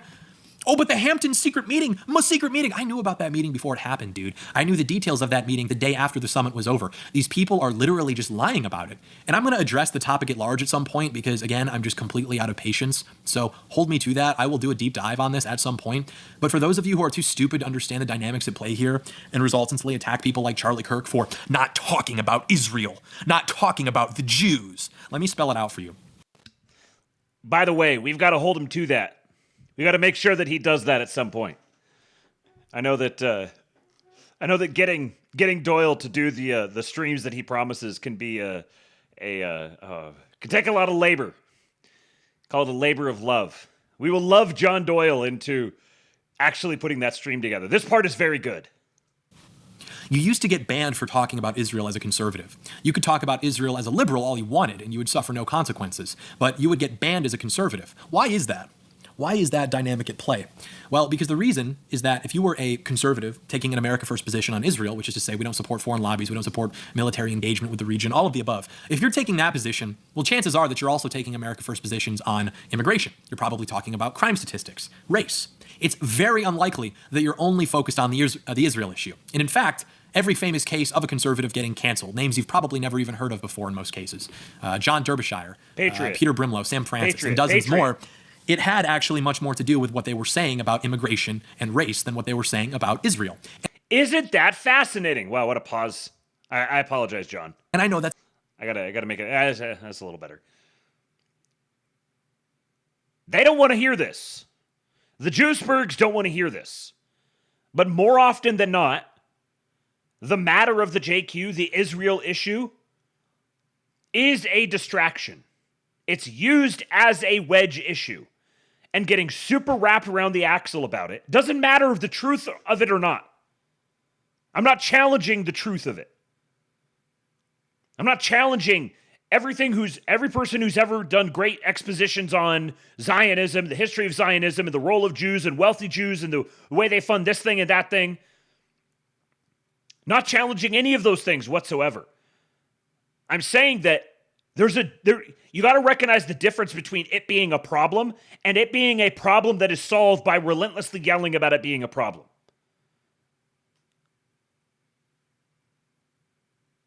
You know, you'd think that a people who build you have this reality where people build this entire identity around them being victims, them being unjustifiably targeted for just being themselves, and leveraging that into all manner of degeneracy, giving them and according to themselves and their cause power through that. You would think it would compute that then making them public enemy number one, who you yell and scream about all the time, might just be playing a perfect little role that you've been conditioned to play. After I get back from Washington, I'll be doing a stream on Gerard with a special guest yet to be named, someone who has not been on the show before. And I'll bet you it'll end up being more than one. But we're going to talk about mimetic theory and scapegoating, particularly in this context. Because I think people need a refresher on it. They need to get up to speed here. I'm not saying you shouldn't talk about it. I'm not counter-signaling anybody who does talk about it. I've got many close friends who do talk about it. Pete Quinones has made an entire career of being one of about many things, but in particular, the deep history and lore of all of this. And he is a gift from God for that. The education that he's brought from that is tremendous. But there's way too many people out there who have made this their entire personality. And it's fascinating to me that they wind up embodying that very spirit that they hate. This like single-minded insistence on being the aggrieved party at all times, perpetually identifying with their own victimhood, their own oppression. How everything is just a conspiracy against them, to target them personally, to eradicate the world of them personally.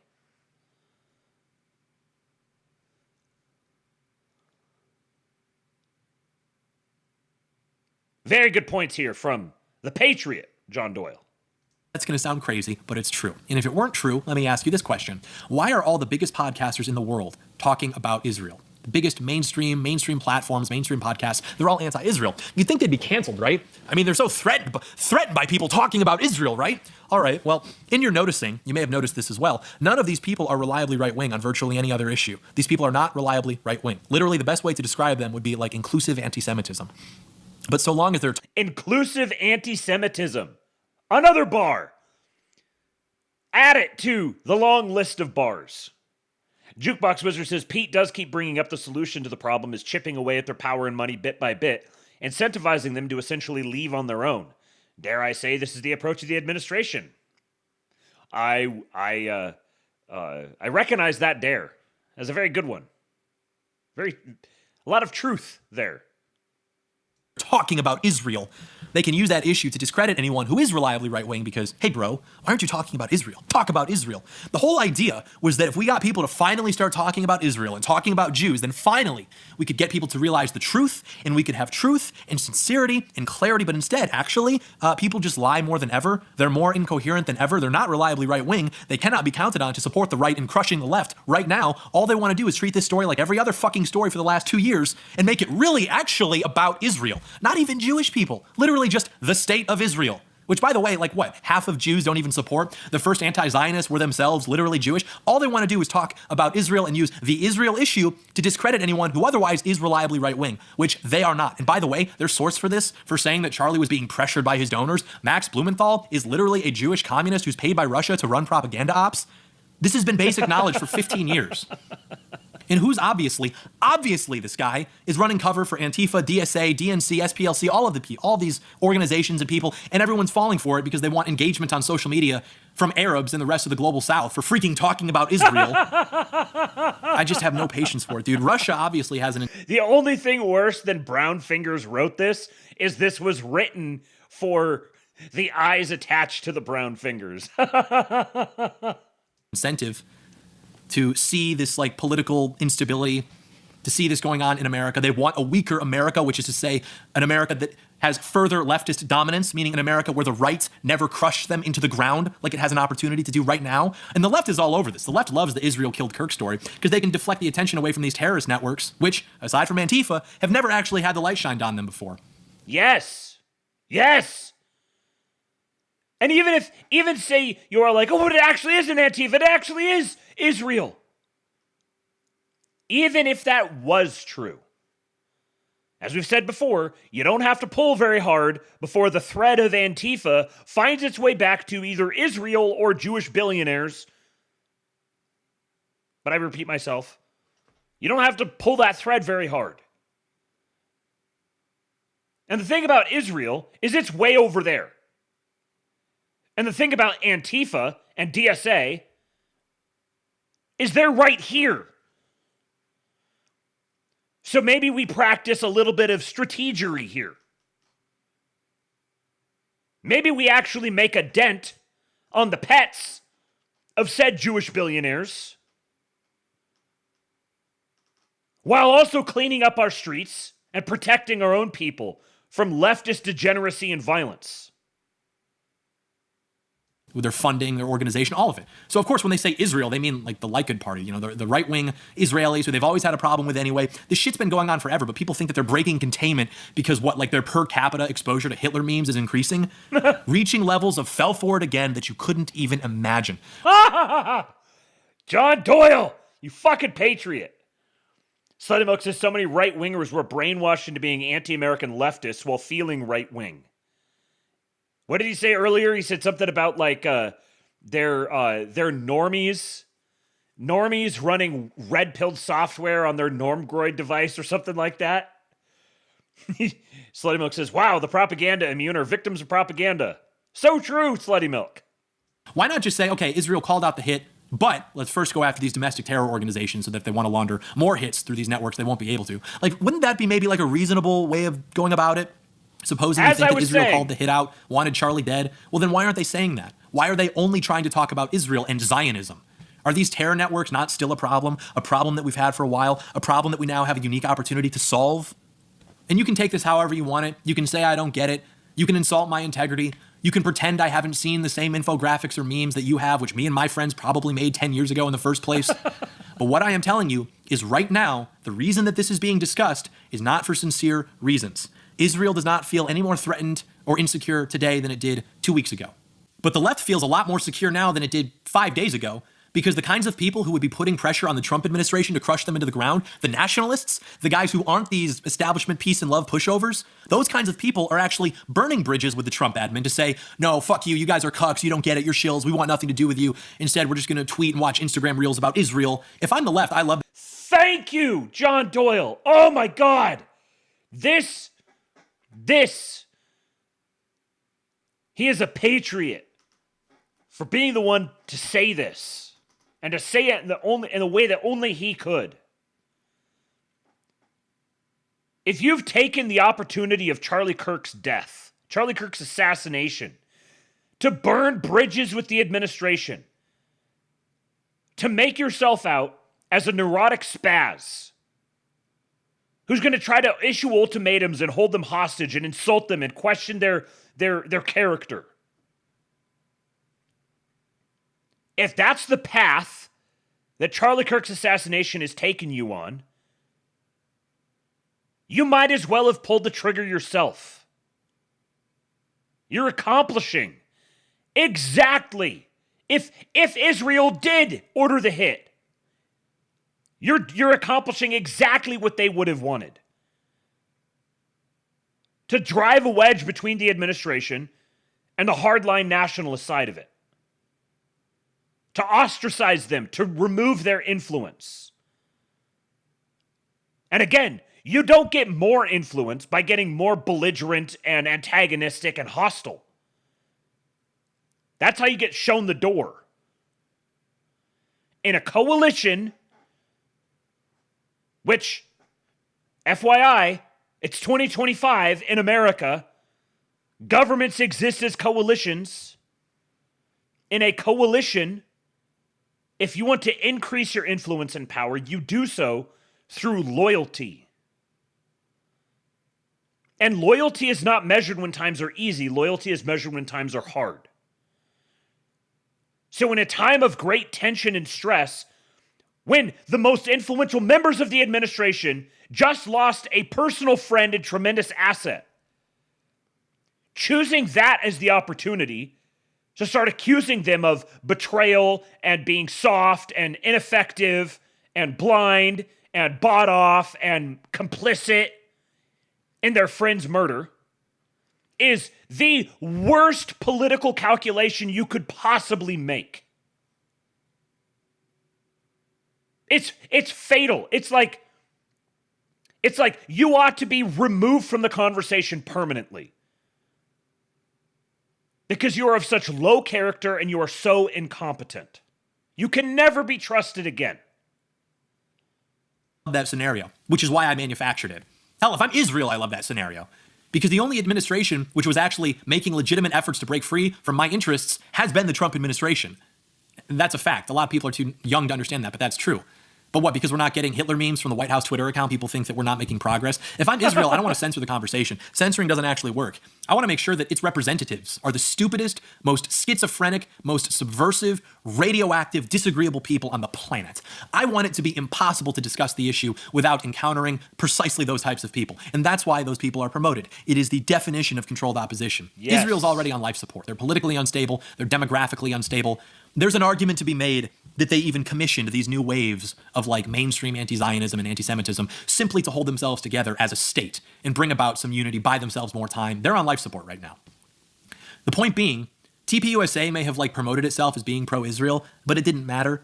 Israel lost the PR war. It's been losing the PR war for 2 years. The world is against them. That was not going to be undone by the efforts of TPUSA, because what people are getting from TPUSA is not related to that at all, the Israel issue. It is, I love Jesus, I love America, and liberals are literally insane and they need to be stopped forever. That is Charlie's legacy. That is what people got from that organization. And that's life support on Blogger says life support mention.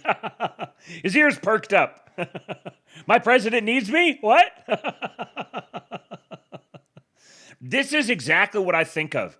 Every single time I get one of these room temperature IQ retards in my mentions, spazzing out about the Jews and the administration's owned by the Jews, and I'm like, you are your own worst enemy. I'm not offended. I'm disgusted. You're pathetic. Get a clue. Yes, I've seen Hitler edits as well. Yes, I've watched the documentaries.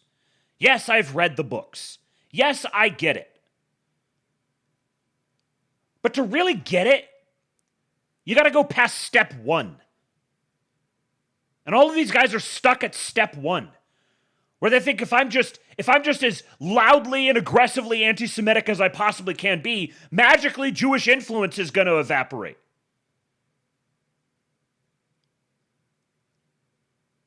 Do you know what that reveals to me? It reveals to me you don't actually understand what Jewish influence is. If you want Jewish influence to evaporate, the last thing to do is to be perpetually, constantly, loudly anti-Semitic.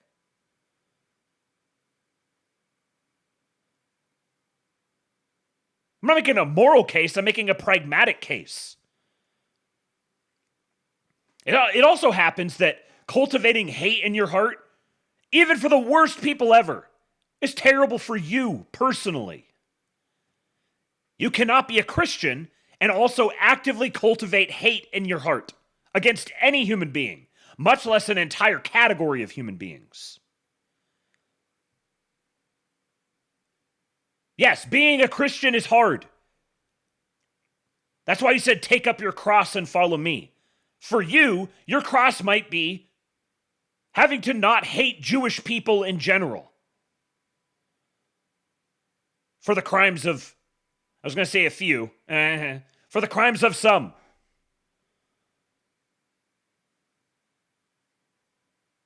And you should thank your lucky stars that that's the cross that you get to bear, because that's a pretty easy cross, honestly, compared to some things. Think about the cross that Erika Kirk has to bear. You want to trade?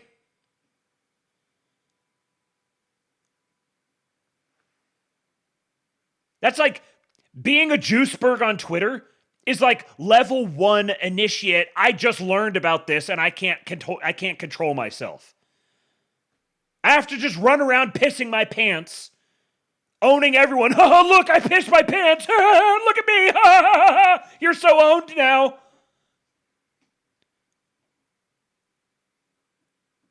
You're so owned because there's diarrhea running down my leg. Isn't it yucky? Doesn't it stink? Isn't it gross being around me? Ugh. Ugh. We're trying to govern here. We're trying to rule. Not have a diarrhea competition. If you want to amplify Jewish power, that's how you behave.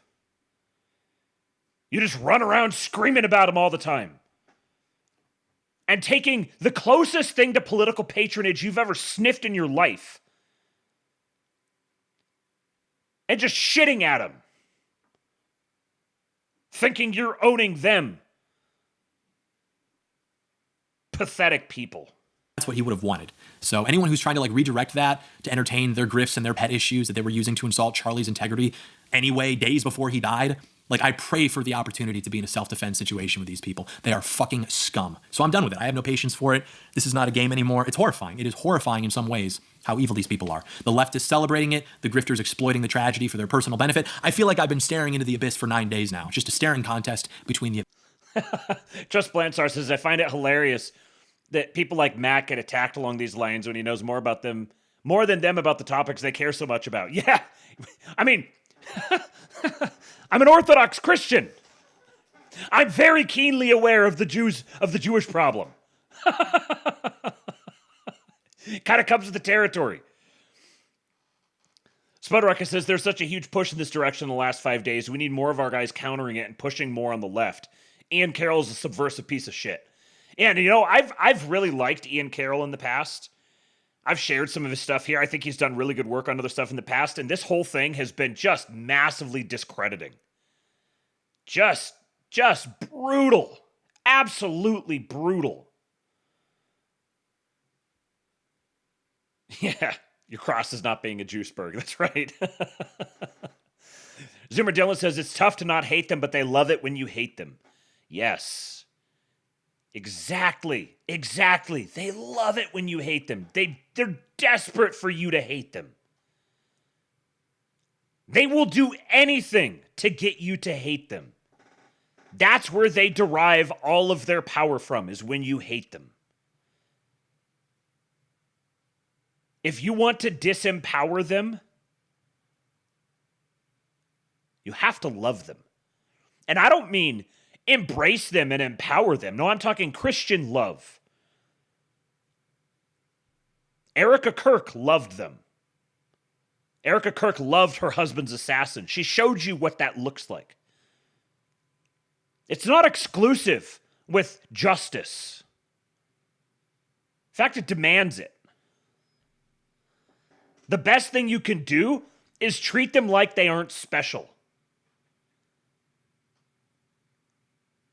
Oh yeah, you're Jewish. That's cool.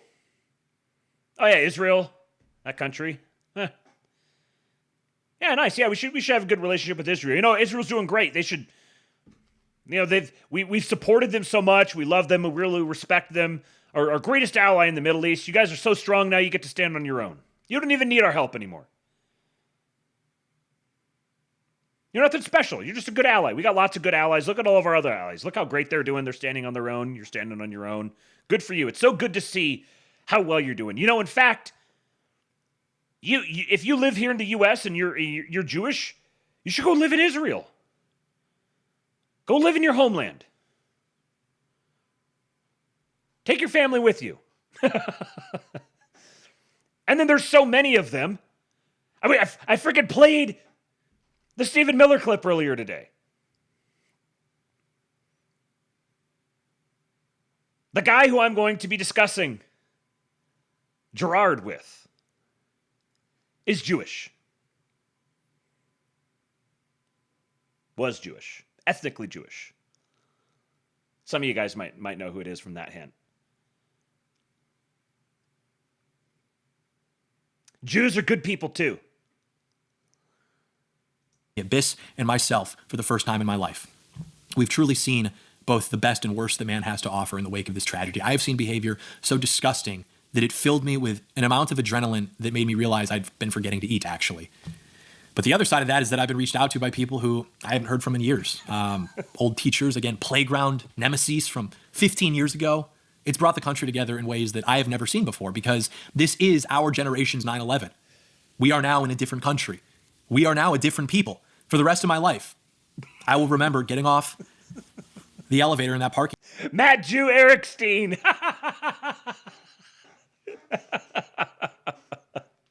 More like synagogue pilled. Garage. And the second we got cell signal back, a good buddy of mine, James Anderson White, Jaws, you may know, he said they just shot Charlie. I was like, what? They just shot Charlie? He showed me the video. And this was from the far angle. We didn't get the worst one yet. It wasn't clear how bad it was. And for the next 2 hours, we just stood outside that parking structure and we were praying and we were crying and we were just refreshing our phones and answering messages, just wanting to go back in time 5 hours ago or something. But the big difference between 9/11 and that, aside from the obvious, is that everyone came together after 9/11. This country gave like a 90% approval rating to George Bush. But with this, patriots are coming together and leftists are coming together, but for very different reasons. So we need to understand what time it is and not kid ourselves and be so naive as to think the solution is to have more open dialogue. And now more than ever, we need dialogue. After 9/11, George Bush had a mandate. Republicans had so much political capital that they could have solved every problem. They could have closed the borders. They could have deported every illegal alien under the guise of anti-terrorism measures. They could have done it all, whatever they wanted to do. And the approval rating would have floored at like 55%. But instead, they spent that capital on a tax cut and on the sand wars. Okay, great, thanks. So that's why we're here now. That's why our guys are getting shot at and killed now. But once again, we've got the mandate. We're not going to get another one, so there needs to be action. Take your time with it, get everything sorted out, but act. Because otherwise, the momentum is going to slow, and we're going to be in trouble. High-quality people, people who have other options, people who don't need to get involved in politics, they're going to say, why should I be involved? Why should I throw my weight behind this? Why should I put this on the line if I'm just going to get killed and nothing's going to happen? They will exit. They will disengage from working in politics and pursue other things instead. Can you blame them? Not everybody's going to be involved because, it's the right thing to do. If that were the case, we wouldn't really be in the situation in the first place, now would we? There have to be consequences for this, or the left wins. This is Donald Trump's defining moment, if there can be such a thing, personally and politically. They killed the most effective right-wing operative in the country. They killed the man who worked tirelessly to get you elected president. They killed your friend, a man who was like a son to you. They killed a man that you love, just like they tried to kill you. So what happens? I have faith. Look at Vance, look at Miller. These guys know the score. So I have faith. But we need to keep the pressure on everyone, most especially the people who still, for whatever reason, do not understand the current moment. We're out of time. We have no other options. You may remember, I've alluded to some changes that are going to be made because of some other projects of mine, developments on my end. This has amplified that. You know, in 7 years, I've never fired on all cylinders. Can you believe that? I've always thought that trying too hard at this job was kind of cringe because, believe it or not, I don't possess a strong impulse to self-promote. Like, I'll speak up when there's something that needs to be done or said, or if I find something interesting. But with, like, this line of work, I see so many people do it, it makes me cringe, like the whole, like, influencer class or whatever you want to call it. But if it's going to be done, which it is, then it needs to be done by the right people, which is me and my cool friends. So we're going to see what happens when we fire on all cylinders. Man, it's going to be exciting. Hell yeah. And I'm really... I cannot even imagine that John Doyle has not been firing on all cylinders. Holy shit. Can you imagine his power levels? He may not be all into self-promotion and everything. John Doyle, you patriot, I will promote you. I will promote every single thing you do. Really excited about that. But anyway, the thing to be optimistic about amidst all of this is that this kind of stuff really only does happen when our enemies feel like they are being pushed into a corner, backed up against the wall, which they are. So the path forward for us is really the obvious one. We have to smother them. We have to completely smother them and suffocate them until there's nothing left. And anybody calling for anything less than that simply does not understand what time it is. At least that's the charitable perception. It's probably more nefarious. I mean, how could you see what's happened and who it happened to of all people and still not get it by now? I cannot imagine that. This is what Charlie would have wanted. This was his life's work, and we have to honor that. We have to earn his sacrifice by continuing to occupy these spaces. Earn his sacrifice. We have to earn Charlie's sacrifice, boys. And we have to drag Republican Party infrastructure, be that in media, politics, anything else, we have to drag it kicking and screaming towards something that actually works and represents and serves Americans. It's that simple. The work's going to be difficult, and there will be sacrifices, and people are going to die, but at the end of the day, what has to be done is simple. We like to overcomplicate things that need to be done at the drawing board to kind of buy ourselves more time before we actually have to get up and work. It's an excuse to delay actually hitting the ground running. You know, the same thing like, I want to get in the gym, but only after I've picked the 100% perfect workout plan, or I'll go on a diet once I picked the 100% perfect diet or 100% perfect church for me to attend, whatever it is. At a certain point, you just got to lock in. You just got to do the work. People will talk about Charlie's faith and Charlie's courage. It's already extremely admirable. That is why people will remember him. But the guy was also a machine. He was a workhorse and he was an operator. And I would argue that to truly be faithful and courageous, you kind of have to be industrious too. You know, God doesn't want us to just have faith and have courage just so we can sit on the couch and wait for something good to happen. What's been awakened, you know? It's just not how it works. Even if we have the faith that something good will happen and we have the courage to talk about how something good will happen, we have to be the ones to do that. Because faith without work is dead. Lock in, patriots. Because the patriot walks alone and nobody else is going to do it. So now is the time to do the work. Now is the time to get involved. The patriot walks alone. Ah! I apologize if I seem pessimistic about how likely we are to fill Charlie's shoes, but if he were here, he'd tell me to stop whining and get out there. He'd tell me we have to try, and he's right. So that's the plan.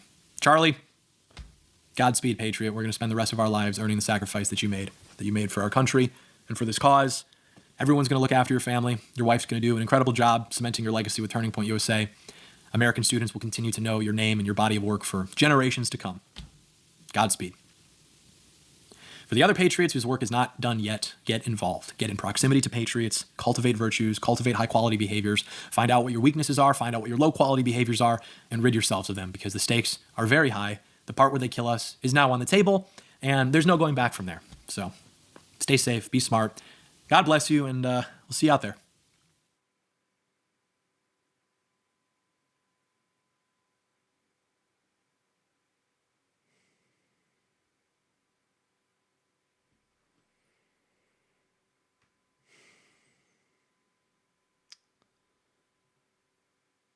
You ready to lock in, patriots?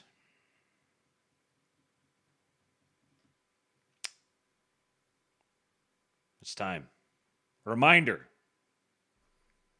We are permanently so back. There is never a "it's so over." Every time someone "it's so over" posts, 1,000 libs are released from the crystals. Keep your dooming to your diary. This tweet was posted by yours truly on November 21, 2024. And remember this. You got to chill out. You need to calm down. You need to focus. and not be yanked one way or the other by each new news drop, because that's the purpose of the news drops. The purpose of the news drops are to demoralize and fracture the growing coalition on the right. That's the purpose of them. So when the regime does something to demoralize you, choosing to be demoralized by it is retarded. You can't then claim to be opposed to the regime because you're just functioning as its proxy. This is the way they recruit you, is by demoralizing you, by making you despair, because that's something they can work with. They can feed off of that energy like vampires. So stop fucking blackpilling.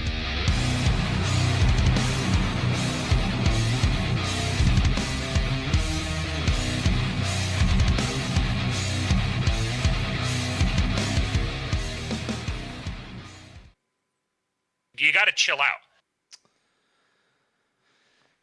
And as we said before, if you need to get in proximity to patriots, you don't know where to start. You don't have a group chat of high-quality men to surround yourself with. We are at your service. Kingpill.com.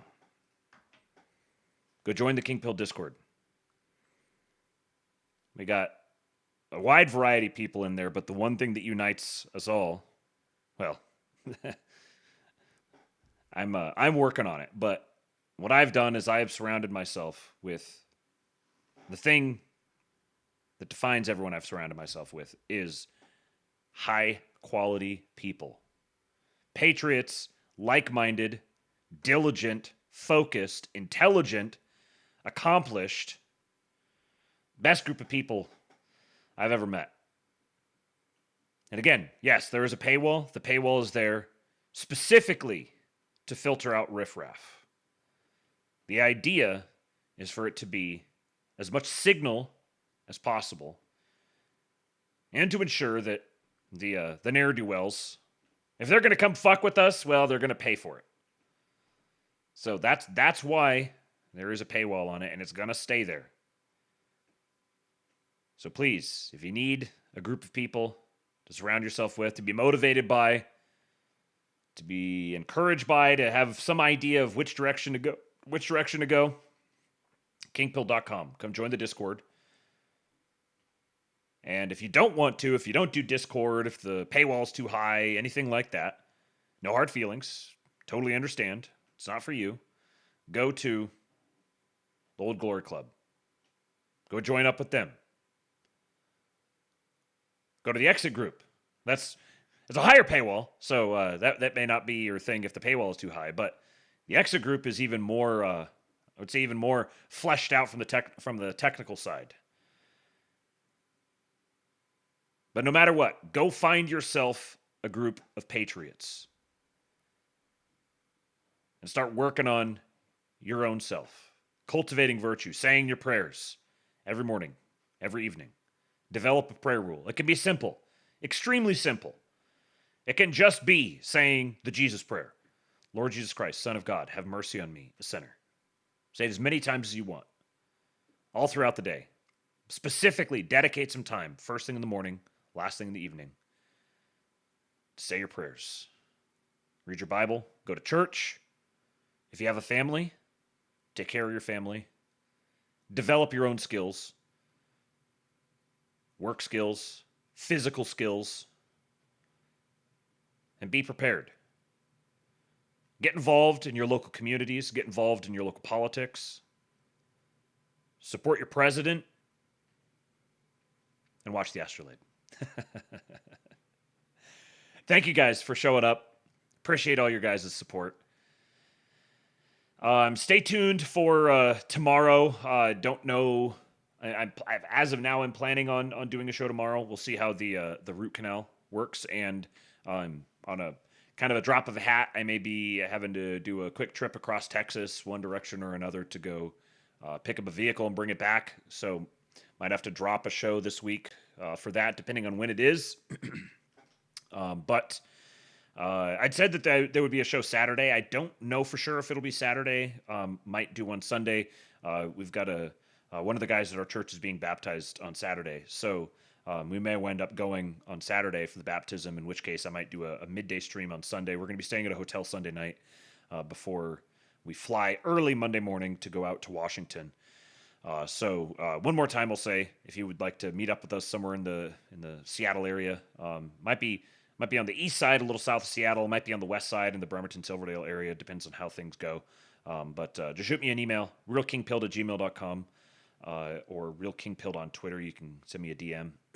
And then next month, tentatively October 17, we'll be doing a King Pilled meetup in the Austin area here in Texas. So if you're in Texas or you want to come to Texas for that, it's looking like probably October 17, Friday night. We'll have a meetup, do some drinks, and hang out, press the flesh, put some faces to some screen names, and have a grand old time. So for that, again, send me an email, realkingpilled@gmail.com, or DM me, realkingpilled, on Twitter. And appreciate all of you guys supporting the show. The Streamlabs link, tips.kingpilled.com. If you'd like to support it, I'll play your tip message on the next lab, or you can send, if for whatever reason Streamlabs isn't working for you, then Kingpilled on Cash App Patel, and on Venmo.